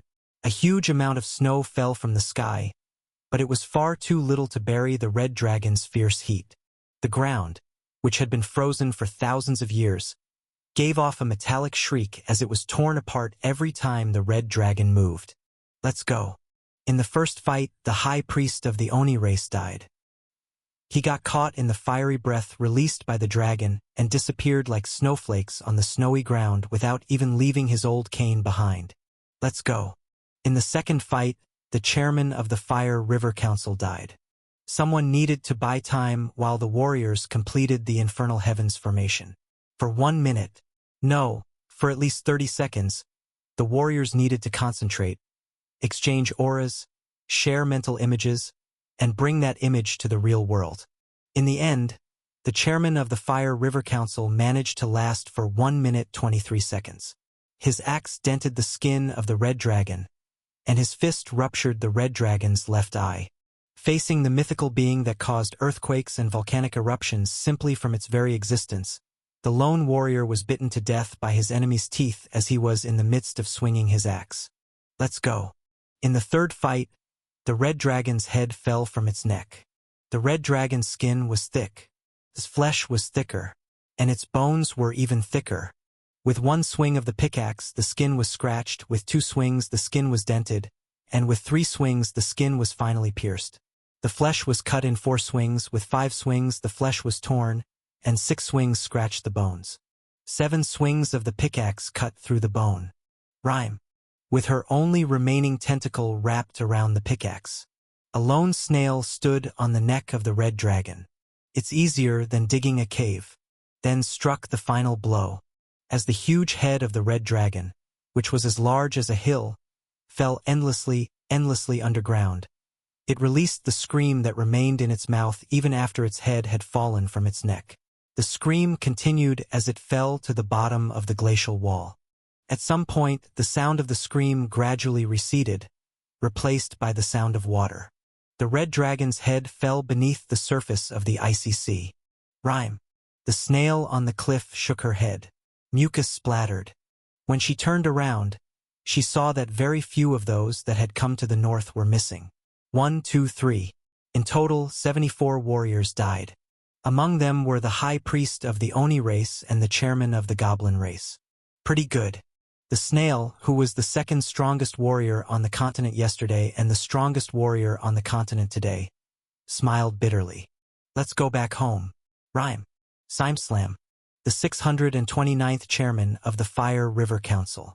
It was the first time in history that a snail had become the chairman. Stage clear. The 37th stage has been cleared. A success without the help of any hunters. That was the first time a clear had been accomplished without the help of the so-called players. Gongya. What is it, Sir Sword Emperor? Haven't you forgotten a certain old man and the race he's taking care of? Let's correct it. That it was possible that this was the first time a clear had been accomplished without the help of the so-called players. That sentence doesn't really feel right. Anyway, it didn't matter. Right beside me. The Black Dragon Master screamed and hopped in place while clapping excitedly. The work of the Chun Mumun Master and the Sword Saint would definitely be resolved well. For now, I decided to just smile and bless the ones displayed in the hologram. Congrats on your independence, kids. I was more proud of our kids than anyone else. Chapter 255. 1. Time passed quickly. Although for the first time in history a snail had become the chairman of the Fire River Council, there was not much chaos. Even those with doubts couldn't help but nod their heads when they heard that snail beheaded the red dragon. Numerous warriors from the Goblin and Oni races who accompanied her testified to Simslam's record. This is no longer a country for just the Goblin race, the Black Dragon Master said excitedly. It seemed that talking about this topic was to Anastasia's liking. The country our children will make will be greater than Rome. Do you understand how amazing that is? Gongja? Anastasia, I'm a middle school graduate. I dropped out of high school. Please say it so I can understand. Rome originally started off as a country for just Romans. However, when foreigners from completely different provinces were allowed to enter the center, and when the religious belief from a border territory grew to become the state religion, Rome finally became a great empire that encompassed all people. Looking back at that world, the Black Dragon Master placed her hands on her cheeks. However, Rome had its limitations. Do you know what those limitations were? Of course I didn't know, so there was no need for me to say anything. It's because the religion became more sacred than it needed to be. Wasn't it because there were no more countries to conquer, making it difficult to draw out the war economy? It's because politics is corrupt and society was led astray. These were not my words, but an interruption by the heretic questioner, count, and crusader. Waving her arms, the Black Dragon Master made a sound. You guys go away. I'm talking to Gongja right now. The three withdrew with sulky faces. The Black Dragon Master cleared her throat. There were many limitations, but I think it was mainly because the interests of each group were not clearly divided. What do you mean? Look. The Black Dragon Master pointed towards the seats in the Fire River Council. The goblins are in charge of the defense and food production. The elves manage the capital, and the mermaids control logistics. The snails are in charge of the underground resources. In this way, the factions are formed on the biological level of race. Unless a race is exterminated or enslaved, no other race can extend their tentacles and seize power. The Black Dragon Master's cheeks were slightly red, probably because she drank too much. She even stuttered. This is important. It's a decision made on a biological level. That we need each other, we need each other. So we naturally make checks and concessions. This system is strong and solid. It is friendly even to latecomers. Any race, even a new race for example, if they are better in a certain field that one of the existing races is in charge of, it would naturally become the specialized field of that race. However, it is a very difficult system to establish. The Black Dragon Master ruffled her hair.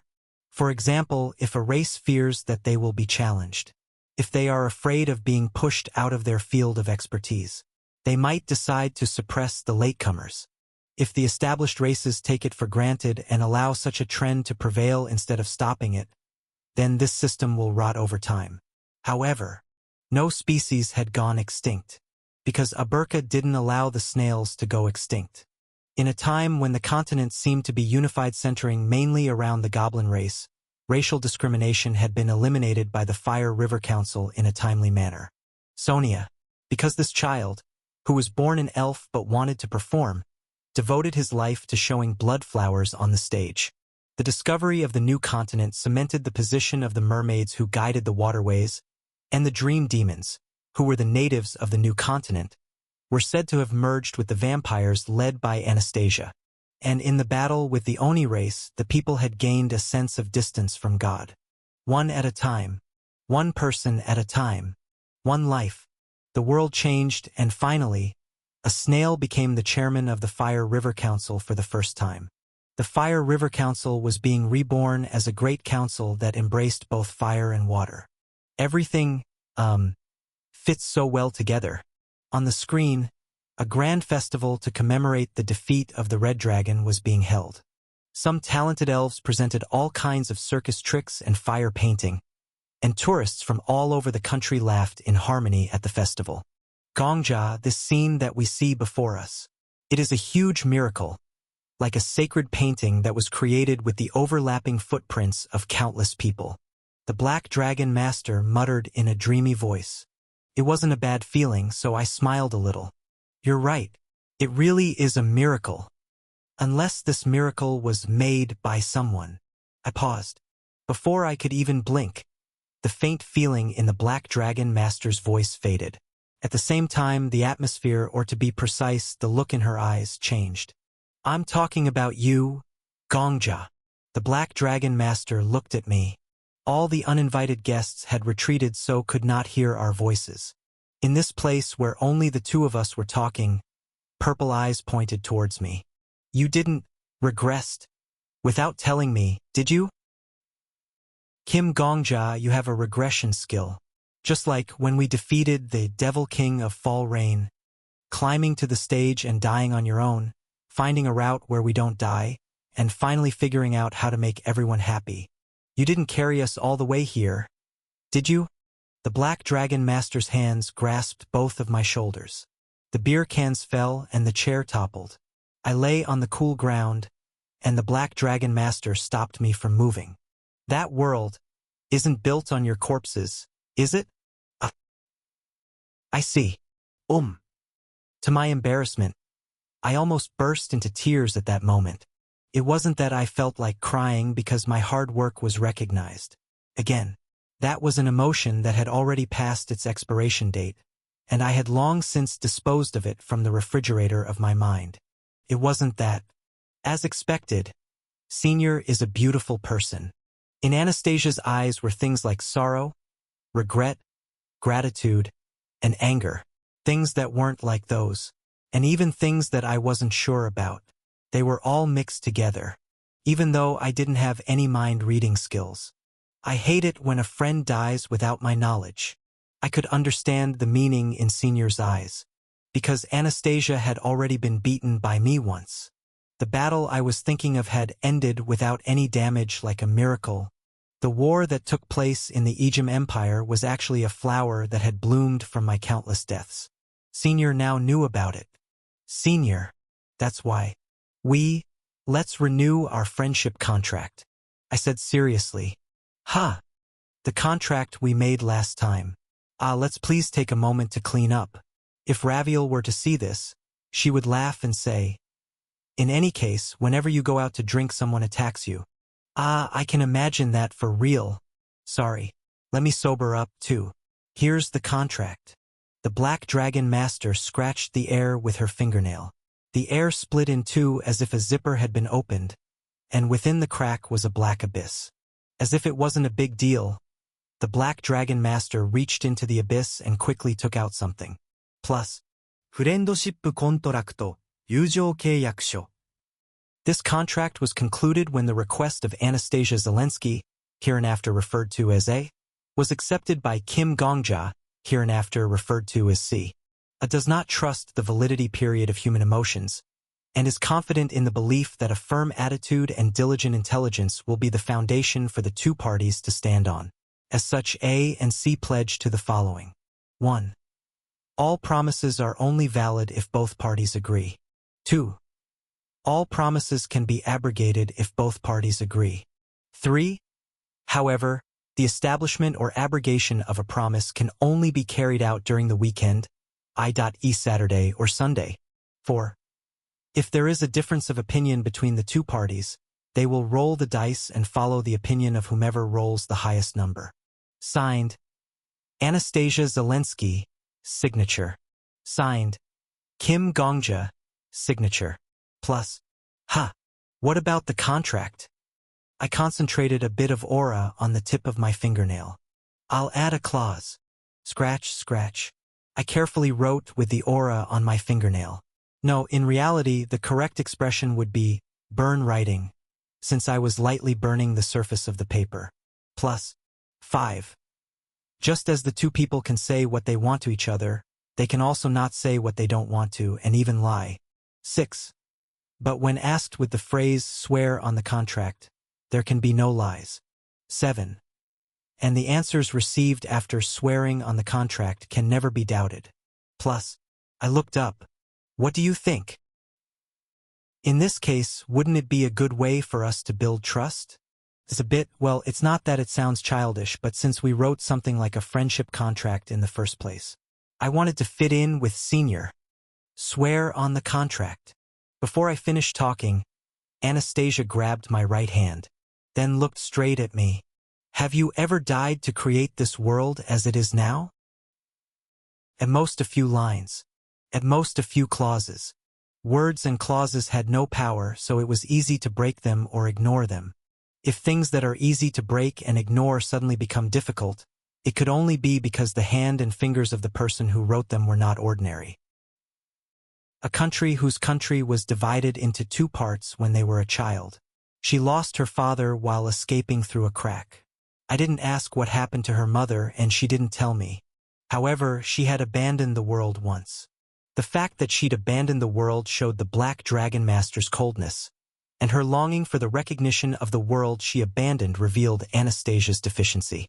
The rebuilding of the abandoned world in the tower revealed the Black Dragon Master's nobility, and the fact that she could not take her hands off of the tower she built showed Anastasia's anxiety.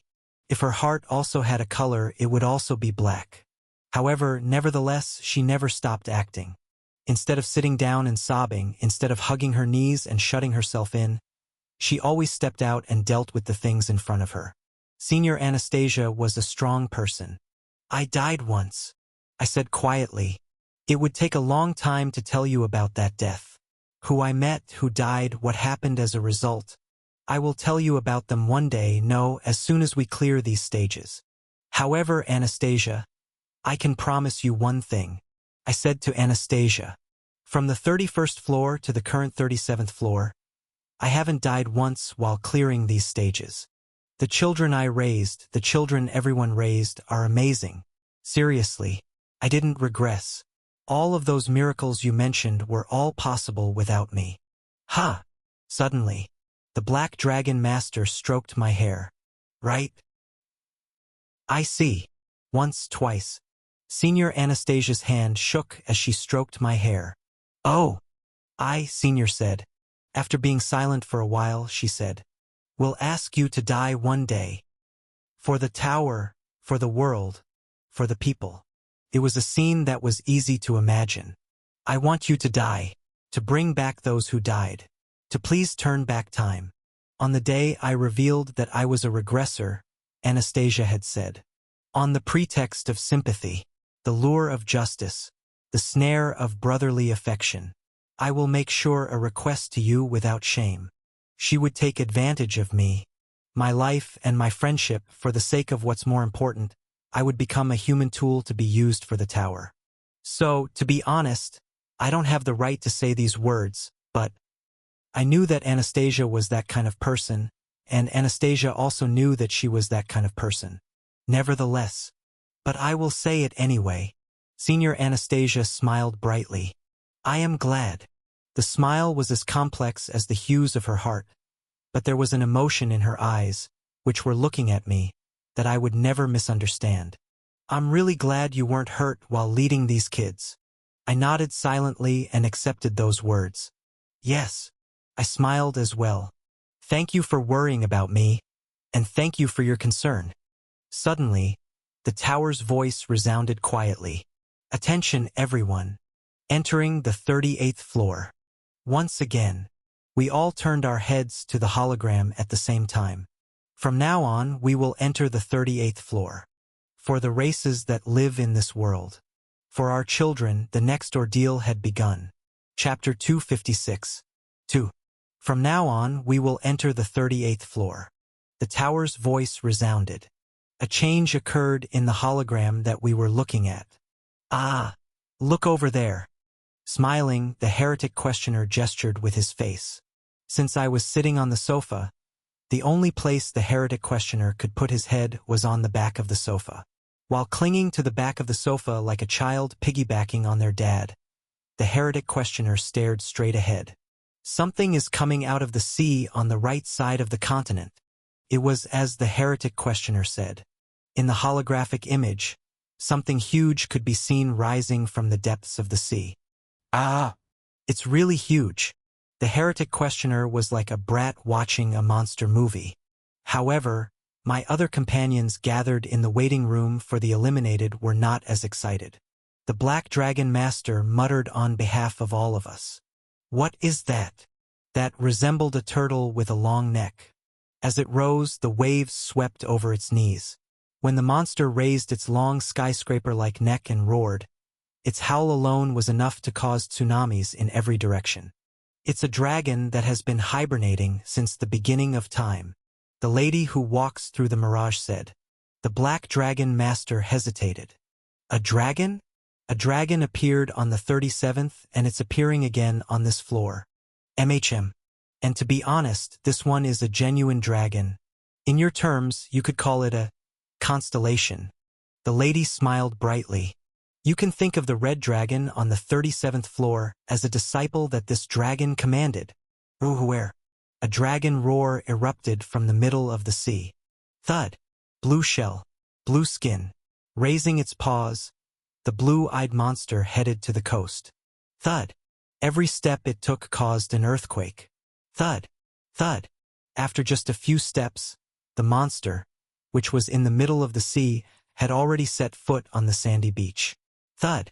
With the final step the monster took, it crushed the dense forest trees like stalks of sorghum straw. Where? The monster shook the seawater from its head. Each drop of water that fell formed its own pond as it landed. Screech. The fish that lived in the sea, the animals that walked along the beach, and those that lived in the dense forest ran away in fear. Roar. Screech. The world became chaotic as animals from the land and sea fled. The constellation, the energy * dragon that dwells in the deep sea roars. * or spirit, or force. Even though we were just looking at it through a screen. We were all quiet. When faced with a monster the size of the Korean peninsula, it tended to be quiet. That's difficult. Let's correct that. Bambolina was the only one that had something to say. I just checked with my skill, 10,000 God scripture, just how difficult it is. It's because it's so big. That's not something the people can handle with their power. Bambolina shook his head as if the Count had just said something absurd. Of course the size is a problem, but it's not just the size. Instead, there is a problem with the nature of that constellation. Right? There were also many different types of constellations, and they weren't constellations simply because they were strong. At least as far as I know.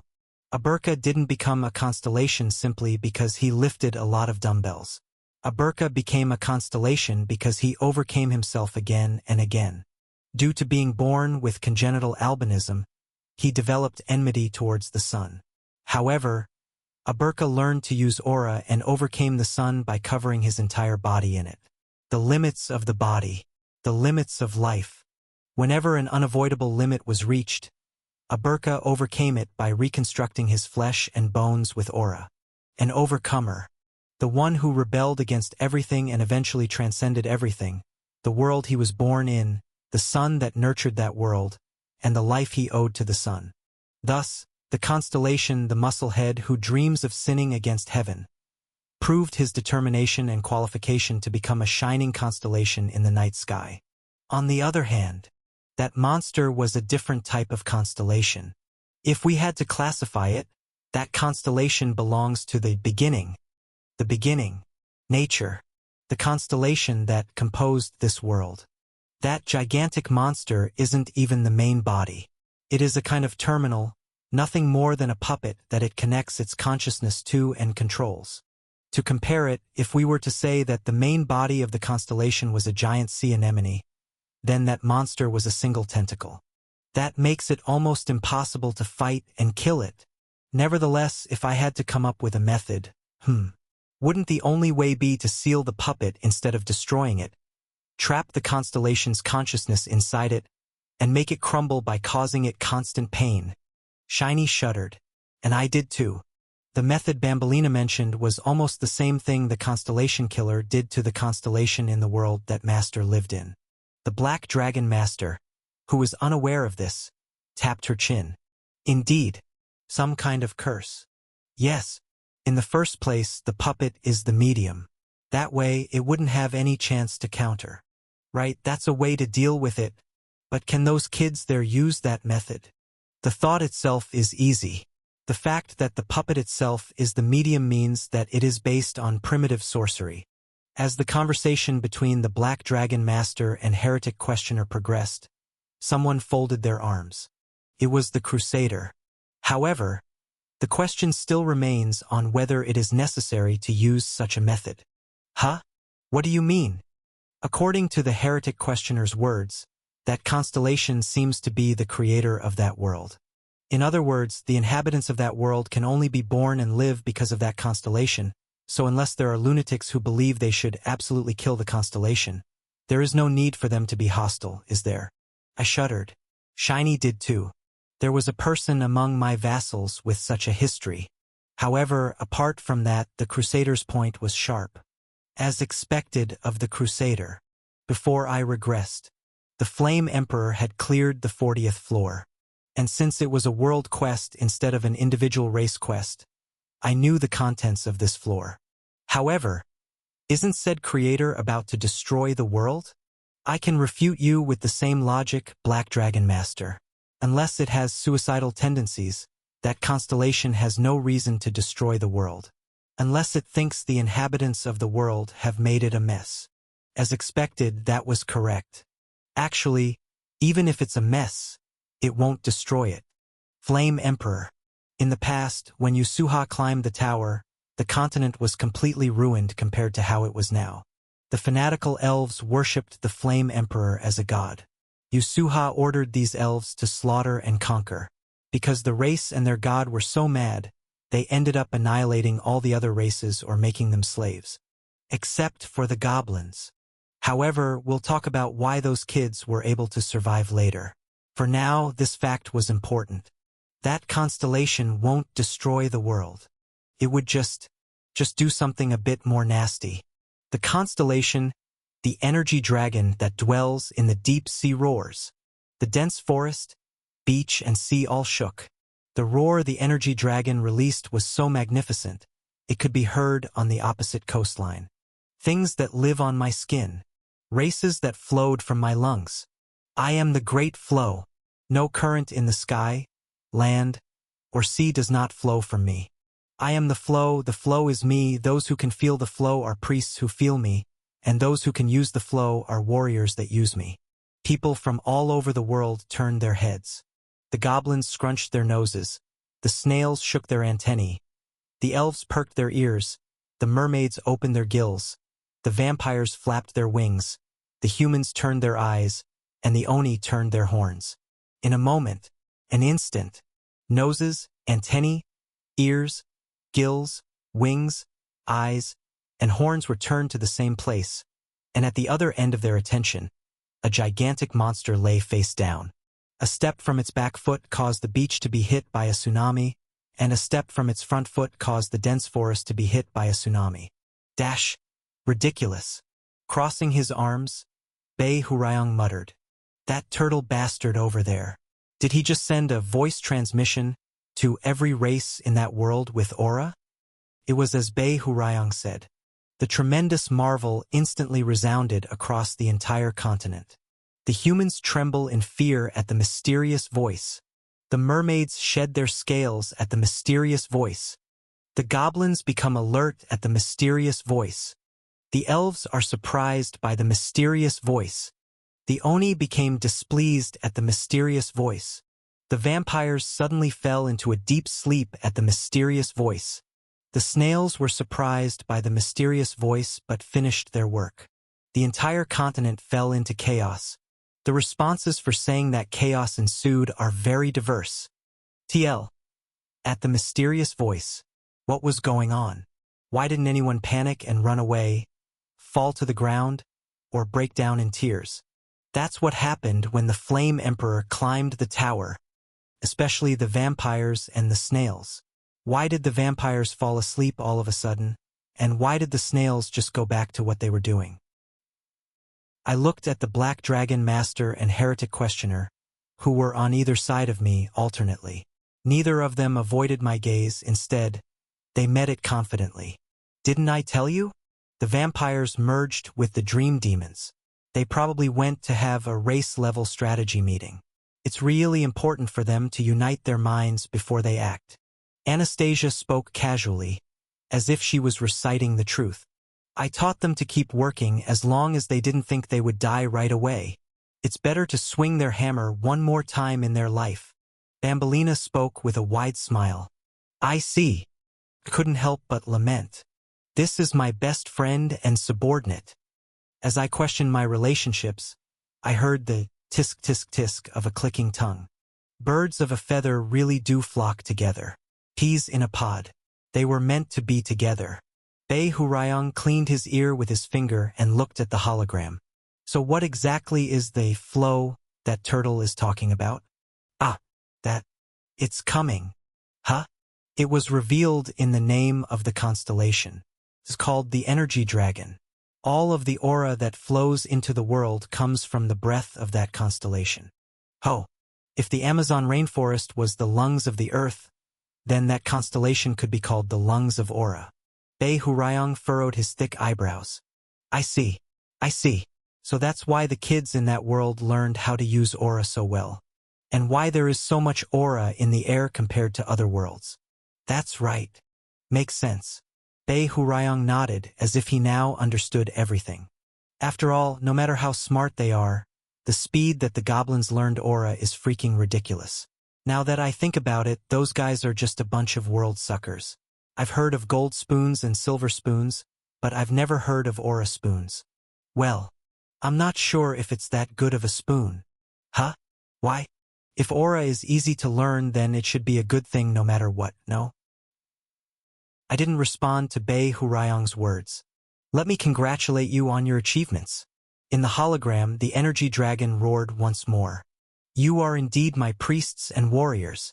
It was an acknowledgement of the living. However, it is unfortunate. Things that are not my priests or warriors still walk on my body. At the same time, it was a denial. Despite it being such a long time, there are still many worthless people here. Worthless people. Those who don't know how to use aura. The ones that made up the majority of the population were expressed in such a way by the constellation that formed the nature of the world. Anastasia's expression darkened. The use of words was very familiar to her, who had fled from Ukraine. It is no longer acceptable for the worthless, who cannot accept or feel my breath, to use up the resources that belong to the worthy. As the air in the waiting room became tenser, the blue energy dragon shouted, I will begin sorting asterisk, or selection. Suddenly, a voice rang in our heads. The 38th floor quest will be shown. It was probably the consideration of the lady who walked through the mirage. The quest contents for the 38th floor appeared in the minds of us, who had already been eliminated and had no right to participate in the quest. Plus, the Great Sorting. Difficulty X. Mission objective. The constellation who shaped the world from the beginning has awakened. The energy dragon that dwells in the deep sea is a being made of aura, which is why the aura in this world is richer than in other worlds. Now, the energy dragon will collect the cost of prosperous times. Those who cannot feel his breath. Those who cannot sense or use aura. The energy dragon treats them as worthless beings and wants to wipe them out of the world. Among the races inhabiting the continent, Only those who can use aura can survive. Those who can't will all die. Save as many lives as you can. Plus, then silence flowed. Chapter 257. 3. The 38th stage. Before I regressed, it was a place that Yasuha broke through on his own. At that time, I wasn't on the attack team. Let alone the attack team, I was a shitty hunter that hadn't even made it into the rankings. How exactly did he attack it? I only found out about it a while later after reading an article. The 38th floor? Freaking easy. The strategy that the Flame Emperor revealed in the interview was simple. Just do nothing. Inaction. Wu Wei. The boss there wasn't a boss that was meant to be broken. Why? Well, if you play games, you know that invincible monsters sometimes appear in tutorials, right? Those bastards can't be beaten even if you use edits or cheats. You know, bastards like the Devil King on the 13th floor and the Librarian on the 21st floor. For Yasuha, constellations were boss monsters he was forced to lose to, and the elves he led were no different from in-game NPCs. The boss of the 38th floor is just like those bastards. Therefore, Yasuha's conclusion was simple. There's no need to do anything. Spectate. Ignore. That boss monster. The energy dragon that dwells in the sea or something like that. Anyway, that guy isn't the type of bastard that gets in the way of clearing the stage. He's just a filter that filters the kids going from the 38th floor to the 39th floor. This was the way the Flame Emperor, the undisputed number 1 ranked hunter, acted. There was no hunter that could stop the Flame Emperor. Looking back now, those were not necessarily the Flame Emperor's thoughts alone. I couldn't say now that the fact that he could come up with such an inhuman idea made him an unrivaled demonic bastard. A few NPCs were lost. But what can you do? To regard the tower's inhabitants as NPCs and the constellations as bosses. To deny the context of everyone who had lived, were living, or would live, and to define every stage as a tactical space. To regard the tower as a dungeon. What's important is that we climb the tower. It was a basic principle that was shared by not just the Flame Emperor, but also every person that climbed the tower at that time. No, it also remained with me for a long time after I regressed. And with that basic principle, the next stage, the 39th floor, suffers the worst outcome. I shook my head.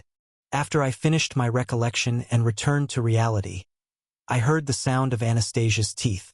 What is this quest? Anastasia was clearly infuriated. Sorting? Killing those children who don't understand aura. Isn't that hurdle too high? That's right. Shouldn't he at least give them room to make some kind of offering? The Count couldn't hide her surprise. This is a disaster. Smiling slightly, Bambolina touched his chin. The Crusader said that the Creator wouldn't destroy the world they created, but the owner of a mansion would decorate the garden to make it look good. And that God has the personality of the owner of a mansion. A heavy silence covered the Crusader. Seeing my companions like this, I laughed bitterly. Not bad. The current situation. I was satisfied. Compared to before my regression. No, to be honest, the conditions have improved so much that I feel bad for comparing them. No one was thinking, the quest will clear itself if we don't do anything. Everyone regards the inhabitants of the tower to be people just like them. When you saw people as people, your attitude towards them would naturally match. If they considered abandoning the kids who couldn't use aura, then it could no longer be considered the attitude of treating them as the same. Even if this is an attitude that they decided to take after careful consideration, they are taking it from the perspective of a leader, not a game player. With that thought, the weight of the decisions they made would not be the same. Couldn't be. Kim Gongya. Anastasia made a sound with her teeth. She looked back at me as a leader in the tower. Do you have any ideas? A question that contained many meanings that all carried their own weights. I nodded. Yes, of course. I looked at the hologram. There, the 7 races, including the goblins, were illuminated and could be seen heading towards the Fire River Council. The snails climbed walls, the Oni strode down the main street, and the vampires flapped their wings and hung from the pillars in the council hall. I planted a seed there a long time ago and left a farmer to take care of it. For the building of the Fire River Council was not grandiose. Instead, it was rather sloppy. The steps were dug in a circular pattern, forming a basin, and in the center of the basin, the chairman sat on the bare floor. The floor was made of the same hard dirt as the stairs. Props used in fire plays were also scattered here. It was hard to think of this as the pinnacle of power ruling the continent. I heard a dog barking. Rhyme. Laying in the middle of the circular basin was a snail. I don't know if you heard it too. Remo. The 629th chairman, SimSlam. The hero who had chopped off the head of a dragon in the previous stage. In the blink of an eye, the warrior had become old. Her shell was shriveled and wrinkled, and her tentacles were no longer firm. The tentacles that had been cut off didn't regrow, so only the remaining tentacle wriggled. It said that those capable of using aura would live, and those incapable of using it would die. I was wondering if some fearless bastard was playing a prank on me. I tried to trace it, but it didn't work because that bastard is probably at a much higher level than me. SimSlam scratched her back with her one remaining tentacle. The backs of the snail race were decorated with gorgeous blue patterns. Perhaps the goblin custom of painting tattoos on their bodies. The effect of primitive fashionista that I had taught to them on the first stage must have been passed down. As the years passed, the patterns became more complex, but it was something that hadn't been eroded by time, and it made me a bit touched. What do you guys think? You go. We also tried to trace it and failed. I felt a being that is much stronger, much stronger than us. When questioned by the snail chairman, the goblins answered graciously. A wise move. This was because there were 11 warriors who thought it was ridiculous that the chairman had one tentacle left, so they attacked, and ended up with only one leg left like the chairman. That thing is too powerful to be considered a living being. That's right. Instead, it's more accurate to call it the will of nature or the violence of the world. No, what are you guys talking about? Then are you saying since we don't know what that bastard is, we should let all the kids who don't know how to use aura die? Huh? This is why I can't communicate with elves. Everything is led to a conclusion. All I'm saying is that the bastard who made all that noise is a tough monster. That's what you say before you surrender. Or it could mean that we want to go a couple rounds. We, as the group dealing with the incident of a voice in our heads, call for a fact-finding committee to thoroughly uncover the possibility of conspiracy in this situation. There was a heated debate in the Fire River Council. SimSlam had been the chairman for the past few decades. In that time, the appearance of the council, where the goblins once occupied the absolute majority, had changed. Becoming multiracial made it easier for the council to cope with various situations, but it also made it easier for dozens of opinions to collide. More and more people began to say strange things like the last statement. It was at that time. Everyone be quiet. I just received information. In the midst of the chaos in the Fire River Council. Sitting in the middle of it, the representative of the vampire race, who had been asleep, suddenly opened both eyes. Everyone, close your eyes and take a nap for an hour. From now on, I will use the dream notice to send you images. The members of the Fire River Council looked at each other. It wasn't long before they all leaned back in their seats and fell asleep. Sleeping in the council would usually be seen as a dereliction of duty, but in this case it was an indisputable performance of duty.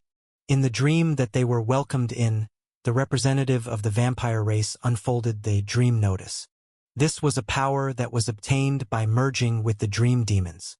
As a result of several restrictions, it was not possible to violate people's dreams like the dream demons had in the past, but they could still use it to share fragmentary images, which was enough for now. What in the world? What is that monster? Thus, the cutting-edge information obtained by the vampire race's intelligence unit by busily flapping their wings was passed on to the members of the Fire River Council. The energy dragon that dwells in the deep sea. In less than a day, the location and identity of the giant turtle was revealed. It's huge. Damn. Is that a turtle or a continent? We could probably go live up there. No matter how many times I swing my blade, I probably wouldn't be able to scratch it. Is it covered in aura? No, it feels like its entire body is made of aura. The council members, who began to wake up one after the other, began to make a fuss once more. Quiet. Slap. The current strongest person slapped the ground with her tentacle to stop the uproar. Let's sort things out first. The commotion gradually calmed down. SimSlam spoke. That unidentified monster, that turtle called itself, the energy dragon that dwells in the deep sea. It is probably a being with a special name like the gods we worship, so we should seek advice from someone who has been in direct contact with the gods. SimSlam's words created a stir in the council. By gods. Chairman SimSlam, are you talking about something like the Great Puppy? However, Rimu, wasn't the bloodline of the divine beast cut off? Damn it! Not only did we lose the Holy Land, we even lost the descendants of the Great Puppy. If it wasn't for the chocolate from the New World, Rhyme, we, the group in memory of the Great Puppy, would like to strongly recommend that a fact-finding committee be established to uncover the conspiracy of poisoning the divine beast. Silence. Slap. SimSlam once again hit the floor with her tentacle. There was a time when the Great Puppy, White Lion, and Snake God walked among us. Rhyme. And there were people like Gork who communicated directly with them. SimSlam looked around at the crowd. In her eyes was a kind of wit that transcended the prejudice and distrust of her race. And isn't the second prophet who came after Gork still alive, sitting alone on the most perilous snowy mountains on the continent, resting his eyes and waiting for the day his family head calls him again? That's right. Just like the venomous snake decided to stay on the stage and persevere, Aberka also remained in his homeworld. If I go with Daddy and disappear like this, there will be trouble. Moreover, since Daddy is Daddy, he can only watch his children's independence, but I am Daddy's eldest son, so I am the older brother of the goblin race. Their big brother. And a big brother can interfere with his younger siblings whenever he wants, whether they like it or not. So go and come back, Daddy. I will wait for you just like I did before. However, he hoped that they would reunite a little sooner than they did that time. That was the conversation Aberka and I had before we parted ways. A trustworthy guy. While I was thinking that I really had a good son, the Fire River Council ultimately decided to officially invite Aberka. Some protested, saying that they didn't want the interference of their ancestor, but they were only able to express their will and were unable to come up with a suitable replacement plan.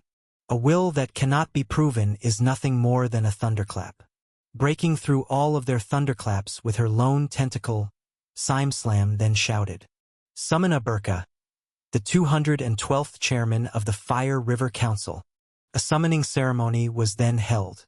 Aberka seemed to have told his descendants to perform a special ceremony if there ever came a time when they needed him. 12 warriors with particularly large amounts of aura gathered all of their aura together and fired it straight into the air with all their might. Blue, yellow, apricot. A mixture of 12 different colors pierced the clouds. The beams of piercing aura were so clear that they could be seen from the other side of the continent. The aura, which was only shot as a beam of light without any killing power, lasted for only about 6 seconds before it began to fade. Huff, huff. I'll never, Yugo, do this again. Exhausted, the warriors sank to the ground. Budash, but is this really what the ancestor wanted? I don't know. Yugo, this seems to be our first time trying it. Even so, I don't think he'll be here anytime soon. Let's count how much time passed. 1 minute, 2 minutes, 3 minutes, just as exactly 200 seconds were about to pass. Yugo? Just at that moment, a goblin, who had been looking up at the sky, tilted his head to the side. Something like a meteor. That moment, something made a loud sound as it landed in the middle of the Fire River Council. Boom! The Fire River Council was turned upside down. Ugyak. Rhyme. Dust spread in every direction like a wave. Those with antennae swung their antennae to withstand the air pressure. Those with horns used their horns. Those with wings used their wings. Those with gills used their gills. After a while, the dust settled, and a huge figure could be seen standing in the crater created by the impact. The musclehead who dreams of sinning against heaven. Aberka, a literal living legend, had appeared. Yugo, I had a feeling you'd call soon. Aberka didn't ask the council members why they called him. Indeed, what was currently happening in the world was obvious to everyone. Aberka, Simslam called out.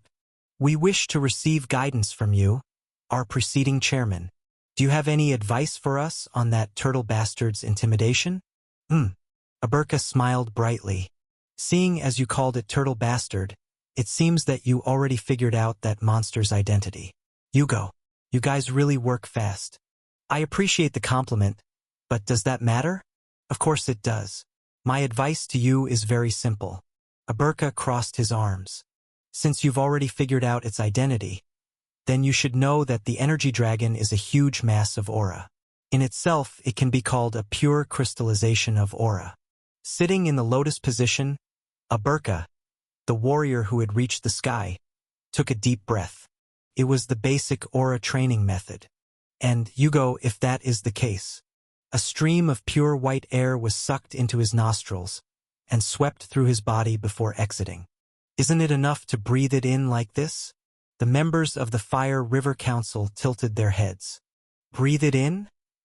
What do you mean? Getting to his feet, Aberka grinned. You don't understand. What? Fools! That mountain-sized turtle's body is made up of pure aura. I wish I could accumulate that much aura.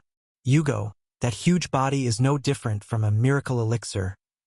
That would put even 1,000-year-old wild ginseng to shame. Only then did some of the council members pause.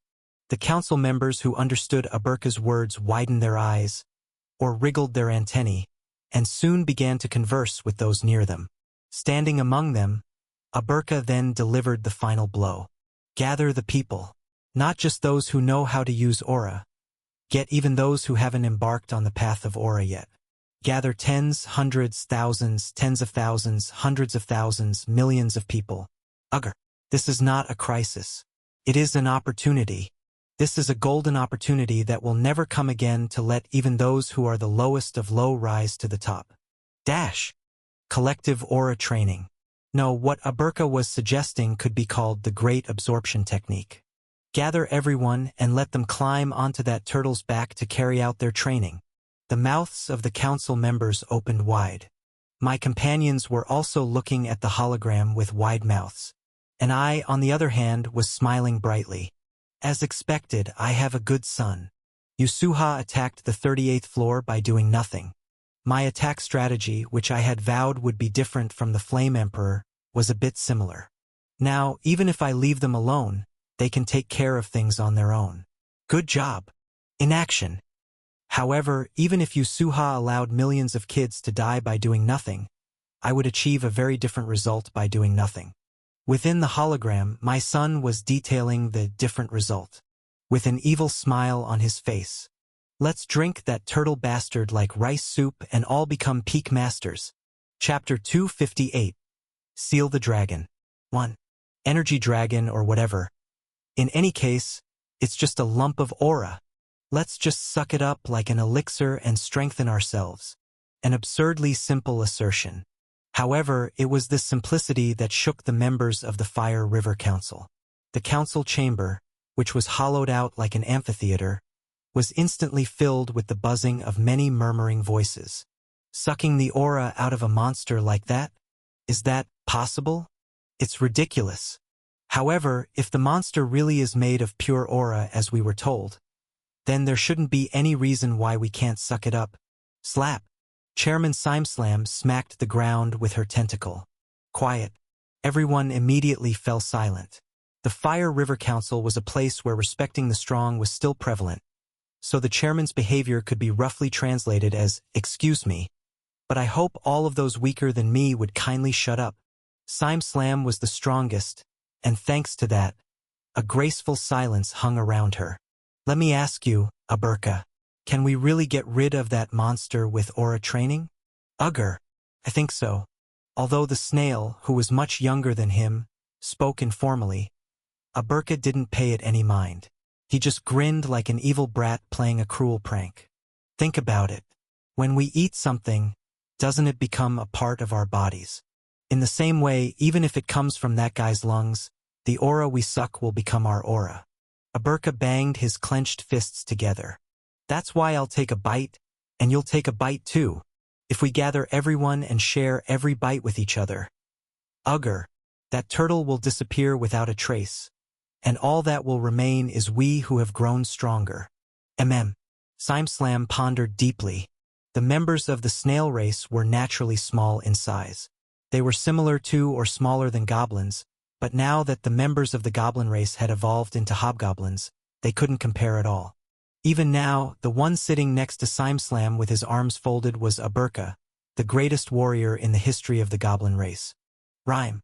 So how small did SimSlam look next to Aberka? Even when it came to tentacles, which were the pride of the snail race, SimSlam only had one left. The old shell on her back was wrinkled and ugly. However, despite sitting beside the huge Aberka, who was like a green mountain, SimSlam's confidence and dignity were unaffected. Everyone listen. Maybe it was natural. We will now determine the Fire River Council's course of action in this unprecedented situation. I had spread the teachings of the demonic cult in that world, and the goblins were a race that had been disciplined and trained according to those teachings. The snails had submitted to and been living under the goblins for hundreds of years.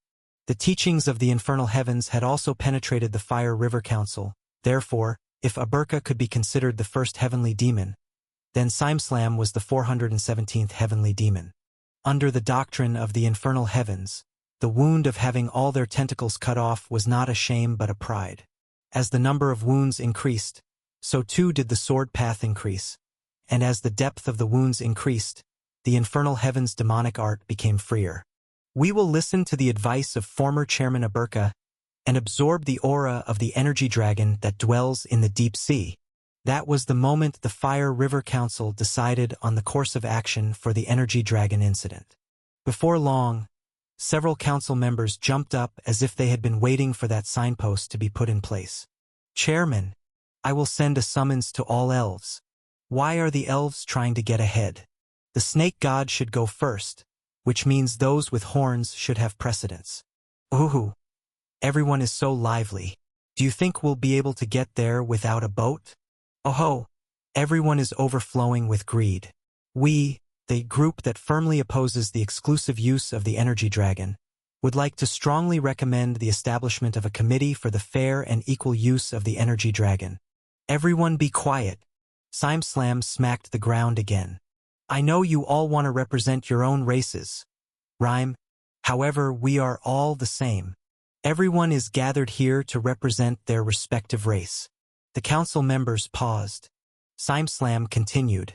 That is why we should draw conclusions that represent every race. And it is our duty as members to draw such conclusions. The words caused the members of the Fire River Council to cough sheepishly. She was the first non-goblin in history to rise to the position of chairman. Therefore, not only was SimSlam strong, but she also had the political power to back that strength. Before long, the Fire River Council was able to reach an agreement. Our vampire race will immediately announce this to the world. We will inform them with the dream notice. A vampire council member said. The members from other races followed. Our elf race will utilize our highest mobilization order for the pilgrimage. A dream notice would only cause chaos. Our Oni race will take care of the security for the journey so that bandits will not make any moves. Our mermaid race will assemble boats for the pilgrims. Leave the large-scale passenger transport to us. Our snail race will be in charge of the construction. Rhyme. That turtle is huge, so we will need to construct structures to get on its back. Our goblin race will mobilize all the fire play troops. Ugger. We also plan to share the know-how of the theater companies to create a study fire play that will allow beginners to easily practice aura. Even the issues were sorted one after the other. SimSlam was not satisfied. You idiots! Aren't you forgetting the most important problem? Looking around at the council members, SimSlam said. If you want to make turtle soup, you have to catch the turtle first. Remo. However, that turtle is still alive. How can you talk about which plate to put it on before talking about how to cook it? Once again, shame blossomed on the council members' faces. Happily watching this scene, Aberka, the former chairman, smiled. Ugger, that's right. That problem is like a millet grain. It's not a millet grain, this problem is like a turd. Rimu. You could say that too. Anyway, the energy dragon has a ego. Aberka touched his chin. Like that dragon whose head you lopped off and dropped into the sea. How long ago was that? That's a story from decades ago. Rhyme. Ah, sorry. Ugger. When you become a constellation and focus only on training, your sense of time changes greatly from that of normal people. In any case, the dragon you messed up didn't have an ego. It was nothing more than a beast that could only roar in pain after getting hurt and fight back when it's attacked. However, that turtle is different. Scratching his chin, Aberka said. How a mere mass of aura was able to develop an ego is a strange topic for those scholars who like to roll their brains. You go. While they excitedly have their book party, we will be in a bind. He'll just get rid of the little things clinging to him like pests. In order to prevent that, we should chop off his head like I said before, but SimSlam scratched her shell with her one remaining tentacle. It's too big for us to deal with. It's hard to say how many warriors will die. No, even if they did die, there's no guarantee that we will be able to take off its head. Ugger. We can just stick to him and suck out his aura. In time, his resistance will gradually weaken. Don't think by your standards. Rhyme. The basic method to practice aura is to sit in the lotus position with as calm a mind as possible, but if that turtle is constantly rampaging, we won't even be able to sit in the lotus position. Scratching her shell, SimSlam said. Moreover, a rampage of that size will definitely affect the world. Ships traveling between the new and old continents will capsize. Cities along the coast will be swept up by tsunamis. The damage would be indescribable. No, it is also possible for the building pressure to cause volcanic eruptions to occur like pimples popping. Rimu. SimSlam fell into deep thought. Her worries were vividly conveyed through the hologram. Indeed, the fate of the continent, the direction all the races would take, depended on this council, and she was the current chairman of this council. And the story was that she was the chairman of the council. In other words, she was not the king of the council. Excuse me. The representative of the vampire race raised their hand. It was the person who had used the dream notice to share the location and identity of the energy dragon to everyone. I might have a good idea for that. Since she was the chairman and not the king, SimSlam didn't have to come up with and implement all the plans on her own. The council was a place to exchange opinions. As SimSlam herself said, the members gathered in the council were those whose job was to express their opinions. A good idea. What is it? That. The vampire council member began to speak. His neatly trimmed Kaiser mustache moved along with the movement of his lips. Moments later, after he closed his lips, the council members who'd heard him speak were in shock. Oh, indeed. It's definitely a good idea. But is that even possible? Is it possible since it has an ego? Amidst the flurry of opinions, SimSlam tapped the table with her only tentacle. It might be worth a try. Rhyme. The vampire council member grinned. However, SimSlam hadn't finished talking. However, in order for that good idea to work, we'd need to attack that turtle's attention. Sounds of and came from all over the meeting room.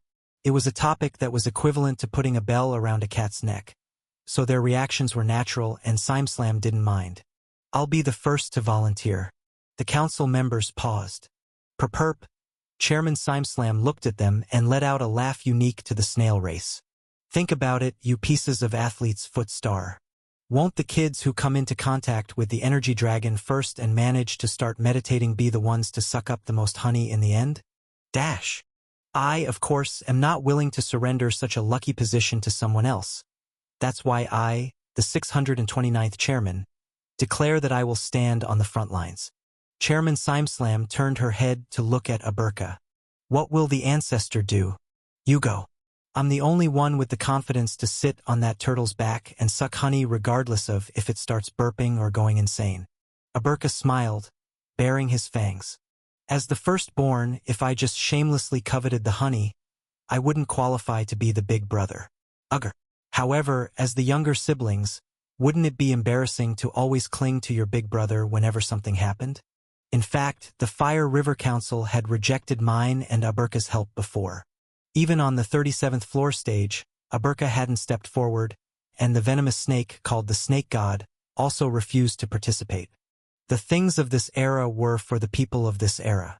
The things of this world were for the natives of this world. It was this trend that had spread throughout the Fire River Council. However, SimSlam snorted. A will is only beautiful when you have the power to prove it. Rimu. A will that cannot be proven is nothing more than an arrogant struggle. And the result of that is sacrifice, Rimu.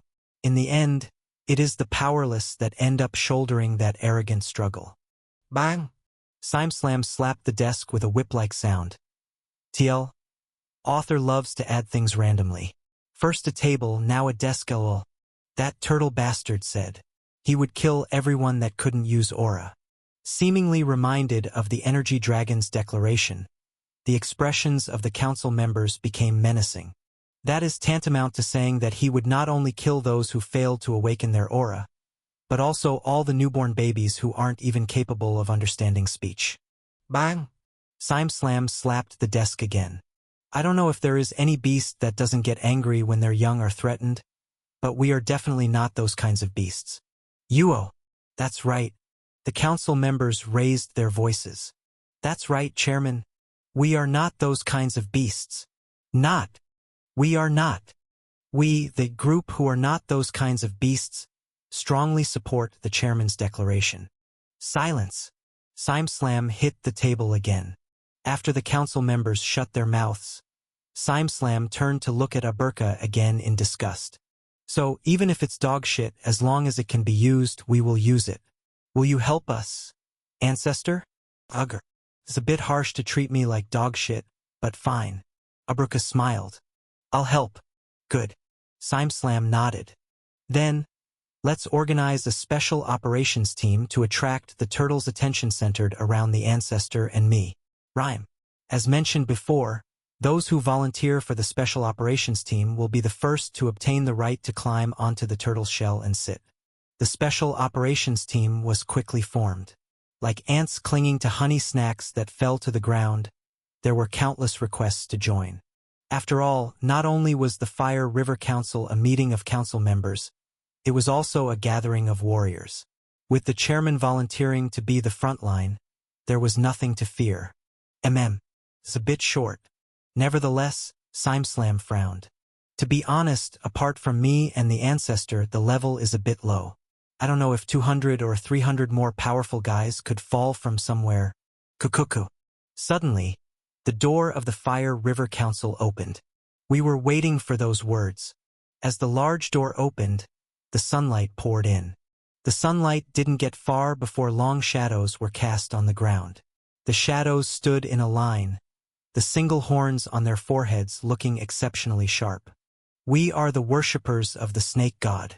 The army of God directly under the command of the snake god. The 256 True Color Oni Squadron. There was a moment of silence. SimSlam scratched her chin. Aberka scratched the back of his head. Oi, at that time. You said you would even use dog shit if necessary, didn't you? I did. Then will you use them? Give me a minute, Rhyme. I'm seriously contemplating it right now. And so, after a long time passed, that day's Fire River Council meeting came to an end.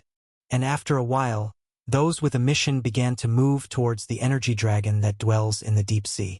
It was the commencement of a pilgrimage path that would later be called the Road of Aura. 2. Ruawar Dash.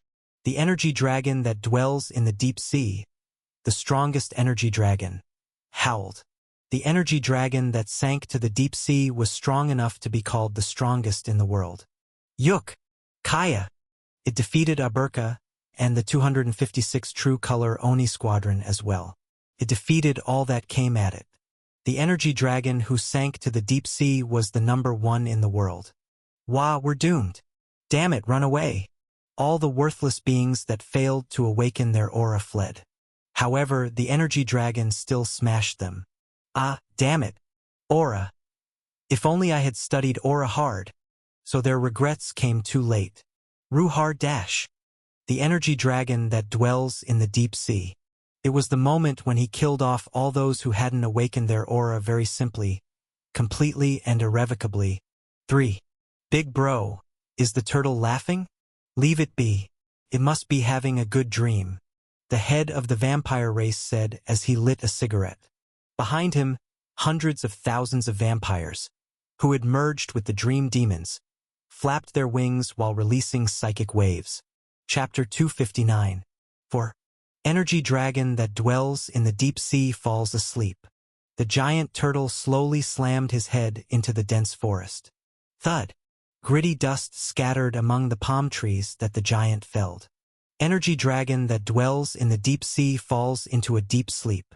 The energy dragon's back continuously moved up and down gently. It began to breathe comfortably. Phew.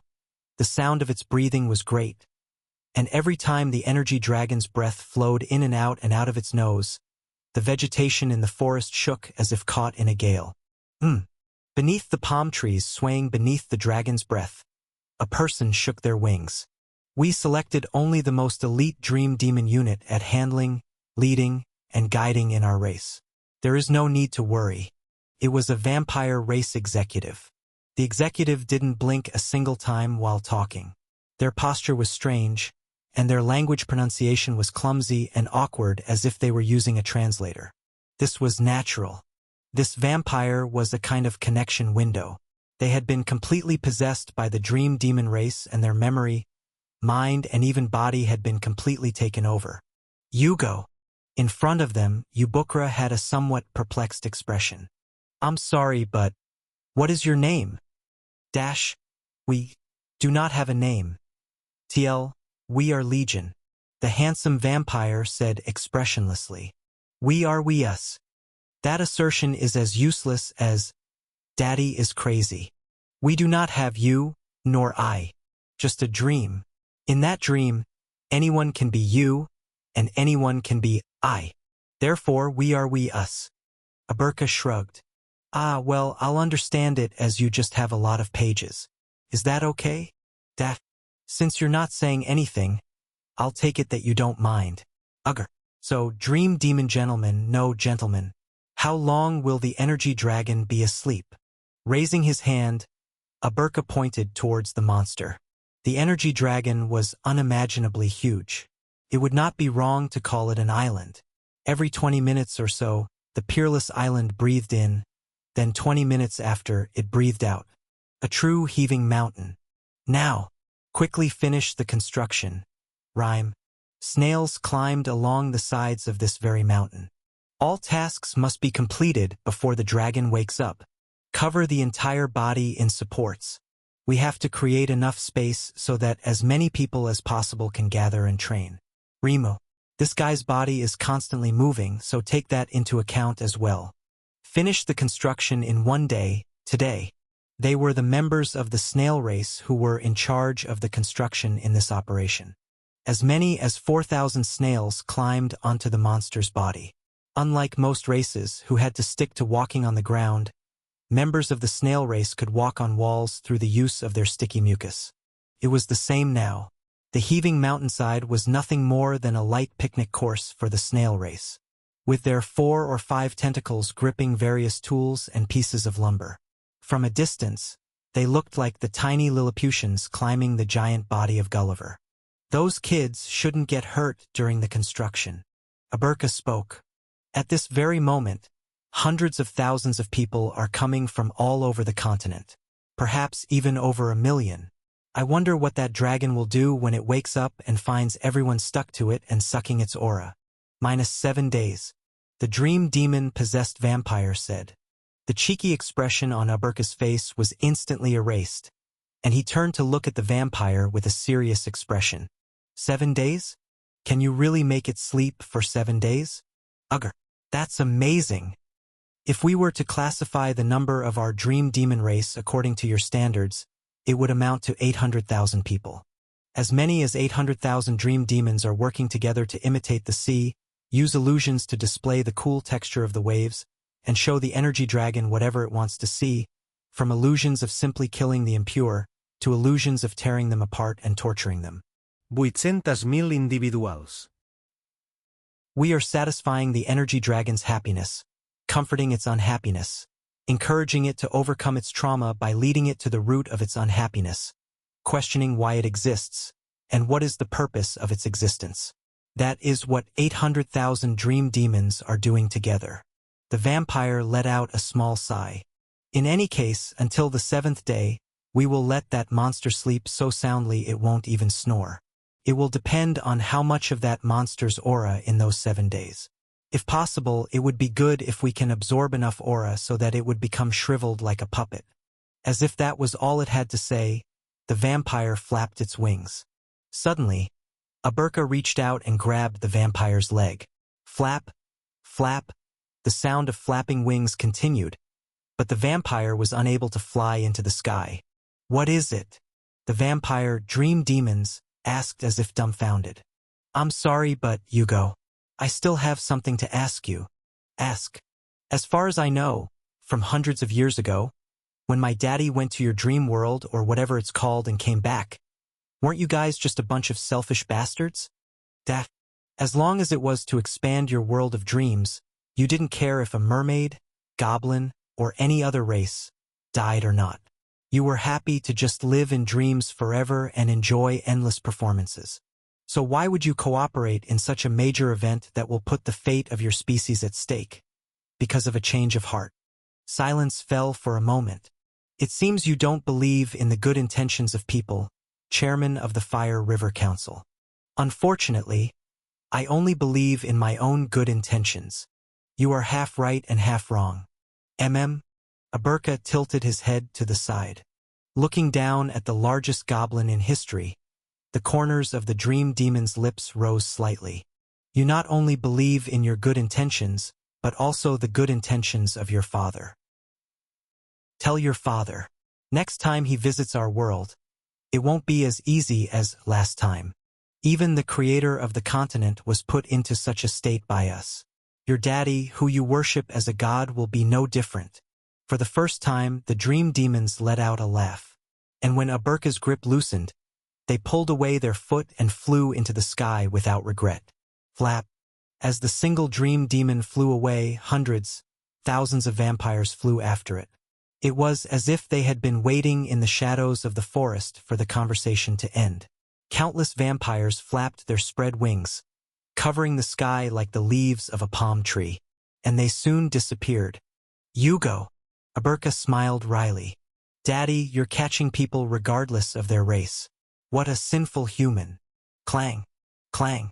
In the middle of the forest, the sound of the snails swinging their tools echoed. 5. Amazing. Wonderful. In the dropout waiting room, we watched everything happen. The snails finished their construction in one day. The wooden beams and steps were in geometrical harmony, such that anyone could easily climb onto the monster's body. The heretic questioner praised the architectural work in the hologram with glistening eyes. It seems the architectural knowledge that I taught them still remains, even after the empire fell and they were forced to live away from their home for hundreds of years. Ahaha! Knowing that my children didn't forget my teaching is more pleasant than I expected. Do you only treat them as your children at times like this? What are you talking about, Death King? I have always considered the snails as my children. I'm confident that I took care of them dearly, right? It reminded me of a loving parent giving gifts to their children on Christmas, saying, "Guys, this year I got you an Oni slave as a gift. Abuse it carefully so you don't break it." It truly is spectacular. The black dragon master beside the sofa muttered. Almost every snail, goblin, and Oni have already arrived. The other races are gathering one by one. It might really be possible to clear the stage without taking any damage. In the hologram, the scene of the various races from all over the continent gathering was displayed.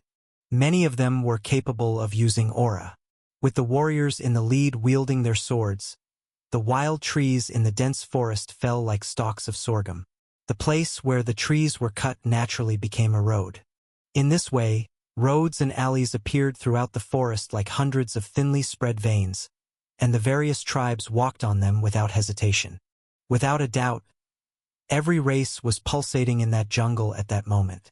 The aura inhalation route is this way. The elves set up stalls to welcome visitors. Where people gathered, money could be found, and where money could be found, elves could be found. Unfortunately, in this world, the elves were that race. Are you tired of absorbing aura? Well, surprisingly, this place is filled with white ginseng, which is famous for its ability to recover fatigue.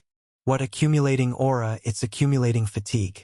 A true master is not someone who has only accumulated aura, but someone that can enjoy life.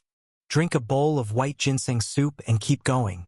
It's not good to skip sleep and sit in the lotus position all the time. You need at least 7 hours of sleep every day. There are many bugs in this place, and the leaves are uncomfortable to lay on, which makes it hard to sleep well. But fear not. A cozy hammock is ready here for everyone. Buy insect repellent. If you apply it to your body, you won't get bitten. Buy insect repellent. No, they seemed a bit too vigorous. Did they go there to suck aura or make money? We all turned to look at the Count in amazement. Why are you looking at me? Still in the form of a cat, the Count leisurely scratched her chin. In the first place, you should always make money whenever you can. Money is like a tide, so whenever it's fortunate enough to come, you must grab it quickly. In that regard, I think I raised those kids well. If I could, I even want to send some of my subordinates from the Sangreon and let them learn from them. Count, no, never mind. I hope you remain the same forever. The Crusader pet the cat's back with a sigh. Meow, as if enjoying it, the Count sat on the Crusader's lap. In contrast to the relaxed atmosphere in the dropout waiting room, the characters in the waiting room moved busily. -0000000. It's time. Ah, leave it to us. FFFFFF. 256 Oni climbed onto the energy dragon's back and sat in lotus position at the same time. Queue up. Then, each of the Oni released a bright aura and demonstrated the great suction method. Shishing Dafa. The so-called 256 True Color Oni Squadron. They were the legacy left behind by the venomous snake, and were the main culprits that made our hearts ache in real time. What the hell was the code name? Was that really the best thing you could think of? Chun Mumun Master? Will all 256 of them be the venomous snake? The Black Dragon Master said tiredly. No. The Chun Mumun Master should only be one of them. The rest are probably the favorite disciples that the venomous snake raised or their descendants. How do you know that? I can't tell the difference from here. I don't really know. I smiled bitterly. Because we became rivals after all. In particular, there was a person surrounded by intertwined gray and purple. The code name probably corresponded to that gray in some way or the other. Around that aura, brilliant colors shined brilliantly like a rainbow. It seemed that while staying in the 36th to 38th floors, the venomous snake had created the Chun Mumun in this world. In any case, the fact that there is a chance to catch that monster in something judged as unclearable is more important. I smiled. Go on, kids. Then I cheered in my heart. Suck it all till not even the bone broth is left behind. Not only the rainbow-colored Oni, but also the goblins and even humans. Warriors and workers from every race arrived non-stop, gathering together around the energy dragon that dwells in the deep sea, and sitting in the lotus position. Day 1, Day 2, Day 3, Day 4, Day 5. In no time, the forest became a sea of people. The warriors approached and patiently guided those who did not know how to absorb aura. A goblin mother held a child's hand and climbed up the stairs made by the snails. None of them seemed compelled to show hostility towards each other. Something which was unimaginable thousands of years ago. However, in the advent of the energy dragon that dwells in the deep sea, the races united as one. Go on. I clenched my fists. It's not the gods who arrived in this world that will break through this 38th floor. Although it was night, the forest was as bright as the galaxy. The auras of countless children, which burned red, green, blue, and every other color, were filled with their image. Under the colors produced by these races, the night sky was polished like silk. You guys are the ones who will break through this quest. Then, the father's support, without a doubt, reached the children. The goblin race is experiencing an evolution. Chapter 260. 6. Wait, let's talk about the last enemy humanity fought in the tower. 7. This is a story from before I regressed. Befitting the title Flame Emperor, Yasuha was good at burning everything. Ha ha ha. Ha ha. If being good at burning things was his ability, then being good at burning people was his evil doing, and finally being good at burning the world was his cruelty. And it was also everyone else's misfortune. This being a god feels pretty good. Possessing a prominent member of the elf race, he led the rest of the race. They burned whatever they stumbled upon. Burned the people they encountered on the street. They even burned the world around them. Hellfire Army, 夜火军. That was what Yasuha liked to call the elves that followed him. Anything that entered their field of view was burned, and they were like a wildfire that fell upon the continent. Burn it, if Yasuha ordered. In your name. In your name. In your name. TL. Not exactly, but I can't think of a good English equivalent. The elves chanted. The voices of the elves were ferocious and sharp, and wicked. In the name of the Supreme Being, primitive worship, Fire God, we offer you this sacrifice. Please accept it. Human sacrifice. Burn it. Cleanse the world. Only we are the chosen ones of the Fire God, the only ones that are worthy. A spirit of elitism. The reason you are weak and hungry is because you are of lowly birth. How dare such low-level scum step into the holy flames? Contempt and discrimination. The reason they are so strong that their level is so high is because they stole it from us. Priest, no, former priest. Look, this is the proof that you are no longer favored by the Fire God. Hatred and lust for power. Right, well done. This is what people live for. Love, friendship, commitment. Damn. Don't depend on that kind of fantasy. How can people love people? Now, kids, you are the real humanity. Let's unify this entire continent just like this. Do you understand? The elves saluted. In your name. In your name. In your name. Yasuha set fire to the world. And in order to guide the fire, he purchased the items person possession and spiritual descent. Whenever the right timing came. Asterisk. Item descriptions below. Why are you doing a head-aching task like farming? Are you pushovers? Farming isn't easy to do either. To farm, you need to make farming equipment. In order to make farming equipment, you need to research farming equipment. In order to do research, you need researchers. In order to sponsor researchers, you need money. In order to raise money, you need a market. In order to have a market, you need a village. In order to have a village, you need a ruler. This ruler is responsible for getting the village, market, money, researchers, engineers, and farmers, and it's only after half a year or a year after that barely any grain can be obtained. TL, my brain. Yo soas norted. You guys, are you pushovers? The elves snarled. We are not pushovers. No. We are not pushovers. We are the Blazing Cross, who strongly supports the oracle of the Fire God. Not pushovers. It was as if lava, not blood, flood through their bodies. All of the elves' natural physical and intellectual abilities were poured into slaughter. Elves, who were born with the ability to sense aura, were powerful killing machines. Using their superior brains, these killing machines pondered the most efficient ways to dismember their enemies and how to rise to higher positions. Fanatics who worshipped a god called the Flame Emperor. That was what the elves of this era were. Men. Only those carrying a head in each hand are not pushovers. Standing on the platform, the Flame Emperor released aura from his right hand. Crackle. The snail head that was being held there was burned in an instant and the ashes scattered. There is no need to farm. If you are hungry, eat the grain harvested by others. Kill the centipede chicken asterisk they carefully raised and throw a party. Asterisk. Yes, janitor centipede chicken. You don't even need a village. If you kill all the people who lived in a village, wouldn't it then become a luxury hotel just for you? You could leave a few villagers alive to tend to you, and stay in the hotel to rest for a week or two. Eat the food and meat that the villagers bring for you. Isn't that heaven? Huh? After 2 weeks, you can kill the villagers that brought food for you. Kill them all. How about it? Wouldn't that make you feel better? After taking a good rest for 15 days, you would no longer feel stressed and you would feel energized again, wouldn't you? That's it. Babies, that's it. Let's go find another hotel. The elves roared. In your name. In your name. In your name. In the name of the fire god. In your name.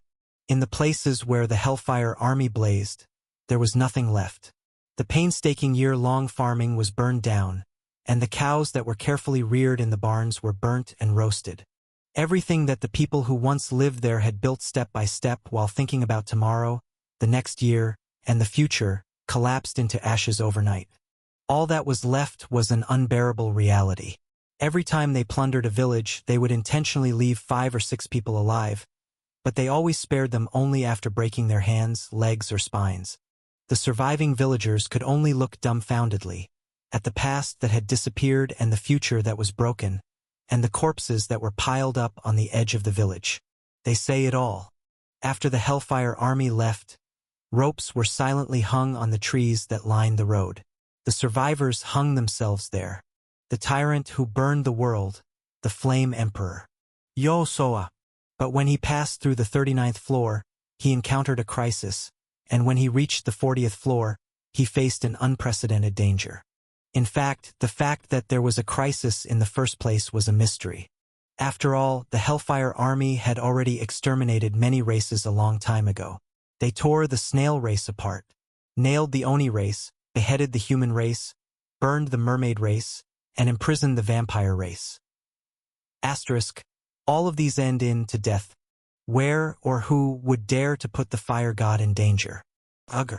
There was only one race. For thousands of years, during that long period when the continent fell into hell and suffered, they were the only children to escape extinction. Well, if it isn't the crazy elf bastards. The goblin race. Their world was cruel. In the ever-burning inferno, only the strong could survive. Fortunately, they had guts. They desperately persisted and sowed seeds, and among those seeds, some of them grew into warriors. These were the enemies that Yasuha faced on the 40th floor.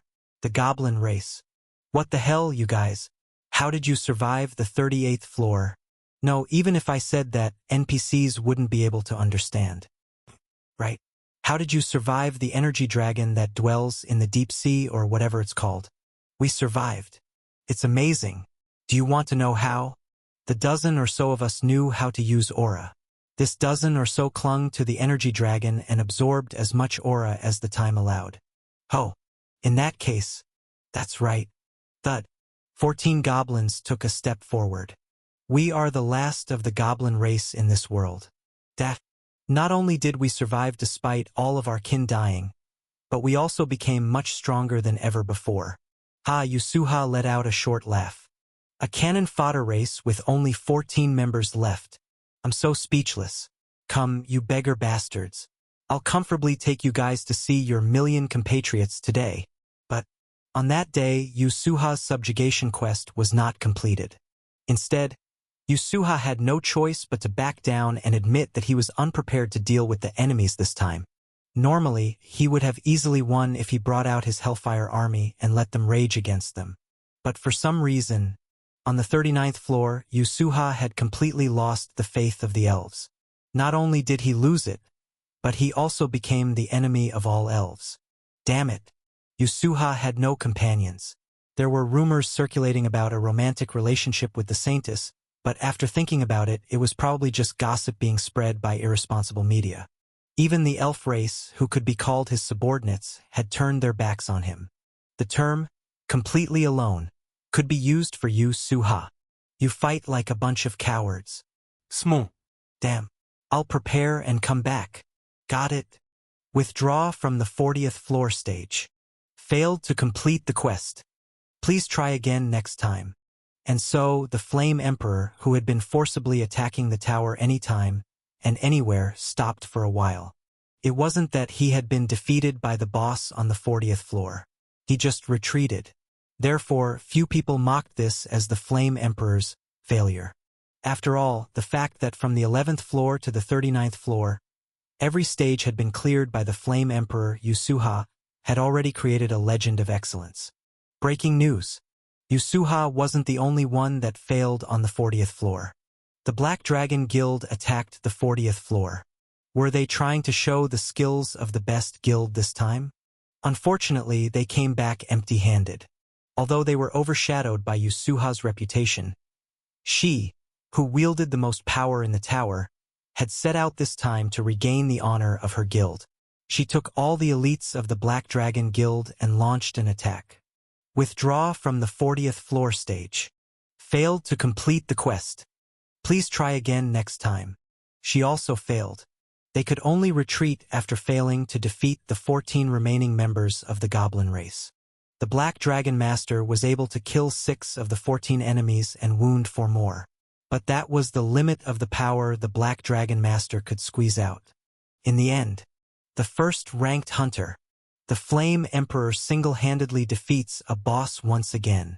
The person who struck the final blow on the prey, wounded by the Black Dragon Master, was Yasuha, who was only aiming for revenge. Despite being made to retreat once, the Flame Emperor was the Flame Emperor. He was the undisputed number 1 hunter in the rankings.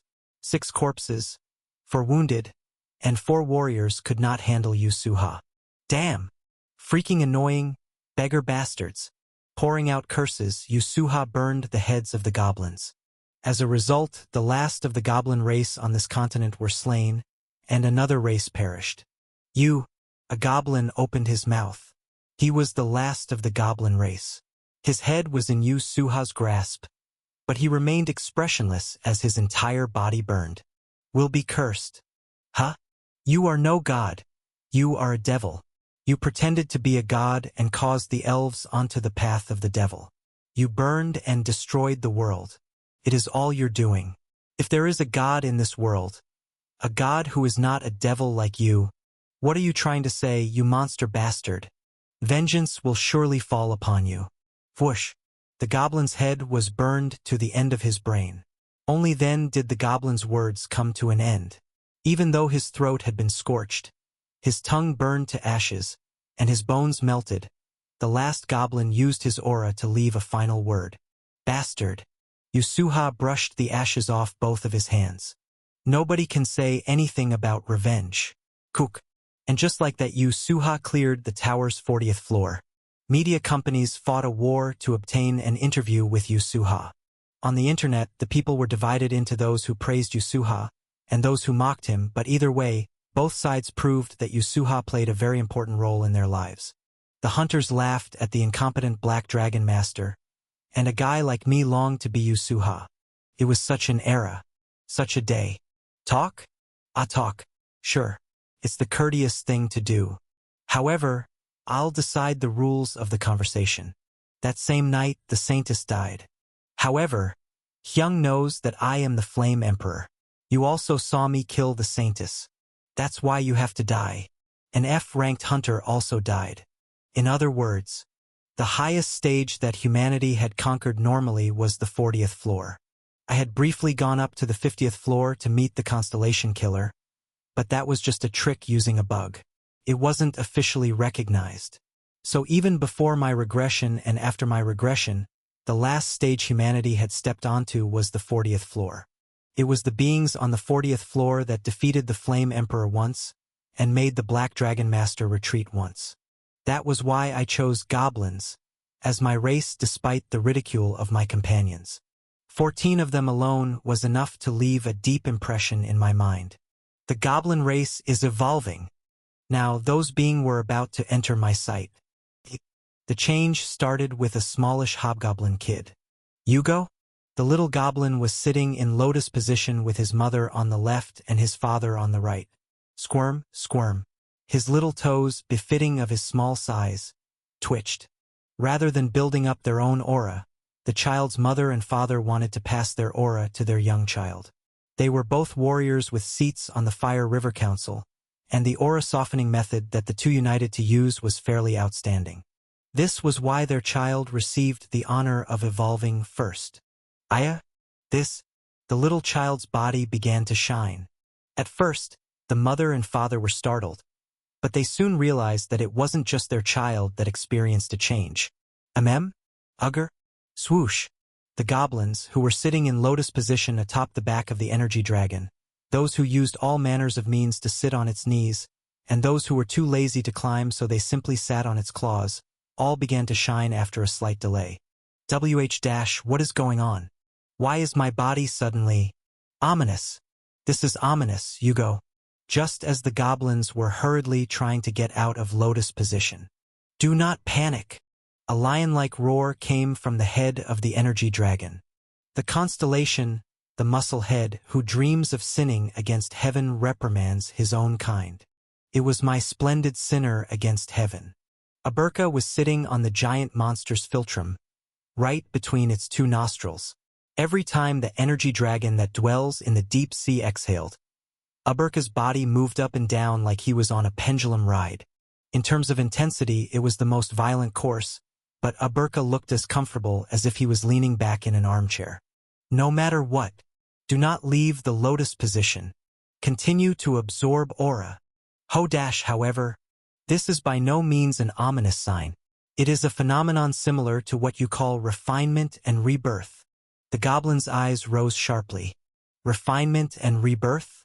Isn't that the stage that only ancestor Aberka was able to barely reach? Aberka grinned, flashing his fangs. Ugger, it's only a little similar. I know because I've done it once. This is similar to refinement and rebirth, but different. First of all, every member of our race is shining. Then what should we do, ancestor? I don't know. However, digging a tunnel into the unknown has always been exciting. Whoosh! Aberka's body was also shining. Except the flames were much fiercer than the other goblins. Comrades, do not fear. Fire has always been on our side. Even when our ancestors were imprisoned in the dark cave, the fire burned for us. Even if it is the monster that created this continent, how can it put out our fire? Red flames blazed around Aberka. However, much less the world. The flames didn't even burn Aberka's body, and only quietly wrapped around the energy dragon's head. Countless goblins looked admiringly at the position of Aberka, their ancestor. Just breathe. Accept the temperature of the world with your bodies. Concentrate. Recall how our ancestors swung their pickaxes to mine salt. The panic subsided. The goblins once again became immersed in the softness of aura. Everyone, unify the image. The warrior commander of my family became the conductor of the orchestra and led the flames of his clansmen. Whether it is refinement and rebirth or not, the next time we open our eyes, we will be different beings from before. But what's the point of the coming of tomorrow and the day after tomorrow if we forget yesterday? We would only be passing time, not living it. So remember, do not forget the screams of our ancestors who died long ago. We must burn for an eternity to become an existence that will never be forgotten. The flames grew stronger and stronger. From the energy dragon's shell, knees, toes, nose bridge, and philtrum, various flames soared. Hundreds of thousands of flares flickered with dozens of lights, but soon, the most intense color, the most distinct color, devoured everything. Red. Red flames ate the blue, jade green, yellow, black, and white. The energy dragon that dwells in the deep sea was soon engulfed in blazing red flames. The monster's huge body burned like the wick of a giant candle. The constellation, the musclehead who dreams of sinning against heaven, engages the infernal heaven's demonic art. Then, the goblin race engages the infernal heaven's demonic art. Crumble. The children's green skin, their shells peeled off. Tuck, tuck. The green skin fell, revealing bright red, like pieces of charcoal burnt by a fire. The goblin race is undergoing evolution. No, their skin was not peeled away because they were burned by aura. The status of the goblin race is changing. The children's skin was really red. It was not the skin of a goblin, which was the green of spring, nor the skin of the hobgoblins, which was the fragrance of summer. The goblin race has entered the final evolution form, Azura, several thousand years. the goblin race who had passed through the seasons until now had finally ripened red, and their blood and flesh changed. In the dropout waiting room, we watched dazedly as the children of the soil harvested the red autumn. The goblins became a little bigger. Their fangs became sharper. Their eyes glowed red. The blazing image of aura merged into their bodies and burned fiercely. The red muscles on their forearms, back, abs, and thighs flexed as if they would burst at any moment. Ogre? The black dragon master muttered unintentionally. No, I've never seen an ogre with red skin.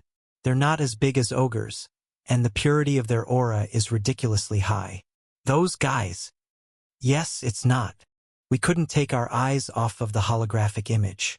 It's a position that only those kids could reach. I whispered internally, looking at the majestic blood fire that those children were releasing. Open race status. Shrug. A wall of text appeared in front of me. Plus, Azura Asheolua, extinction grade, F, no risk. Proverb, we are fire. Political system, Fire River Council. Description, goblin race. A race that was born in the soil, dug tunnels, loved swamps and covering their bodies with mud, knew the scent of the rain from the heavens as happiness, loved all shade and moisture, and endured for a long time before finally accepting the flames of this world into their hearts. Ignition, 开火. They symbolize a fire that will never go out. As they ignite their auras, the flames split into 6 parts, and as they enter the battlefield, their arms will lash out violently as if they were wielding 6 blades. They mourn the lives that were lost in the world.